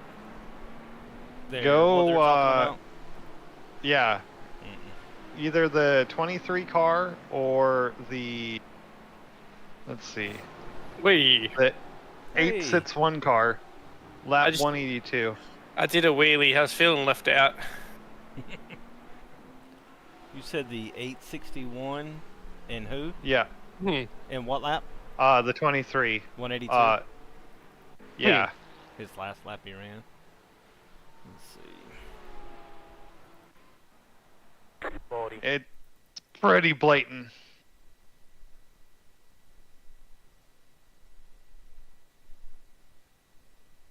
It won't show me anything. Oh, that sucks. Too far away from us.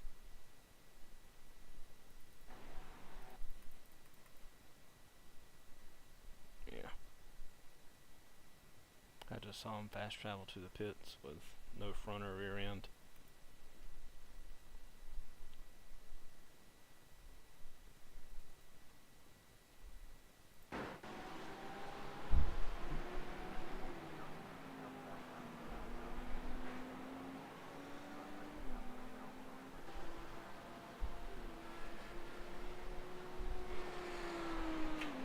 Here, I'll be right back.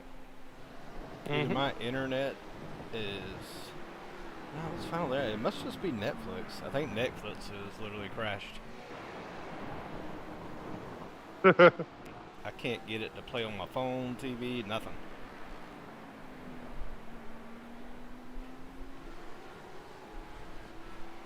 But everything looks fine on Sim.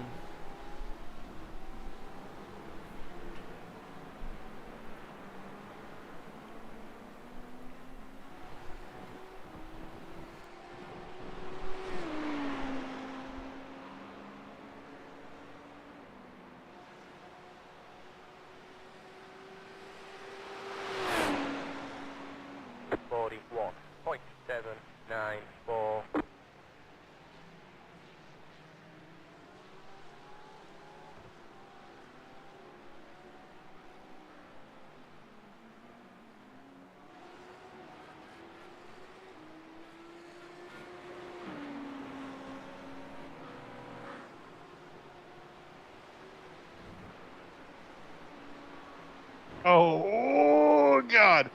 Oh, I just watched that Scott McLaughlin pass.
Fucking Amazon has a Black Friday week now. Mm-hmm. Shop early deals.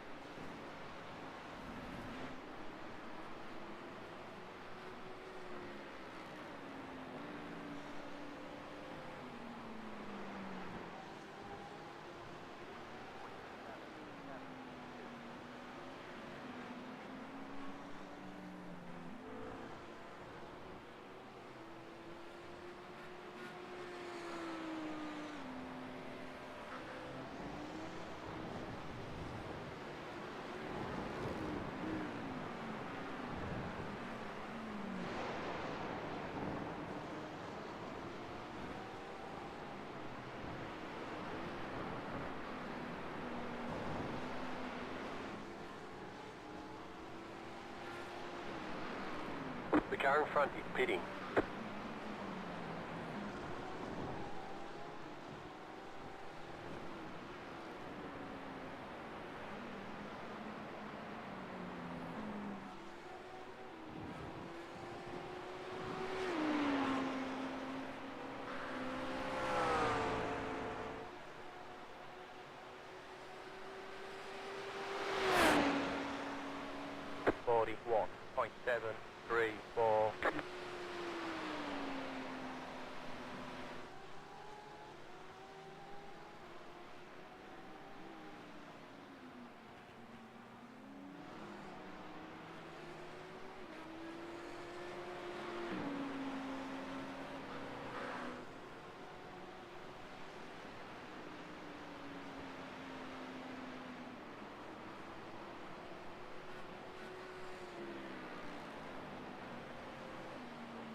Leaders pitting now.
I'm starting to spend the one so Kevin won't have any left.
Car 117 has taken the lead.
Oh, well, close.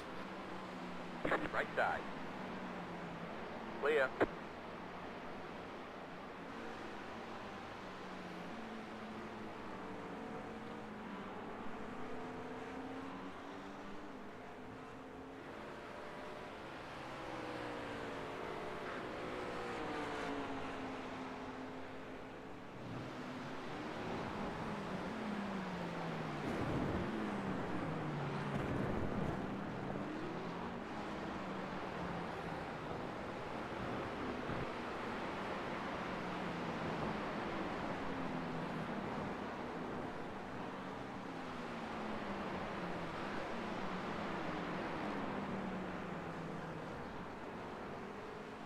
Man, I'm sick of seeing the McLarens drive over the bollards every time.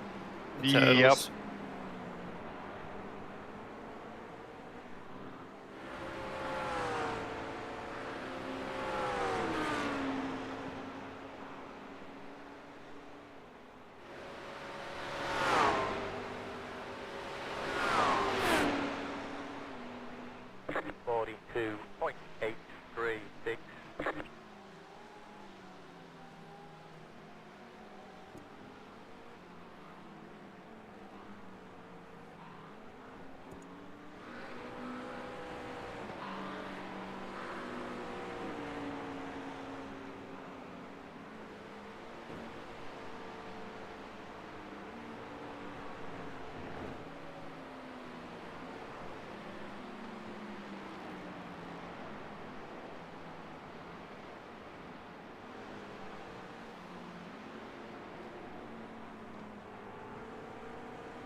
Oh, it's just he just drives straight over it. Like, oh man, we really have got the wrong car here.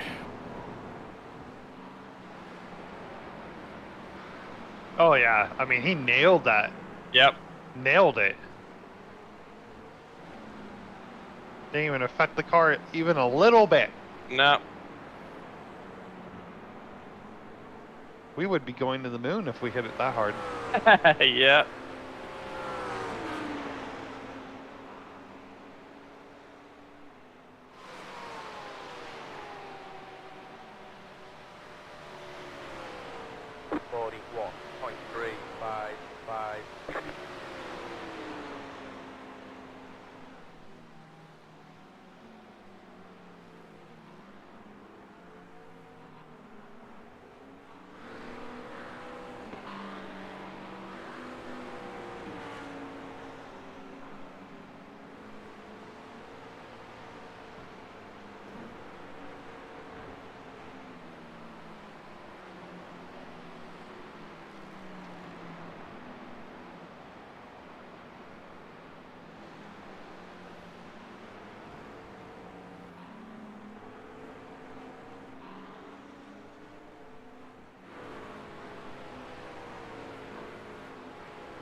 Every lap.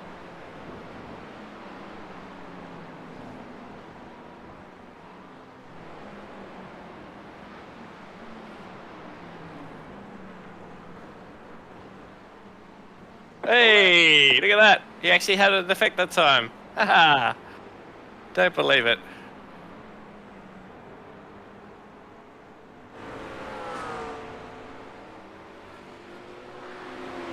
Hit the first one. I think there might be a geometry bug on the first one. Right. 42.037.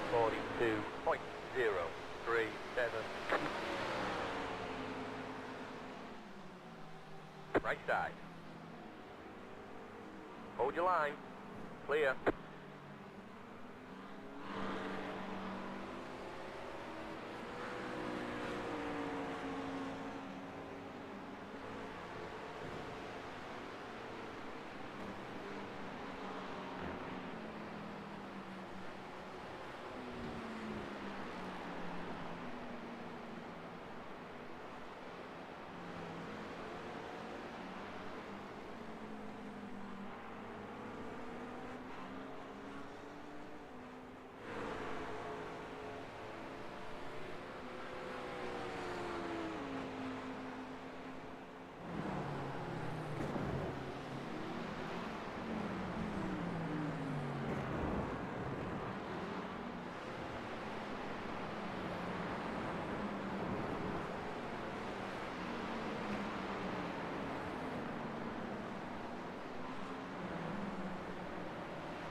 Caution behind me. I'll let you by and I'll lift you.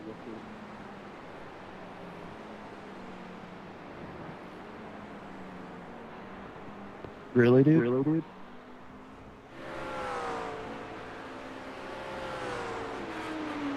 Do we know what happened in the fight yet?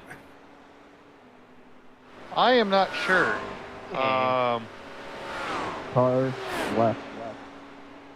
Listen to it. 41.354.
Car 86 has taken the lead. Has taken the lead.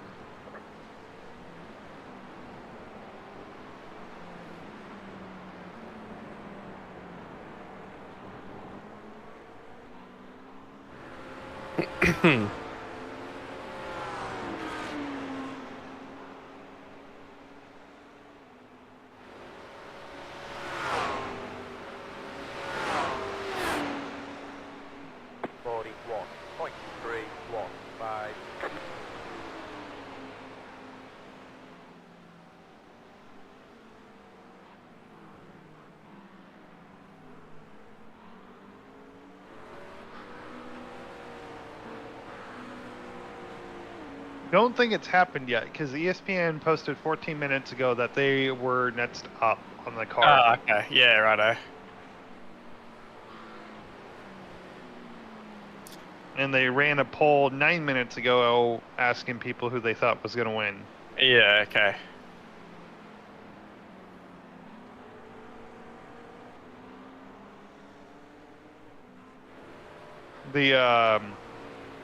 The two females that fought before him, though, one of them ended up having a massive cut above their right eye. Right. That sucker is deep. She's gonna have to go get stitches. Uh-huh.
That may be where Kevin's at. He might have got Netflix to work on a TV. Now he's sitting there watching it.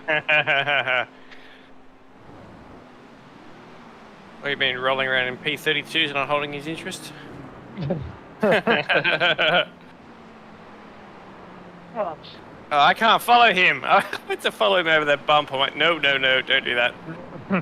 Bad idea. It's like every lap he's doing it.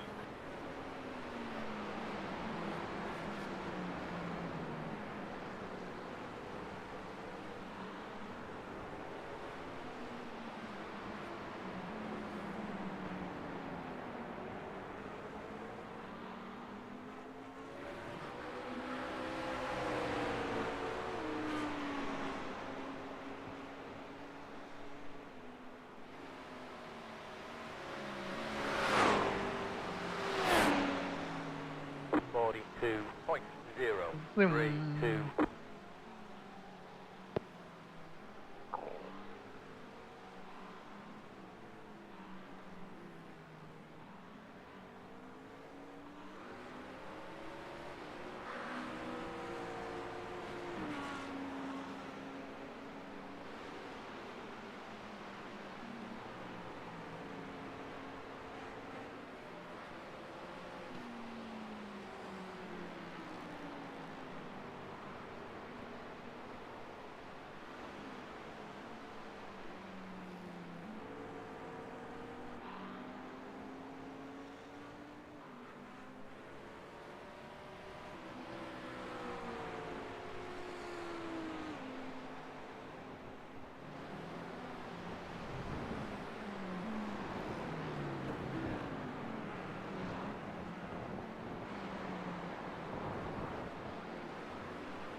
Again, and I'll lift some of the break-ins in here. I'll hang to the right.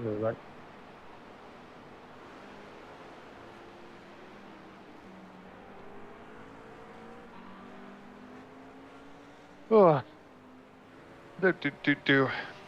It's funny, Britton. You've probably seen more of America than I have, and I live here. Yeah, probably.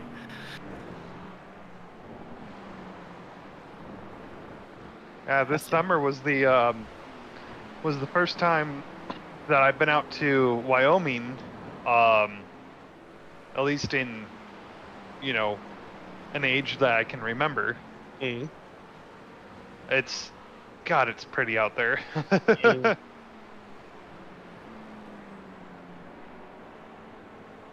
Yeah, I was surprised just how picturesque it is driving through Alabama, Georgia, up through the Carolinas. It's like, it's the time of year as well. All the leaves are coming off the trees, and it was just like, yeah, this is actually like really nice. Yep. The car in front is pitting. 41.674.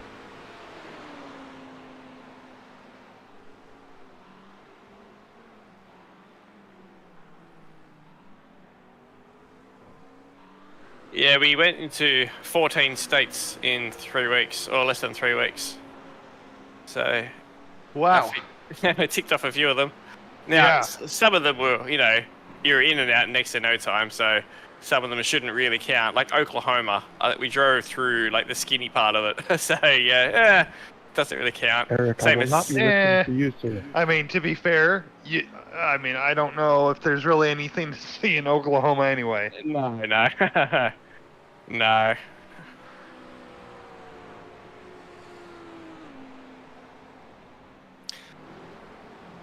Especially if you drove through most of Kansas, that pretty much just continues through Oklahoma until you actually get down pretty far into Texas, and then you get to the point to where it starts like changing back into, I guess you would call it kind of the high country, deserty type terrain. Yep. We weren't going to go through Oklahoma or Kansas, but we're going to go up to Colorado from Texas through New Mexico. But we got hit with flash floods and our phones are going off, emergency warning, and all this stuff. And we're like, what is this about? Like, there's bright sunshine, there's not a drop of water anywhere. And within 2 or 3 minutes of driving, there's like a bridge that's been taken away by flash floods. It's like, oh man. so we had to chuck a Yui and head back to where we came from and go the long way around. So, yeah. It's a long old day, that one.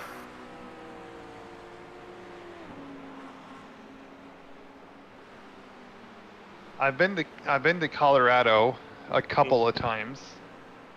That's really pretty too. Yeah, the mountains are really good. Went up Pikes Peak, that was pretty cool. I didn't do that this time, I did it last year. But Pikes Peak is like so good.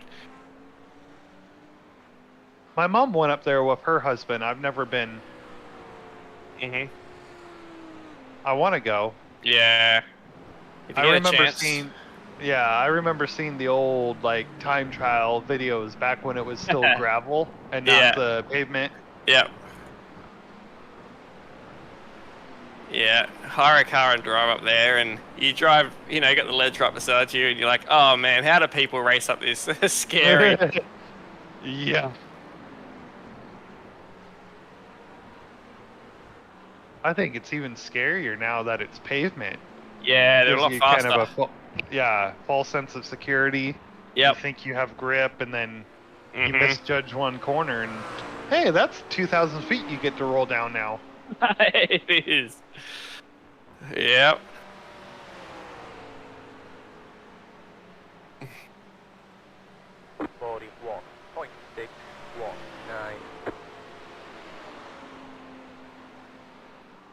Yeah, just thinking about it, I have a lot of states I haven't been to.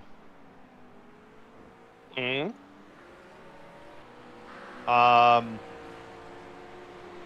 Yeah, because I've really only been to South Dakota, Wyoming, Nebraska, Colorado, Utah, Missouri. You're literally stating all the ones I haven't been to. Oh, really? Yeah.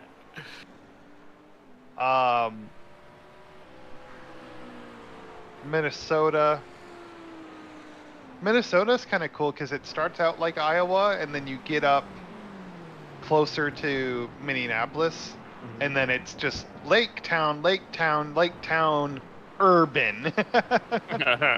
And you're like, oh, this must be Minneapolis, and it's like, nope, Shakopee, and then another suburb, and then another suburb, and then you're finally in Minneapolis. Right. Which is, that's weird for me, being small town Iowa. Yeah. Because, like, I go down to Des Moines a lot, but for us, for the most part, I'm sure it's different for people who actually live in the city. Des Moines is Des Moines, but it has several suburbs like Urbandale, Ankeny, Altoona.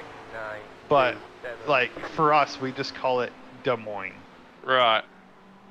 But I'm sure the people who live there, like, I'm absolutely positive if I was talking to someone who lived in Ankeny and I knew they lived in Ankeny and I told them to their face they lived in Des Moines, they would probably slap me.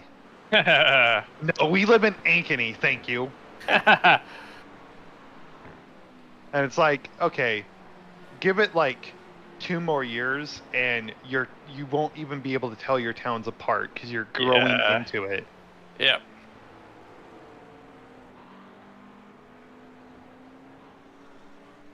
I mean, I guess Florida is kind of like that on the coast, right? It's just one giant town now. It doesn't really have any defining features. You just keep going, and there's just more and more and more buildings.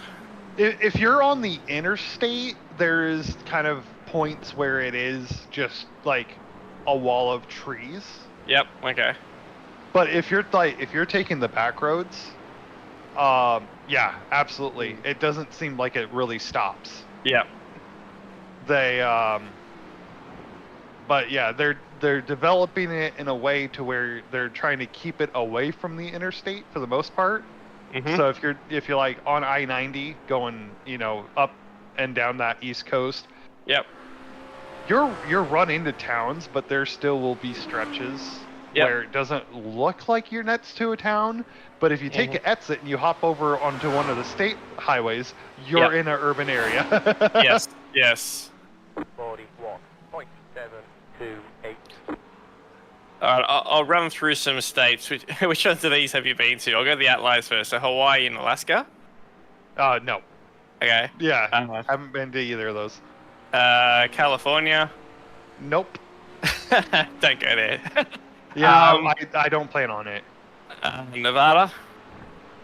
Never been to Nevada. Okay. So we're not. Well, it's none from 4 so far. New Mexico? Not that I can remember. My mom took me there when I was still having to be carried. Okay. So I don't count that. Yep. So Colorado? Yep, been to Colorado. Alright. Texas? Never been to Texas. Okay. What's next? Louisiana? Nope. Mississippi? Got to think about that one for a second.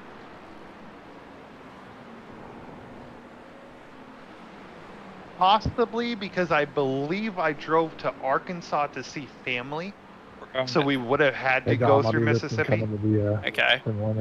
I'll go to the right. But we didn't. I mean, other than driving through it, we didn't stop and see anything. Yeah, sure. Alabama? Nope. Georgia? No. Thank you. No, I landed at the Atlanta airport a couple of times. Didn't leave the airport though, so no. Okay. Florida? You've been to Florida, so that's that one. Yep. So what are we up to? Florida. 2? And then The least you could do North is and say South sorry for the Carolina. 2X. Nope. Tennessee? Sorry? Question mark? Nope. Kentucky? Talking to car number 26. Indiana? Nope. Wow. Ohio? Nope. Okay, that's all. That's all the ones I've been to. Yeah. Pretty much, if it's east of Illinois and north of Florida, never been. Wow. I've flown over that area several times. Yeah. Never actually been there though. So yeah, I got to step up my traveling games. Like, that's why I wish I was still kind of a NASCAR fan. Like, I mean, I guess I probably should, like, try to make it to a night Bristol race just to say I have.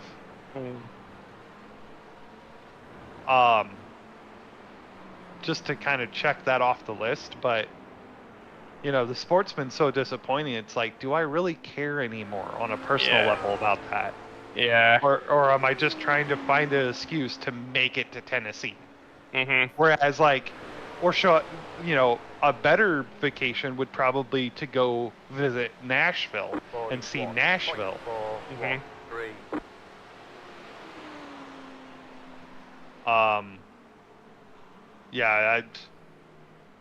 would like to go into the New England area at some point. To go see like Boston and stuff, like. Because I don't know how widespread this is, but I know the schools that I went to as a kid. I think it was right around our 7th, 8th grade time frame. My school would offer to do a DC trip. And then you would go, I think it was about a week in the middle of summer, or maybe during the school year, I can't remember, but you would go and you would just do like, the typical museum / tourist stops in the DC area. Yeah. But, you had to, you had to pay into that to do it, and I think it was upwards of $2,000. Oh wow, yeah. So I did not get to do that, and that's kind of one of the things I do want to do as a vacation is to go, you know, to some of those museums, especially like the Smithsonian, 41.28. see some of that stuff. Mm-hmm. Because I do like air museums. I do like my aeroplanes. Yep. Where did my phone go? It's way over there. Oh, I got a text message. I wonder if it's from Kev. Oh, he better not be like, oh, my internet's out. Yeah. Oh, he's wondering how many laps till he has to drive. Let's see, we got 7? Yeah, our 7. sets. Yeah. 6. Left. I bet he's sitting there watching the stupid fight instead of hanging out with us.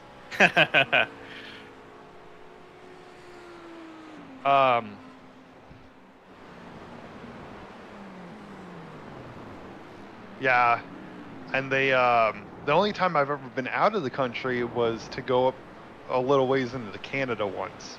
Right.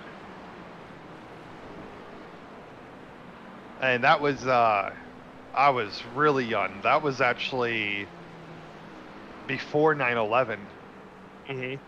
So that was years ago, and at that point you didn't actually need passports, as far as I'm aware, to go into Canada. Yeah, wow. So yeah, we just got to drive in. Not that we really got that far. We didn't really see anything. We went to this one moderately sized town. I can't remember what it was called. I do distinctly remember though. We went to McDonald's for lunch, and they did not have ketchup for our French fries, and we were shook about that. They had what did they have instead? I think they had honey. Honey.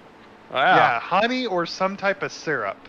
And I'm not saying maple syrup because I'm not going to be that guy, but it was something weird. Mm.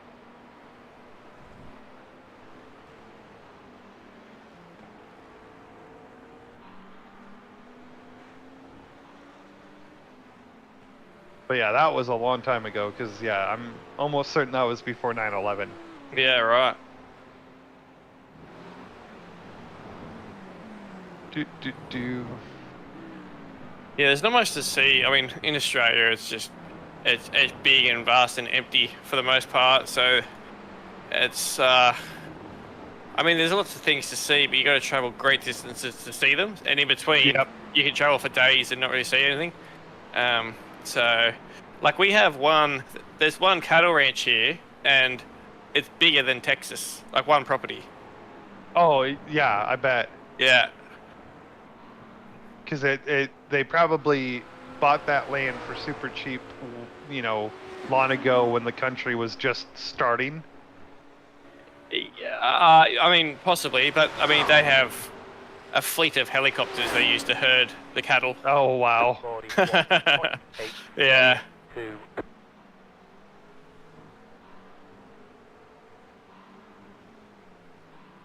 I know when you're going around in Wyoming, it's not all one ranch, but most of that land there is ranch land, but it's several different ranches.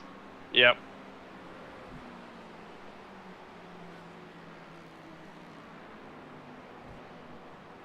But it's a little funny because you're just like, I mean, it's weird for me because I'm used to that land being obviously taken for something because, you know, I'm used to agriculture, so there's something growing there, be it soybeans or corn, whatever. And when you're going past ranch land, it's just land. Mm-hmm. And if the cattle aren't in that area, you're just like, oh, that's this land. I wonder if we could go there. And then you're like, oh, no, there's a fence there. Okay. Never mind. Yeah. That was my first time really being close to, you know, vast ranches. Mm-hmm. We have livestock here, but they're usually for dairy. Yep. So they're usually limited to like barns. Mm-hmm. They'll be let out in the fields like now this time of year when they're not growing anything. Then they're let them out to go eat the stalks and stuff. Mm-hmm. But yeah, there's not a lot of ranch land around here. Yeah.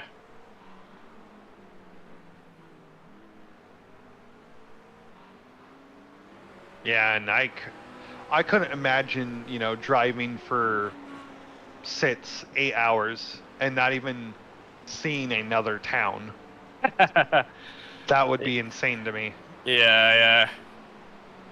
There's a drive you can take here from Sydney to Perth. It's one side of the country to the other, and you go across a place called the Nullarbor Plain. And can't actually remember how many miles drive it is, but with a Nullarbor, there's signs up. You know, last fuel for 450 kilometers, so it's like 300 miles. You know. Yeah. These sort of things. So you got to make sure you plan your trip. Make sure you got water in case you break down. Like all the stuff. I'm yet to drive the Nullarbor. It's on my to-do list one of these days. That'd be crazy though. It's like a whole vacation just to do that and back, right? Oh yeah, you got it for a week if you do that. Yeah.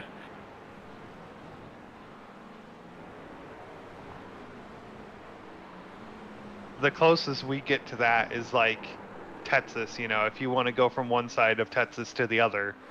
Yeah, which I've done, and it's not that bad. Yeah. Is that it? It's lengthy, but nothing compared to that. No. Yeah. 41.986.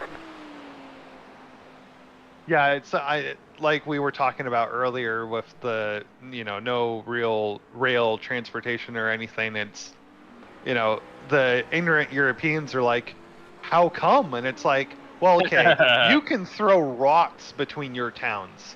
Yeah. There's parts of our country where, you know, well, you understand this obviously, but like, you know, they don't. Like, it's like you could waste the entire fuel tank trying to get to another spot.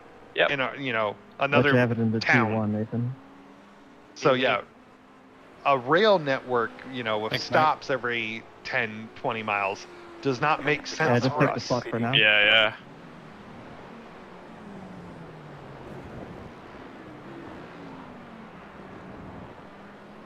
Yeah, back when, you know, the last time trains were popular for transporting people around this nation was before airplanes really took off the ground. Yeah. Because yeah. Sorry, go on. I was gonna say because like a train trip would literally be a week. You know, if you wanted to say go from, you know, St. Louis to LA, that's literally a week by train. But, you know, in the 30s, they're like, yeah, hell yeah, that's fast. And then you fast forward only like 20 years, and then it, you know, airplanes come along. They go, we can do that in 6 hours. Yeah. What do you think people are gonna pick? Yeah, and you guys have the population, so you can put airports anywhere and everywhere, and air travel for you guys is so much easier and less stressful and more convenient. There's more flights everywhere, they're cheaper, so it's a genuine option to travel, whereas here, it's like, it is sometimes, but there's less flights to start with. There's only like 2 airlines that fly domestically, and even then, you've got a choice of 4 or 5 destinations, and that's kind of it. So, you know, a big country with only 5 spots you can fly to, you may as well just drive, and that way you got a car when you get there. Whereas I found with your airports, you get there, you hire a car, the car hiring process is so fast, you're out the door in a car in no time. Oh yeah. So yeah, it's very convenient to fly over there. They got that down pretty pat. Yep. The fight literally just started. Retaliation gets reported. Netflix is having so much trouble, like it just keeps freezing. Oh God. Yeah. Like Netflix is working, but the live stream is like being overloaded. Is it a pay-per-view? Nah. Surely it is.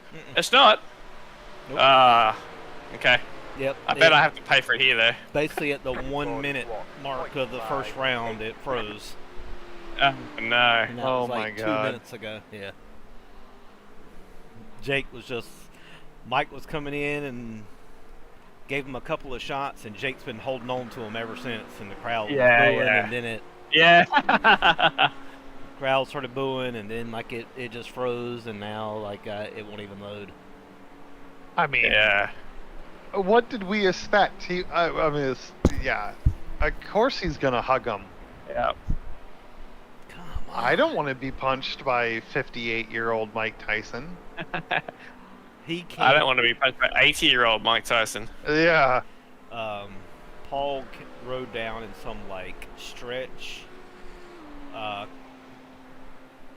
convertible lowrider truck, sitting in the back with his brother in a crazy entourage, coming out to Phil Collins, I Can Feel It Coming. The song that Mike sang in The Hangover. Yeah. And Mike walked out by himself. Just black shorts and his black towel cut out over his head, and just walked down. But he did look old. Mm. Yeah, it's doing nothing. It's just spinning. Fight's probably over with. Way to go, Netflix. 41.2. We're in 30th now somehow. Something must have happened. Could be some people pitting or something right now, maybe. I don't see any more meatballs. Hmm. It looks like we lost a couple more people though, compared to last time I looked at it. Yeah, I can go click on any other show that it plays. So it's just literally the live stream. Netflix has encountered an error. Weird, you know, the service that's always only had to do video on demand does not have the infrastructure to handle a widespread live event. Yeah. They've done some live stuff, but I'm sure they were hoping for the best, but I guess they misjudged this. So I've seen a lot of people posting about it all day today. I'd say they did a good job promoting it. Not here, it's back. Well, it is in round 3, so they're getting ready to go to round 3.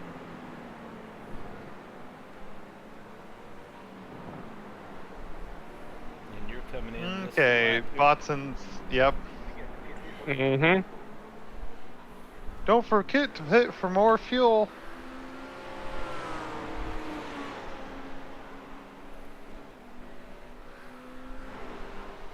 Don't like we're gonna get any rain.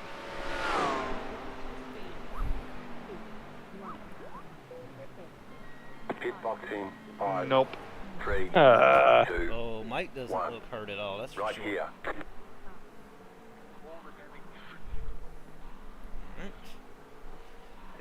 I mean, I'm pretty sure Jake could put everything he has behind a punch, and Mike would probably eat it and look at him and be like, "That's it? Yeah. I'll give you 3 more if I can get 1." I don't know about. I wonder what the odds of. Mike. What's the odds of Mike Tyson getting knocked out? Surely it would stop as paying an awful lot. Like, you can't knock that guy out, surely. Well, he got knocked out when he was closer to his prime. Yeah, I was gonna say I think didn't his career trailed off because he got knocked out after and prison, and he was fighting I mean, he was fighting like Lennox Lewis, who was, you know, on the rise as the next young gun. So like he was. Lennox knocked him out.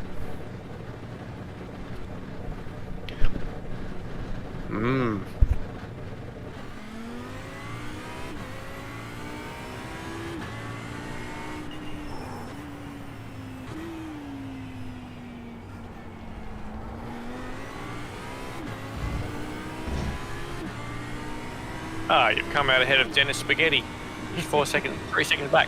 Perfect. Look at that. Didn't go off on my first lap. Hey. Somebody's just been away practicing and didn't tell you. I jest. So I did watch, like, 2 women fought just before them. Sweet Jesus. Yo, yeah. Oh my God. I was looking at that in the ESPN app. That was crazy. a bloody mess. Yes, they were exchanging haymakers. The one girl got split open and like, do you want to stop? She's like, nah. And like, I'm looking at her skull.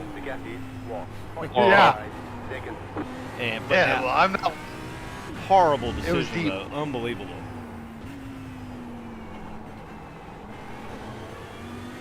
Yeah, I couldn't have disagreed with the decision. I don't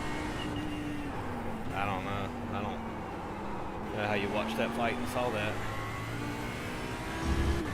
I've never agreed with fight judges ever. This one was gross.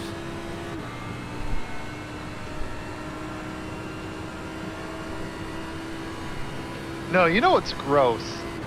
Being in the NFL and throwing a roughing the passer flag for hugging the quarterback around the shoulders, trying to bring him down, being unsuccessful, and he breaks out of your tackle, and then you have a teammate that comes and tries to grab his shoulder pads and fails to bring him down doing that, and then he throws a completion afterwards, and you still have to eat the roughing the passer flag, even though the motherfucker never even touched the ground. You can't be rough with these quarterbacks, you know?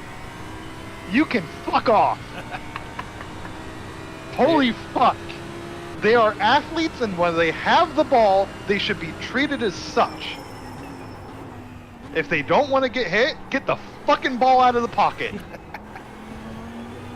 For fuck's sake. It's a contact sport. Act like it. Yeah, all the protections for the quarterback. I understand some things, but it's just gotten out of hand. When you see some of the penalties, sure, it's really messing. Don't pick him up and suplex him into the ground. Fine. If you can't be penalized for failing to tackle him just because you wrapped him around the shoulders. Yeah, these guys are going all they can to get to him with ginormous men, pushing them, holding them, pulling them. And yeah, most of them are tough to watch. It's like, yeah, I understand the rules, but come on. That is. I don't understand the rules, and the rules shouldn't fucking exist. It's bullets. They can't do their job. You might as well not even have a defensive line anymore. Yeah. Honestly. Put 3 linebackers on the line and just tell them to sit there and put their hands up. And do jazz hands in his face to try to distract him. And then even some of the helmet contacts are calling when, I mean, at full speed, and guys are going into places and putting their helmets down too, and there's so many of those that are, I mean, just definitely not targeting and not on purpose. It's football. It happened. So those penalties right there kill me too.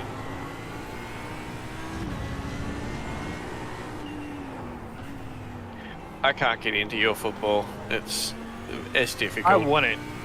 Especially right now, it's a travesty of what it used to be.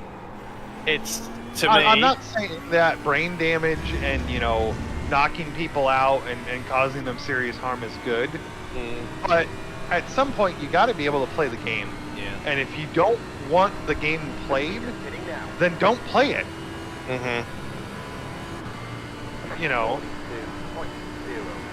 If it is too unsafe, then take the pads off, put flags on, and go to town. Because at that point, it might be more entertaining. Because then at least you can do something defensively. I mean, look at the contact in hockey games, I'm going to send you something, Zach. Have a look at this link, will ya? Okay. Wait a sec. So this is the football that I watch here. And this is not rugby league. Rugby league has got a whole other set of brutality. This is the less brutal game. But, just posted that. Hit play on this. Oh my god. That's legal, by the way. Yeah, they're not even wearing pads or helmets or anything. No, pads are for wimps. That's a good fucking hit. So that orange team, that's my team. And so I was watching this, I'm just like, yes, smash him. Car on the right. Clear on the right. And so that's Australian football, essentially. Yeah, is what you're saying. Yep, So it's called Aussie rules football. It's only played here, but it's our biggest game. So we'll get 100,000 people to a club game. So yeah, it's very, very heavily supported. There's 18 teams, and all of them have massive supporter bases. And effectively, that's kind of why it's interesting, because and they've all got to be on the field for most of the game. The game it's got 4 half-an-hour quarters, so it goes to 2 hours, and they run non-stop for 2 hours. They have to be super fit, and yeah, they get smashed like that. So that's kind of what. Careful with this 29 car. You're just fucking diving in there. Ooh, like that. Like that. Yep. Stay on the right. And then drive like you're not there. Car on the left. Buddy, Clear. Jesus.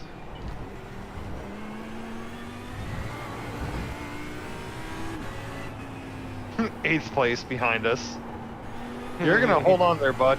Well, unless you want to take the 29 out, Bart. Yeah, please do that. Oh! How is that not contact? I mean, I was on TV1 and it looked pretty close to me. I was on board, Dennis, and I thought for sure.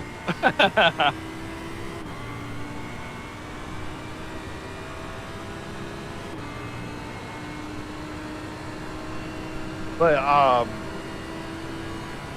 I do like rugby.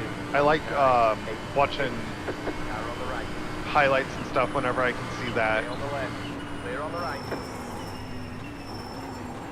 He's going for it. Keep to the left. Clear.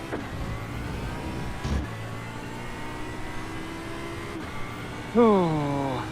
Is this Bruno? Is he in the car? No, it's Dennis. Okay. Dennis the Menace.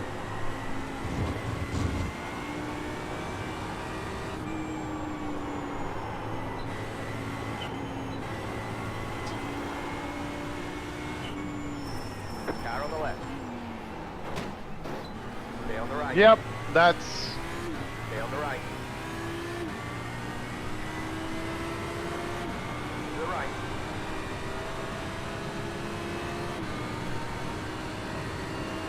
Stay on the right. Because that's an overtaking corner. Definitely. The leader is coming up on you. They're not at 5. Clear.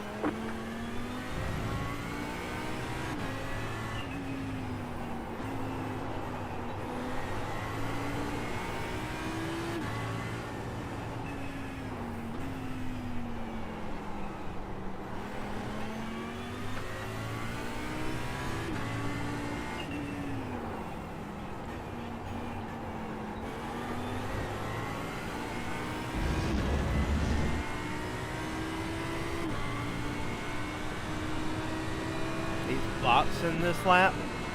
He is. Wow. Just turn right. Wow.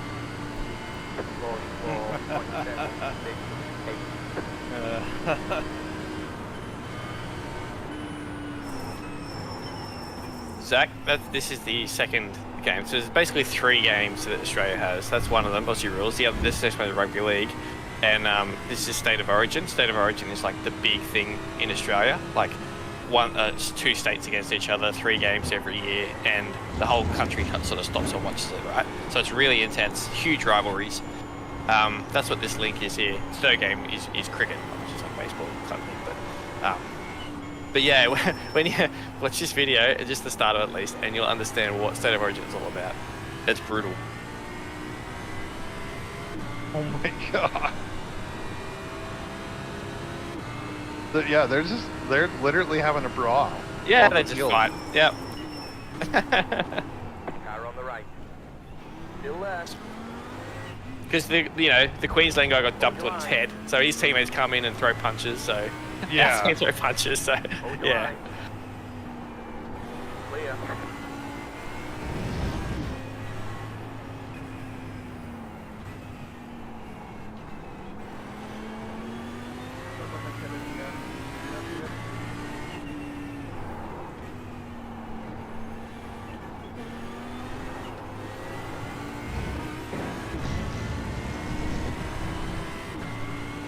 That's grass, Kevin. They're in round 7 of 8. I'm watching the Tyson fight. I was wondering why He's got his phone sitting above his steering wheel. No, I'm watching watching it. I'm looking behind me at the TV God. when I get on the straightaway.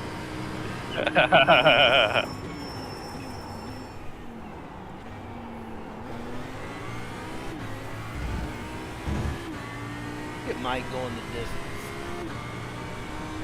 It looks like it's been pretty uneventful. Yeah.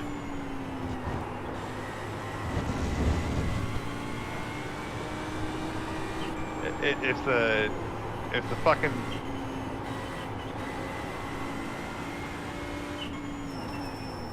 if Jake comes out of this fight and he goes, yeah, I totally had him.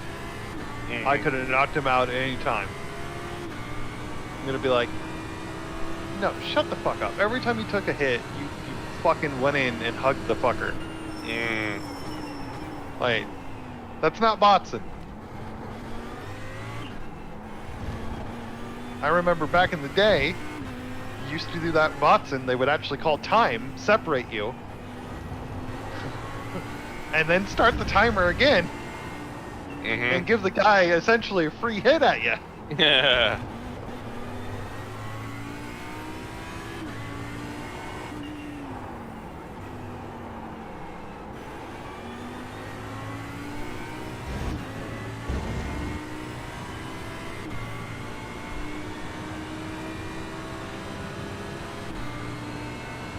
Going into round 8. Final round.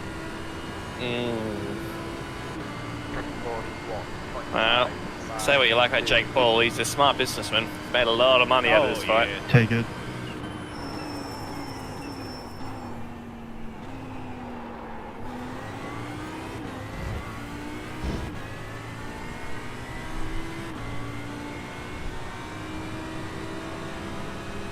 I mean, that's really all this was. It's a money-making opportunity for both of them. Yeah.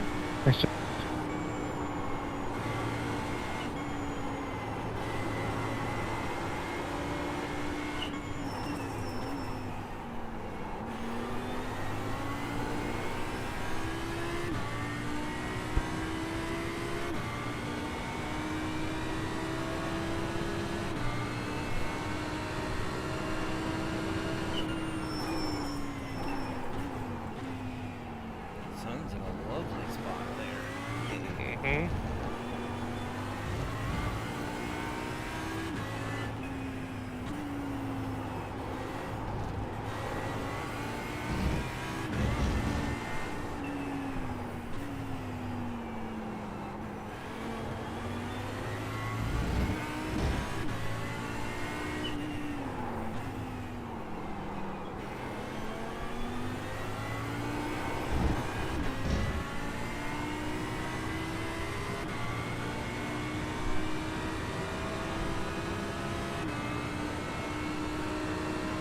get it, Mike.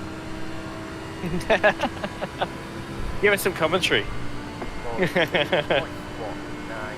time I look back, they're just standing, staring at each other. Somebody's about to lean in for a kiss.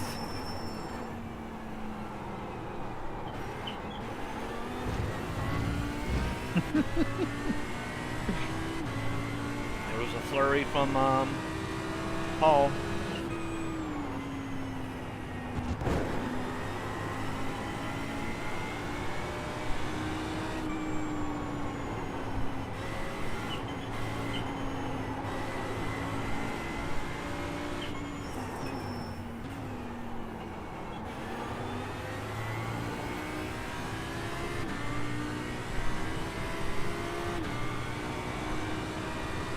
This is so funny watching you drive in car. It's like the jerkiest lap ever.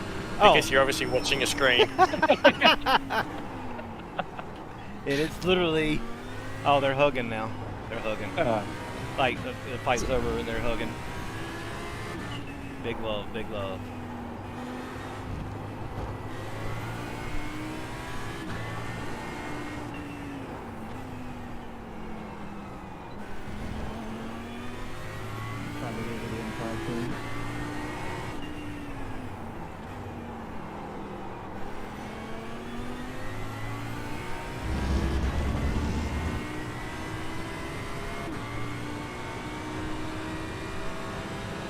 Mike looks happy that he made it. I mean, yeah, he probably didn't know if he could go 8 rounds at a boxing ring. 42-8 watching the final round of the fight. That ain't bad. That ain't bad at all. I'd say there's a lot of people that couldn't do that.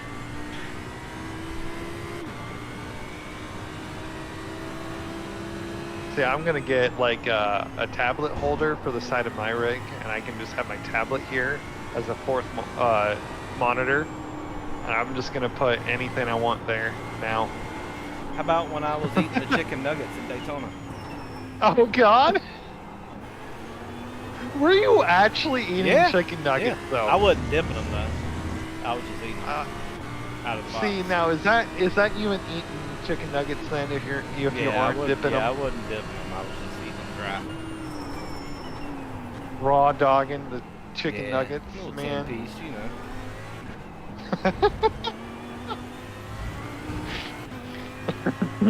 We were leading the race, so they were like power pellets.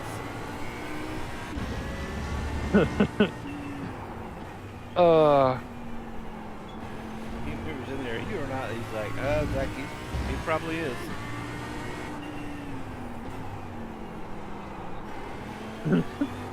Well, I could see because it's kind of the same thing. You weren't as smooth as you normally were. I'm like, oh yeah, he's got one hand off the wheel. He might only drive a 1 foot and 1 hand at that point. yeah, I was gonna say he might drive with 1 foot, but normally he drives with 2 hands. Maybe not both eyes either. Nah, one eye's bad anyway. I don't trust it. That left eye. It's really just there for balance and show. Vision's terrible in it.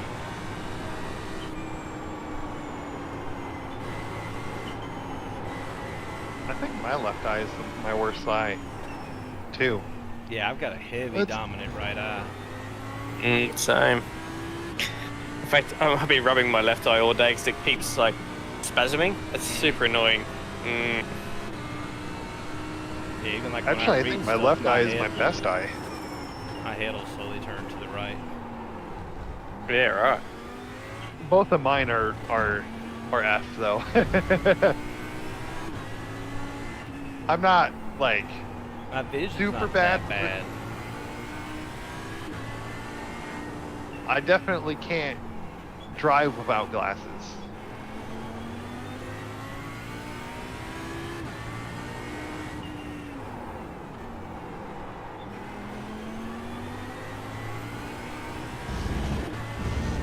I'm not supposed to drive without glasses, but what do they know? You do. Leader's getting down. Jake Paul won. Whatever. I mean, I could see him probably winning the decision. 0.959. I doubt Mike had a whole lot in him in those final few rounds. An alleged play-by-play has been leaked. I gotta read this. If it had this saying Mike Tyson lost. Let's have a look.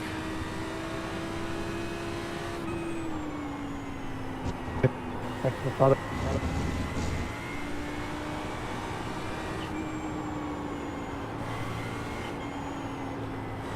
Yeah, nah, it's bogus. They reckon, according to this script, Jake Paul was supposed to win by knockout in the 5th round. Yeah, they're I up saw that next. too. I saw that earlier. Yeah. The leaked script. Yeah. Yeah, I saw that too.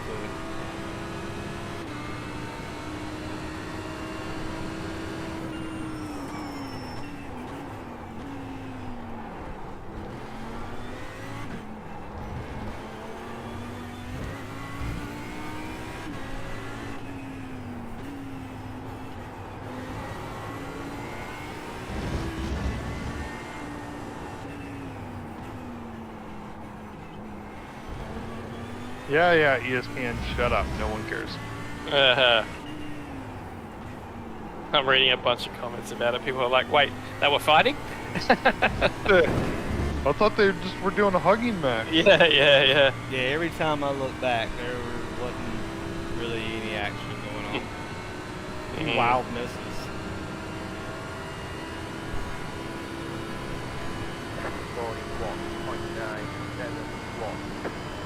Are we surprised? No, I'm not. No.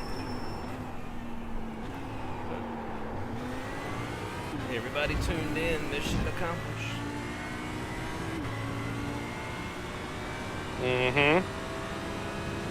Netflix is probably pretty happy. They made a bunch of money. Even though they might be... They maybe could get a class action against them for not being able to actually provide a viable product. Yeah?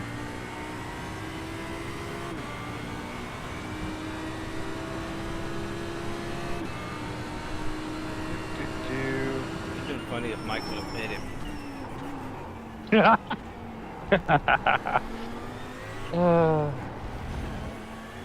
Your ear looks a lot like a mushroom, Jake. Mind if I have a taste?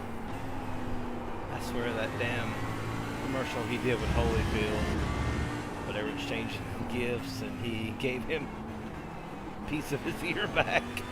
But it was flavored. He goes, my ear doesn't do that. I said, yes it does. And I would know.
The leader's pinning now.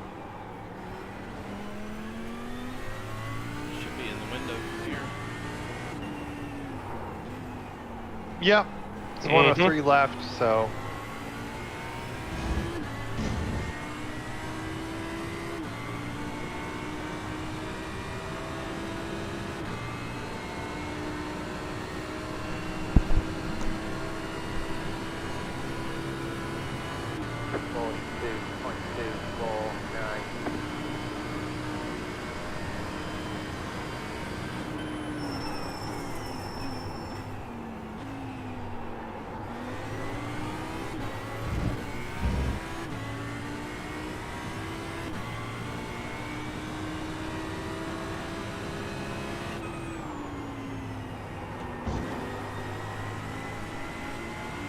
Paula's up in first with the 1 car.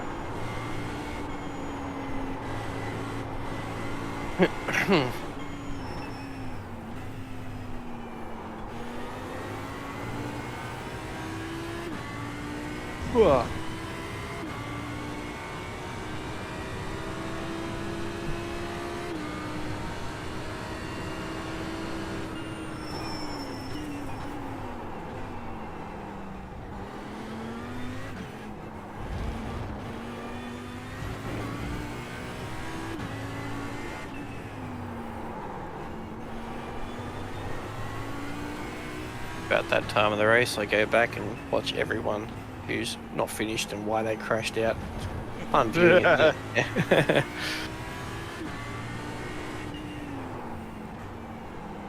Ah, okay, yeah, there's a lot of DCs around there. He was one of them.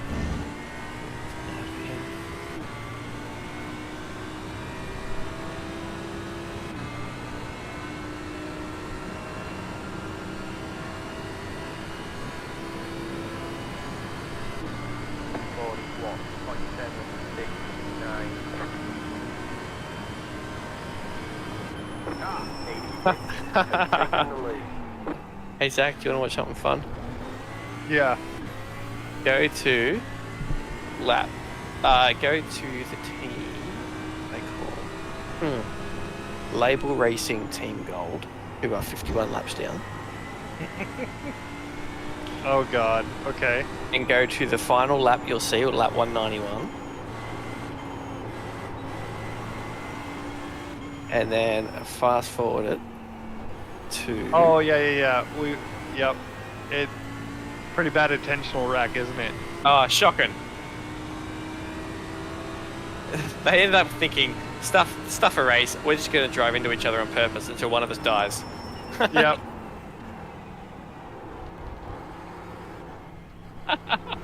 And he just full throttles that final left-hander. Like...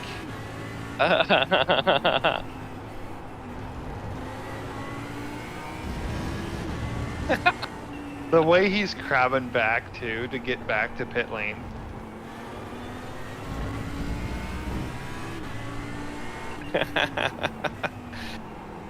Did you see the whole, like, run up to that intentional wreck? The few corners beforehand? Yeah. Yeah, they're, like, beating and banging on each other. Yeah. And the 861's feelings get hurt, so he just full throttles them. Exactly. It's like, guy, I mean, it's tough racing. Yeah.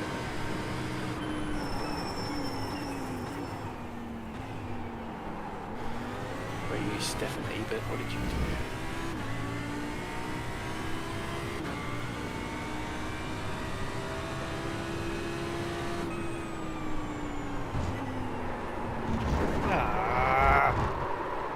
Uh-oh.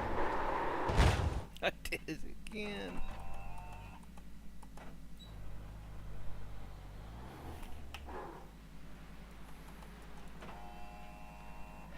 I got 3 more cars coming. These 2, 1 more. And then, yep, you clear off this one. Go.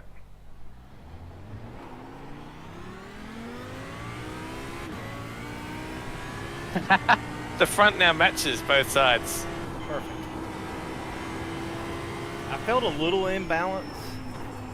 So, yeah, I don't think I'll ever drive this car again. Under any circumstance.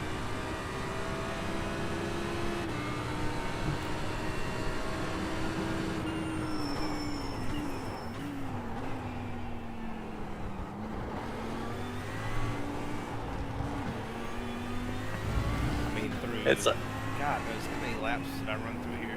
Probably ran 80, 90 laps here through practice in the race.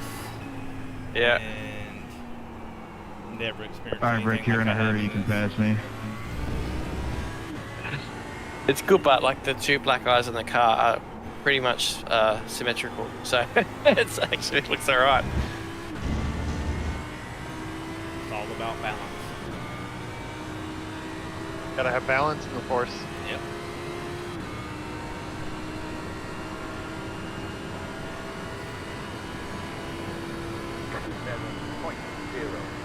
Ah, okay. Halfway through that lap. Lose a position. No, we didn't. Halfway through that lap, the bumper decided to sag off a bit further. It's like, okay. We have a big like overbite now on the We bottom. do. Get fixed on this next stop.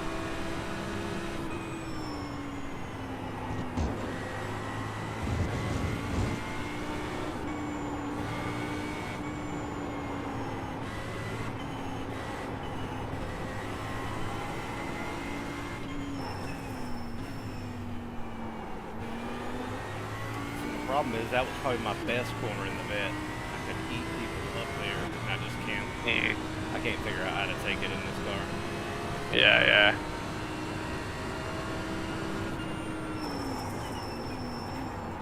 The only thing I can do is vastly over slow for it and ease through it.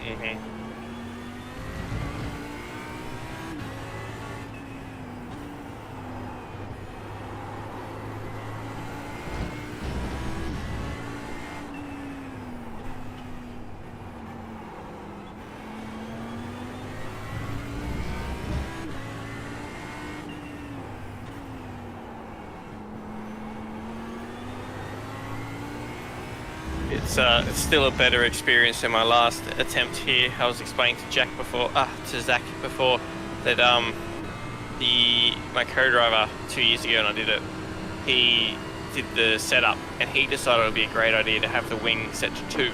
Ooh. Yeah, which meant on the straight we passed everyone. Yep. And for the rest of the lap it was horrible. And so overall we were very slow. And there was just this constant queue of angry cars behind us because they couldn't pass us. And when they did, we just get past them on the straight again. They hated it. So, I couldn't imagine this section with a 2-wing. it was so horrible.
Car on the right. Clear.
right.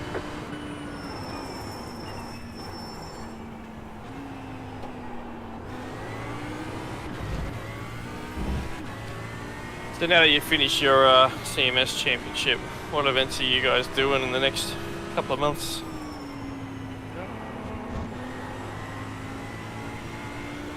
We've got one endurance race a month in this that IRTS series, which is CMS's like big promotional series that they do every year. Right. And this year we should have the grid filled up and there was like waiting spots. Yeah. They It's broadcast There's- by Apex. Right. Sponsors and everything. Pretty cool. Morales there's is also actually a sponsor. yeah. There's tots of us doing the majors ones. the majors endurance series also. But that really doesn't kick off until February though.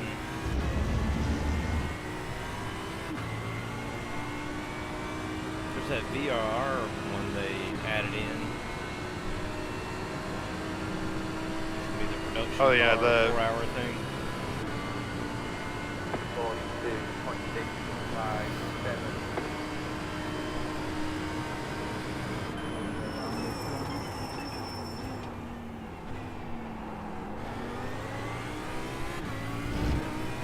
I do love me some VRR. VAR, you mean like the track? Yeah. What do they have on there? They've got in the last weekend in December, they're doing the production car series, 4-hour race there, teams. Really? Yeah. Huh. So it'll be the regular cars in the series, the BMW, the GT4, Yep. Clio, GR, and the Miata. Interesting. Yeah, I really like that track. I did a pilot 2-hour race there a couple of months back, maybe 2 months back. I don't know. Yeah, I enjoyed it. Did pretty well. That was the one that I soloed that in the Creventic series there, the 12-hour. Oh yeah, that was that. Yeah. Wow. Me and you yeah. raced there in I think that might have been the first time I saw you in the RFJ series was at VIR. Oh yeah, I was terrible that day. Yeah, I was like, who is this bloke? Now, what's this idiot doing? Well, I think you had like the fastest time in practice, and so I was like, okay. And you were the only one that was in there with me. I was like, okay, so this guy's gonna be. Yeah. But then your qualifying wasn't very good, and I was like, Well, I've never raced against. I didn't. Yeah, no, I wasn't around much. I remember that day because I didn't really I didn't care about qualifying. I stuffed up the laps, but I didn't care because I was just like, whatever. Last time I was here, I recognised almost all the names. I hadn't obviously raced against you before, but the rest of them I'd had. And I thought it doesn't really matter where I qualify, if I'm honest. It's just they're all pretty slow. A lot of the other ones that were there. So I thought, that's all right, whatever. I'll just drive forward a bit and see how we go. And I got stuck for a little while, and then suddenly I'm like 15 seconds or something behind you, and I didn't catch you at all. I was like, all right, well that didn't work. So yeah, the only other that guy was really quick in there was that Lee Weatherford. Yeah. And my buddy that first told me about that league knows him and runs NASCAR with him. He's a poor loser. Really? And so when I joined that season and was beating him everywhere, he quit. Yeah. I raced against him at coming. Indy. Yeah, he did.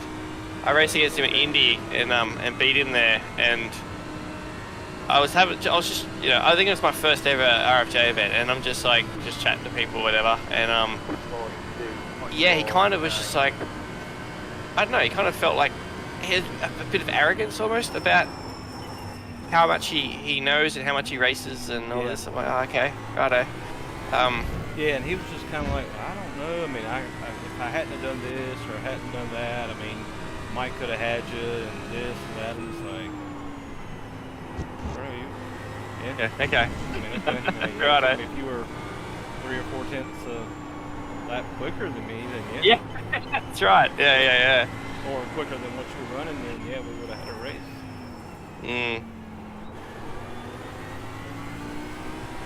Generally, if I build a certain level of gap, I mean, I don't push the same anymore.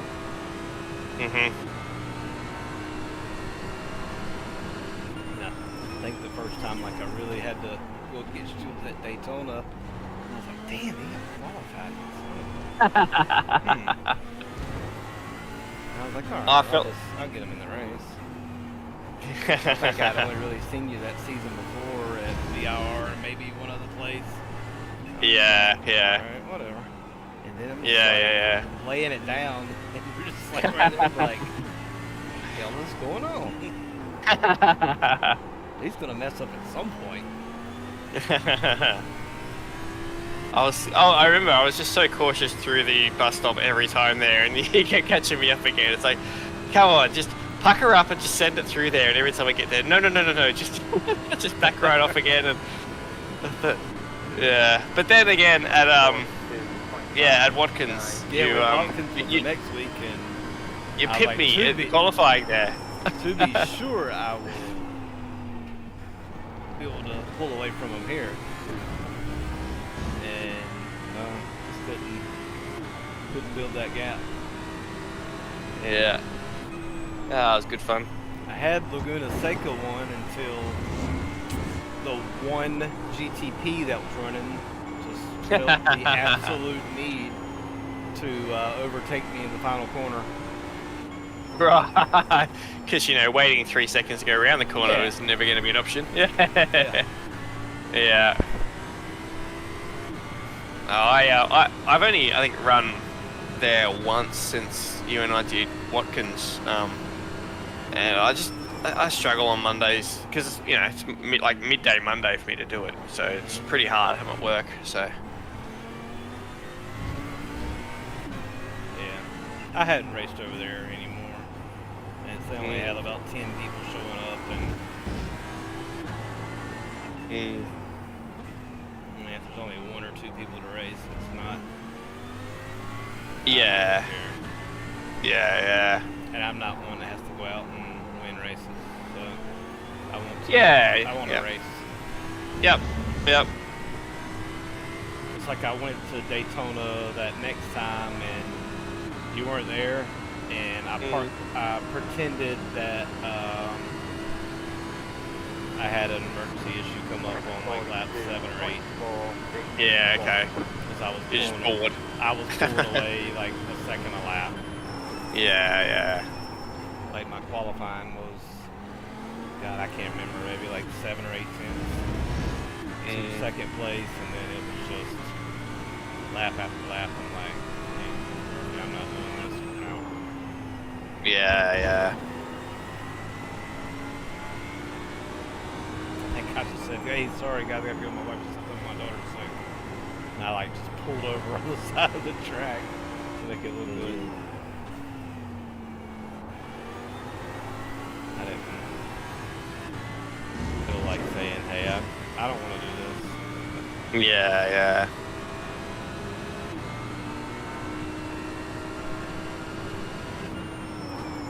I only came here for revenge on Brenton, and he didn't show up.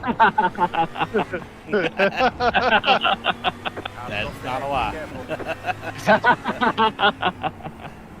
Yeah, and so, you know, I got scared and didn't show up, so.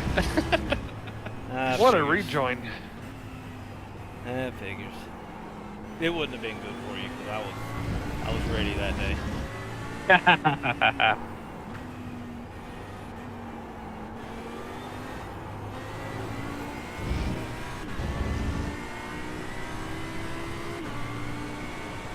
Oh, I did say sorry.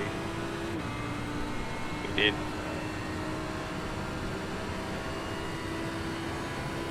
I forgot to mention I am the champion CMS. They're running the 2 clubs. Well, they actually have 4 clubs in EA WRC, and I'm trying to do that again this season. Oh, so you're leading one of them too? No. Oh. Hold your horses. I am not that good of a rally driver. Oh, okay. I thought you said you were leading one of them. I'm like, holy shit, this guy's good. Yeah. I could barely finish. Well, so, we have a decent turnout, but it's like, if you can finish, it's almost guaranteed going to be like a top 5 or a top 6. At least in the, I'm doing the modern one, so with WRC 1 cars, and then I'm doing the historic 4-wheel drive. Yeah, I've seen you playing it sometimes. Yeah, I didn't do. I tried to do Monte Carlo, which was round 1. Yeah. Got to the second stage in the modern WRC car, and I just. He was having us do those long-ass ice stages again, and I was like, I stopped. Yeah, I literally purposely drove it into the wall to try to give myself terminal damage, and I just quit out. It just doesn't respond to anything you do, and you're having to sit there and crawl, and then you finish the stage, and you're like 2 minutes behind, and you're like, I couldn't go any faster without dying. How are these people going 2 minutes faster than me? I don't know how. I'd see y'all's times, and I'm like, I can't do that. It was fun. I just can't compete. Say you couldn't call. Hit the fine line.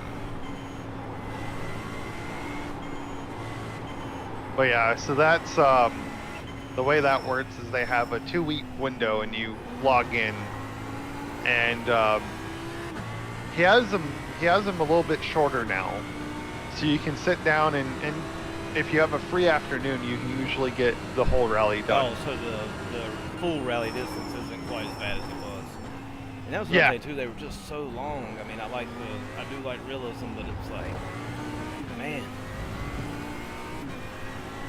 Yeah, no, he's got it down to where if you have, I would say a good 2.5, 3 hours, you can knock it out. Oh, that ain't bad. It's not terrible. Yeah. It's 5 still. or 6 hours before. Yeah, no, and it's not that bad because he'll throw a couple long stages in it, and then he balances it out with the medium and short stages. Clear.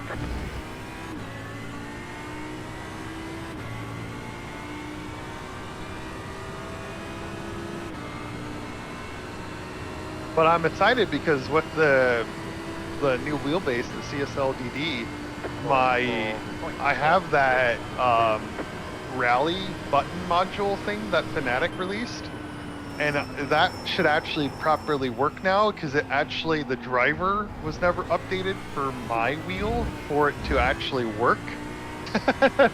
So like the steering wheel will work, but like none of the buttons register in game because I guess it doesn't get passed through my wheelbase. So that'll be nice to actually have that working 100%. Yeah.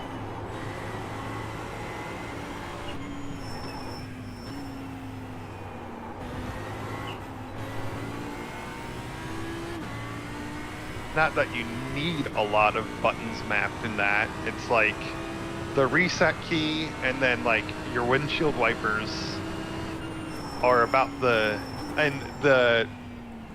button to fix a flat if you get a flat. But that's really all you have to have mapped other than your handbrake and the steering and pedals.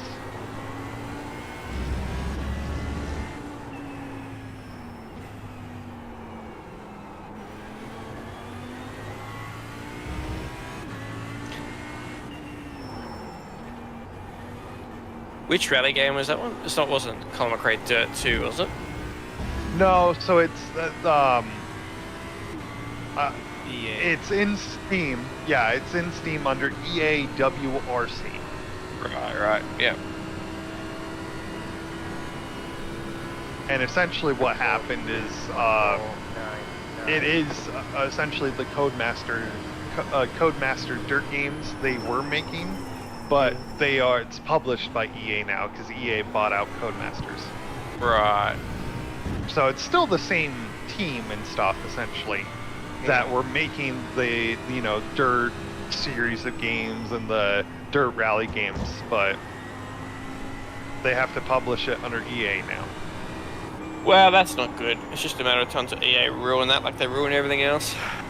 Like the F1 games? Like everything they touch. They're like, hey, how can we give you a half-finished game and make you pay more and more with your microtransactions? That's just basically them in a nutshell. That sounds like a great business model. Yeah. To be fair to them, they did at least do like a season update for the game because it did come out last year. And so they did like a season update to get it updated for 2024, albeit at the end of 2024. So that kind of sucks. And instead of making a fully priced game, they only made it a $30 DLC for the current game. So small wins. Small wins. I think gone are the days where you say, I want that game, here's some money, now I own it. And it is what it is. They were good days.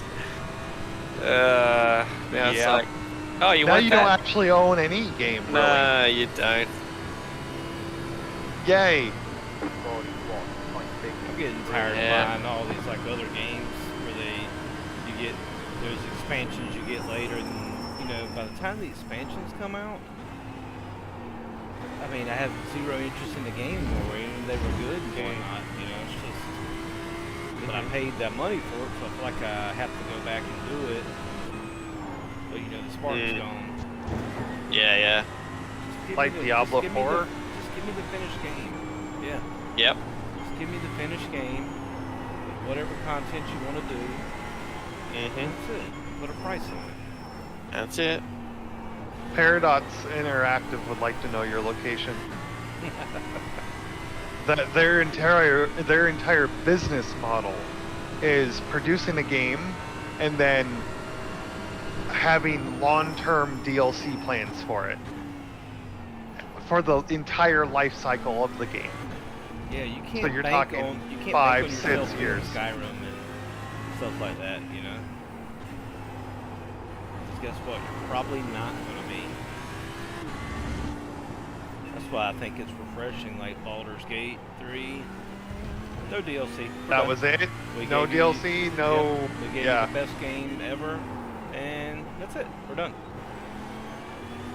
How I feel about Red Dead Redemption 2. It's like the only game that I've played in the last 10 years other than racing games. It's like, it's so good. The new Dragon Age game I think is pretty good. And it's not going to have any DLC. You got what you got. 42.134. I love those games when I'm younger.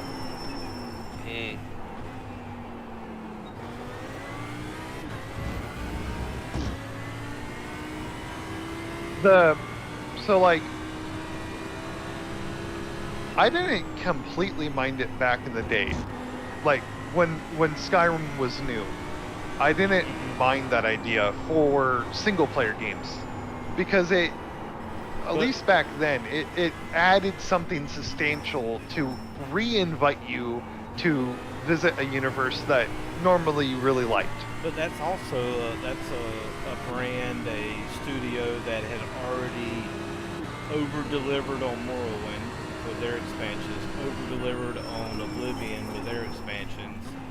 So, like I said, I mean, that's, that was an anomaly in the industry. So, in buying Skyrim, if they were going to have DLC, it's probably going to be really good. And it was. They delivered again. But again, like Starfield. You could have had me. And I'm already hearing people saying like the Shattered Space. Like I haven't played the DLC. I paid for it. I bought the biggest package. Yeah, I know, but And don't. I've heard It's not. nothing Don't. good about it, and I have no plans.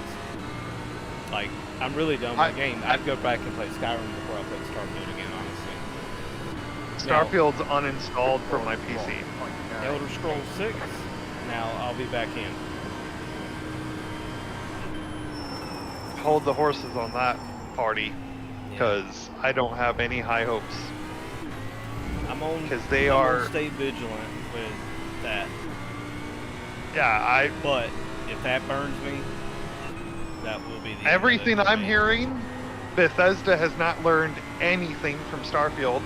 They don't actually acknowledge most of the critic feedback they're getting about Starfield, and the game the wasn't general bad. It just wasn't. It wasn't good either. It wasn't up to par with their other stuff. You know. I equate it to. Was one of the most unique and best games I've ever played. Oblivion took that title, and that title was taken by Skyrim for me. So I mean, it had big shoes to fill. I'll say that, but I mean, it totally missed it. Totally missed it. Yeah, I mean, I would equate it to eating ramen cups for supper. It's not a Michelin star restaurant, but it's also not literal dog crap. So it was good in the beginning, but then as you got deep into it, it's just the main story isn't interesting at all. Yeah, really. Yeah, I thought some of the side quests were better than the main story. Yeah, I mean, I was more interested in every side content piece other than the main story. Lead is pitting now. It was just like I was more emotionally involved in the pirate questline thing than the main story.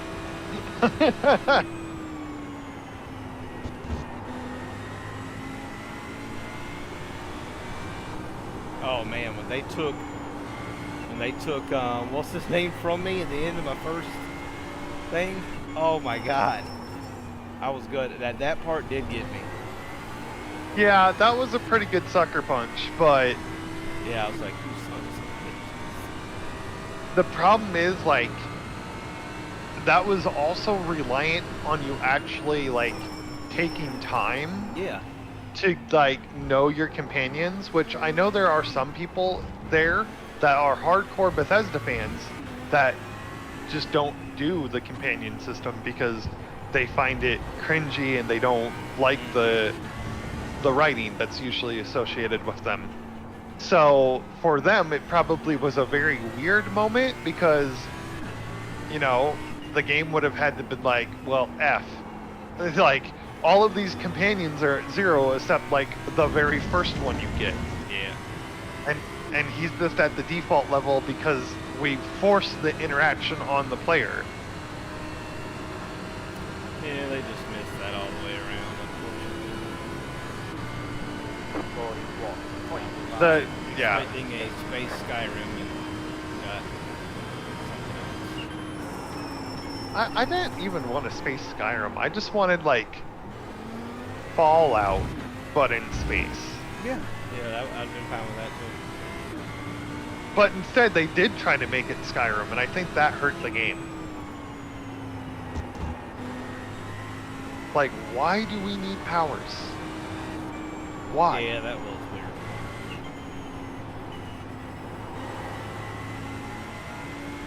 You know, they didn't show that till very late. You know, like the week before, like in some trailer, I'm like, wait, I gotta shoot some kind of power at the end of that thing. Yeah, that was... Then it was kind of centered around you just trying to go get powers.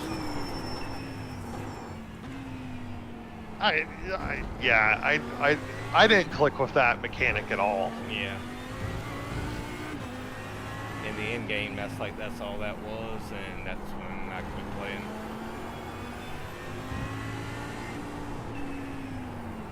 Yeah, I did one reset, and I didn't even play that all the way through before I was like, yeah, okay.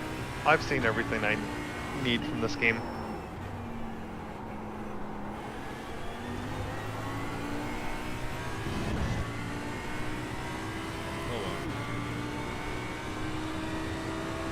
I feel like I got $100 worth of entertainment out of it. Yeah, I mean, like I said, I got my money's worth out of it. I was just expecting something that would be, I'd be playing for years to come. Little did I know, I already had bought it the month before in Baldur's Gate 3. I'm on like playthrough number 7 now. I need to invest more into that game. Yeah. I do have some free time. I'm on vacation this next week, so I'm gonna try to get going back into my playthrough.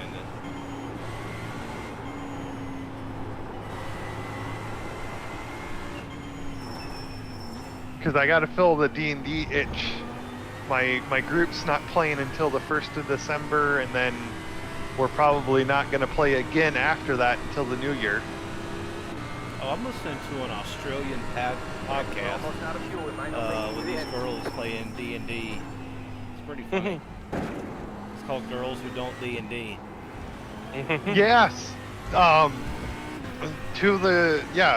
Larry's wife and Zat's wife listen to that. They say it's fucking hilarious. It is hilarious. I'm on like episode 14 or something.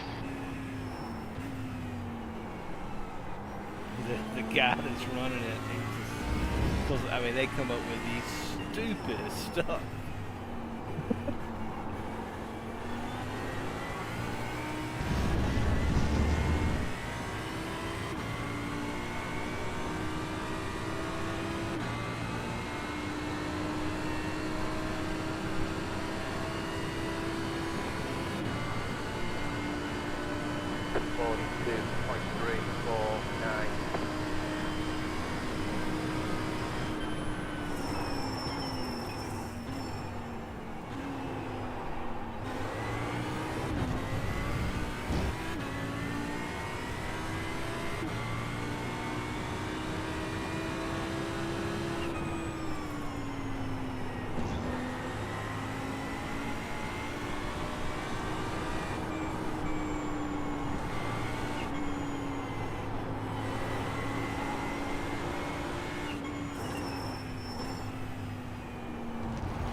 Yeah, because I understand that DM is a experienced like player slash DM, but all of the actual players, it's their first ever session. But, like where I'm at now, they're starting to learn it. But okay. Still, they just do some.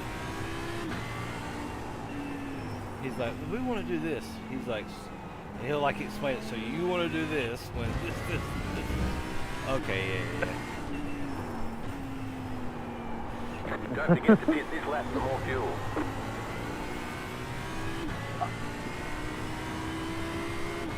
Spots. You putting wets on? Sure. No. Why not? Yeah, why not? What else could go wrong? I mean, Boxing. 5, 3. I do think we're technically still racing a couple of people, so we better not. Yes. What a race. We're surviving though. That's the key thing. We're surviving. We are. We are surviving. Oh yeah, there's a bunch of people. They got a bit. That's it, go. Go. Otherwise we just lost a lot of spots.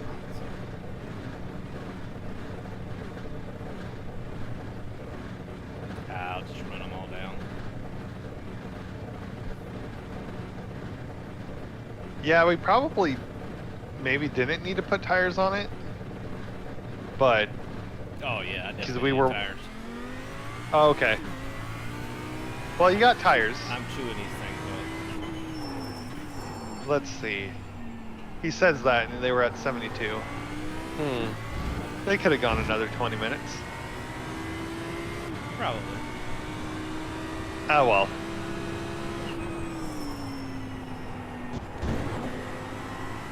You're 19 seconds off 3 spots. Get on with it, son.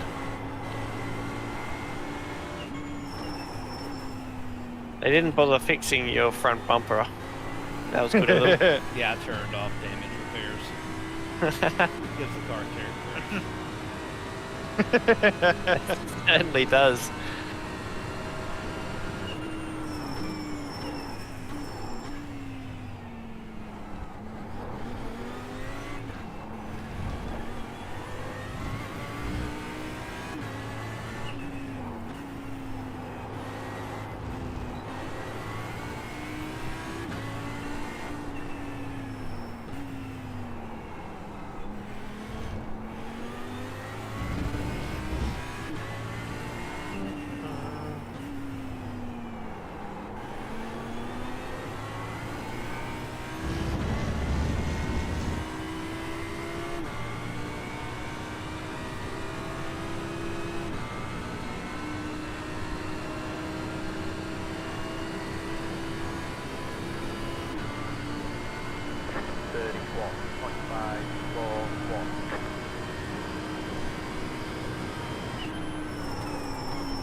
Left side.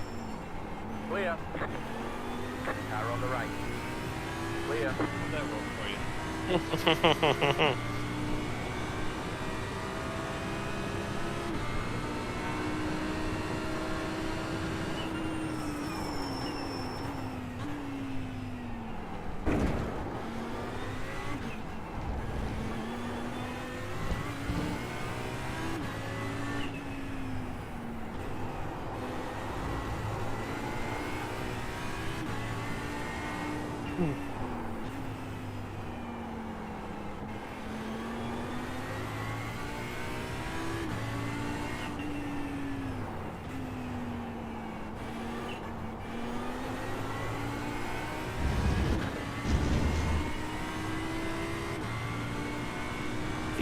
The V8 supercars this weekend have the Adelaide 500 on. Have you guys ever raced around the Adelaide street track? Chance of getting by, please, Kevin.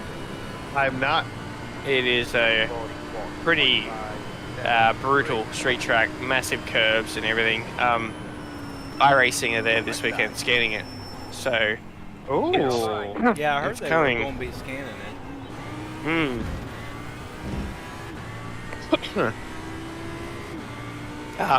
Yeah, the track is super brutal. You guys have stadium super trucks, the trucks that go off huge jumps. Yeah.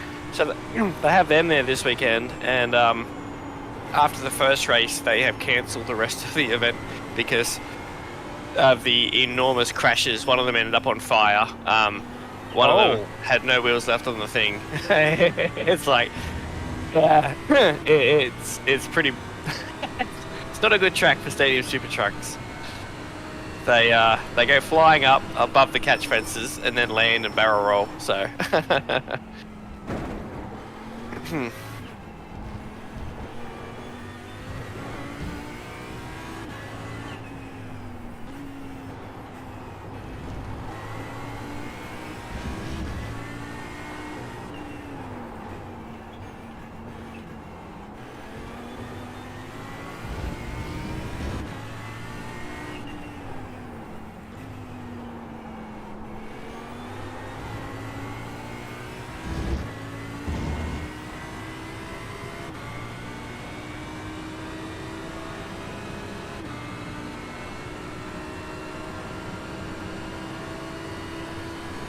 Oh, Bruno's back there.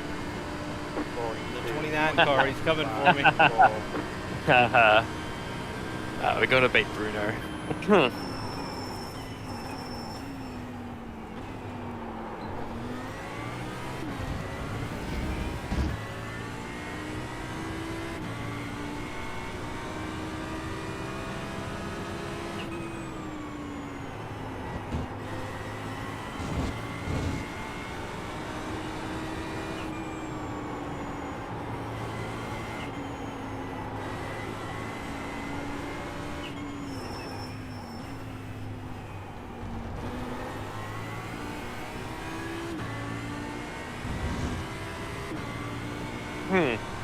I'm doing some rough maths, and Formulama, who are ahead of us in P30, I think they're going to run out of fuel with about 1 or 2 minutes to go.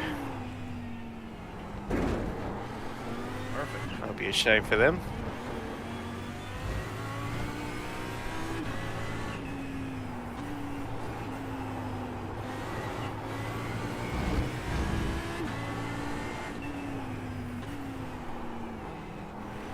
Leaders pitting now.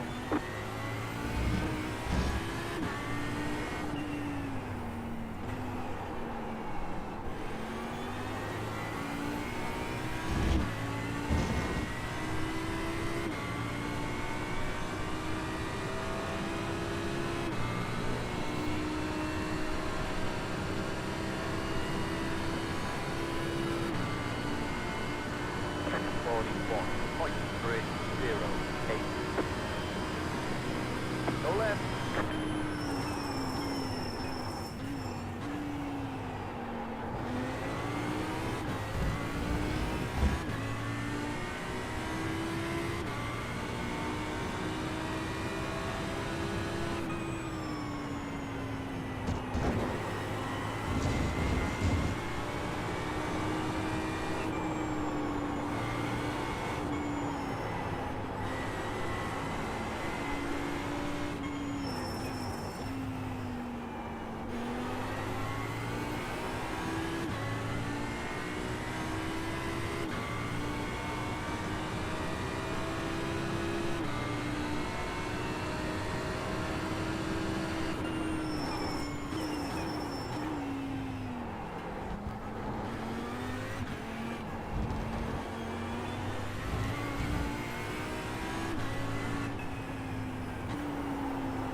Car on the right. Clear on the right.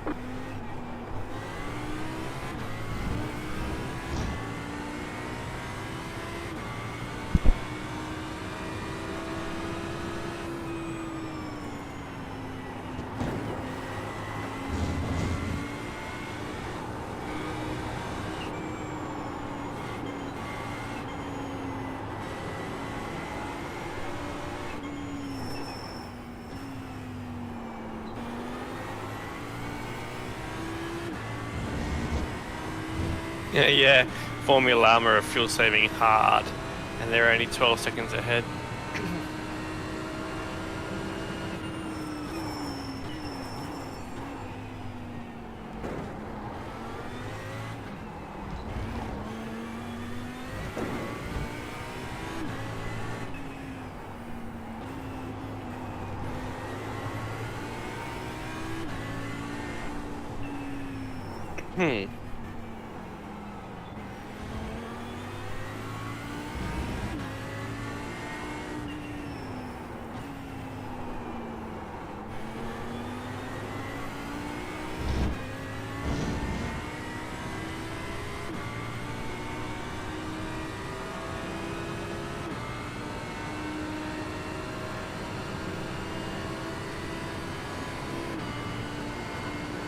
41.64 seconds.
Got 6 more. Might as well use them. Yeah. They're free. Up until 40, they're free. Yeah. I want to use the free one. This is less than optimal. Shut up, Jeff. You come out here and you drive this bucket. You're the one that put the setup on it. Worst crew chief ever. That's true. It's like I've thought about it, and your front left, it has to stay. Screw you, Jim. We're putting what's on the car. We think there might be rain coming. Yeah. I can't believe it left us one fucking tire. What the hell?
Yeah.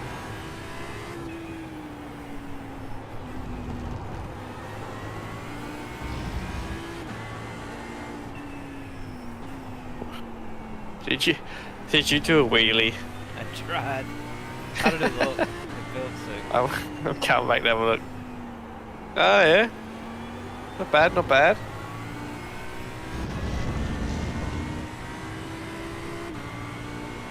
Pretty decent one. Yep. Yeah.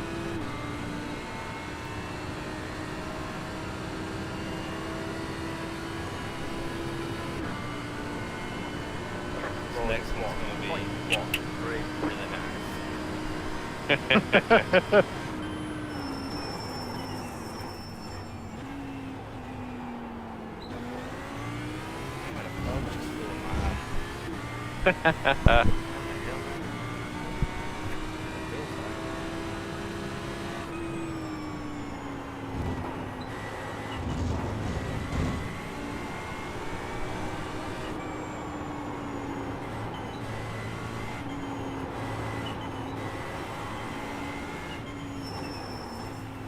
What's this guy doing, waiting up for me?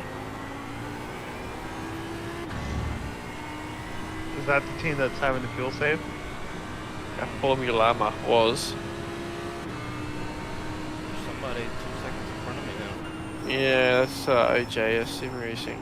You're gaining on the car in front. The gap is 2 seconds. They're fine on fuel, so not sure what they're doing. Maybe they just have a little bit. They wheelied too hard. Yeah.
You have about 5 laps of fuel left.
Send it then. You all good there, Kevin?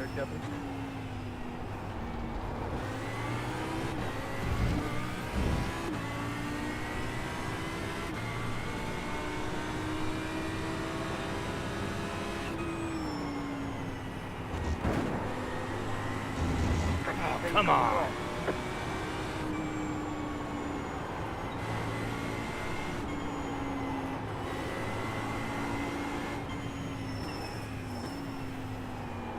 Take my back, go, and I'll be okay.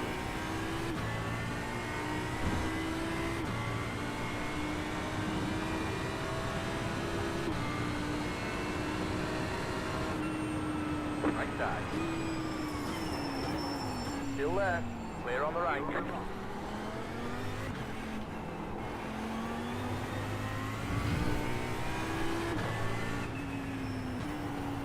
One more to go after this.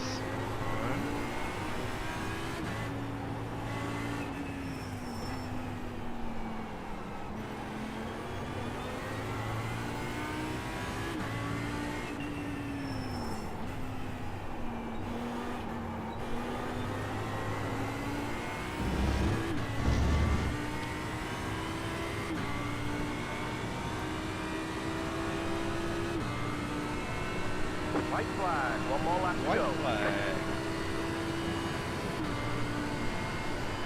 42.159.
Oh, spinner ahead. Car stopped on the right.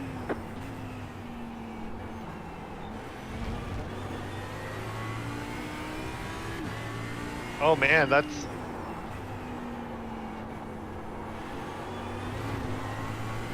Ah, it was P13. It was alright. Yeah. I was gonna say that Porsche is gonna be happy he got around us when he did. Yeah, yeah. That's gonna be a position for him, I think. Yep. Unless he gets beat to the line. No. Bump him! Bump him! There's the flag. We'll get him next time, don't worry. Well, there we go. We finished. That was... Let's do some donuts. Yeah. F it. Burn it Celebrate down. 32. Yeah. I think I just want to park right here and. It was sneak- fun hanging out with you fellas, but yeah, the car Yeah. was a bag of dits to drive. I'm gonna go hop over this little catch fence right here and not even going back to the garage. Go and find the nearest noose, huh? Yeah, that was ugly. Absolute stellar race, ladies and gents. What Fun, a though. great 8 hours of Fuji it was.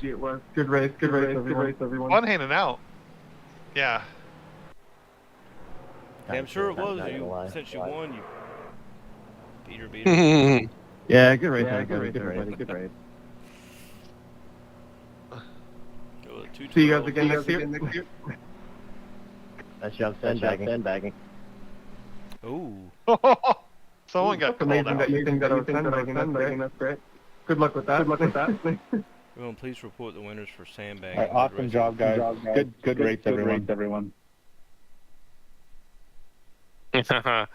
Someone's salty. Tyler, I mean, you can be upset all you want, but no one was sandbagging at all. What are they talking? How do they even sandbag in iRacing? Well, they easily. think because Someone's new around here. iRacing and we won the race. Called iRating dropping. Considered sandbagging, but they'd be Let's completely look wrong. him up. It's whatever. Isn't that how you lost the majors? I don't know. Lose with some dignity. Mm-hmm. Good race, guys. Good race, everyone. Good race, yeah.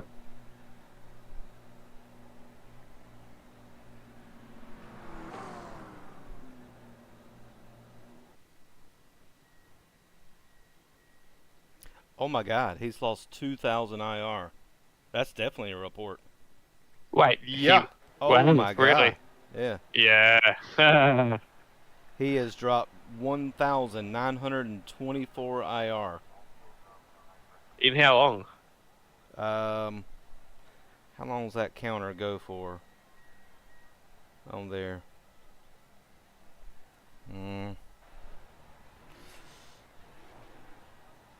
God, is it 30 days maybe? Yeah, wow. You can't have that bad a run. No, not to be a 5K guy. Nah. And there's several in his last 10 that he just started the race and exited out. Mm-hmm.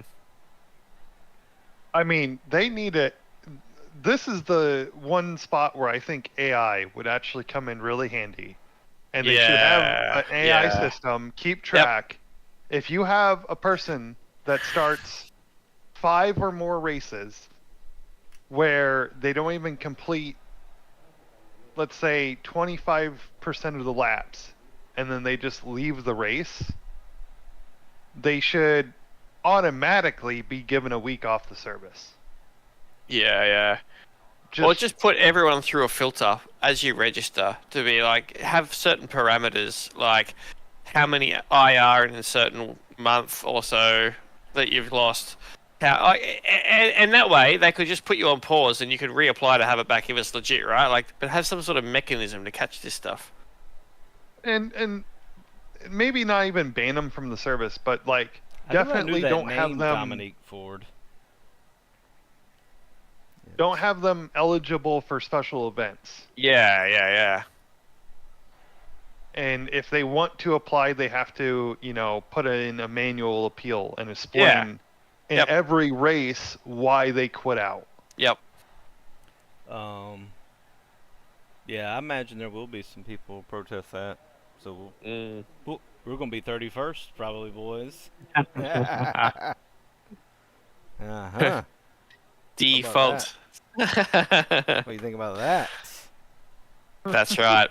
All you knockers. P31. You didn't see that coming, did you? Oh. Let's see. I went back while you were closing the laps off, and I was comparing all of our wheelies to see who had the biggest one. Yeah. I think it was me. You did have one that had some big time air. Yeah. I chucked in the general chat a screenshot of that one.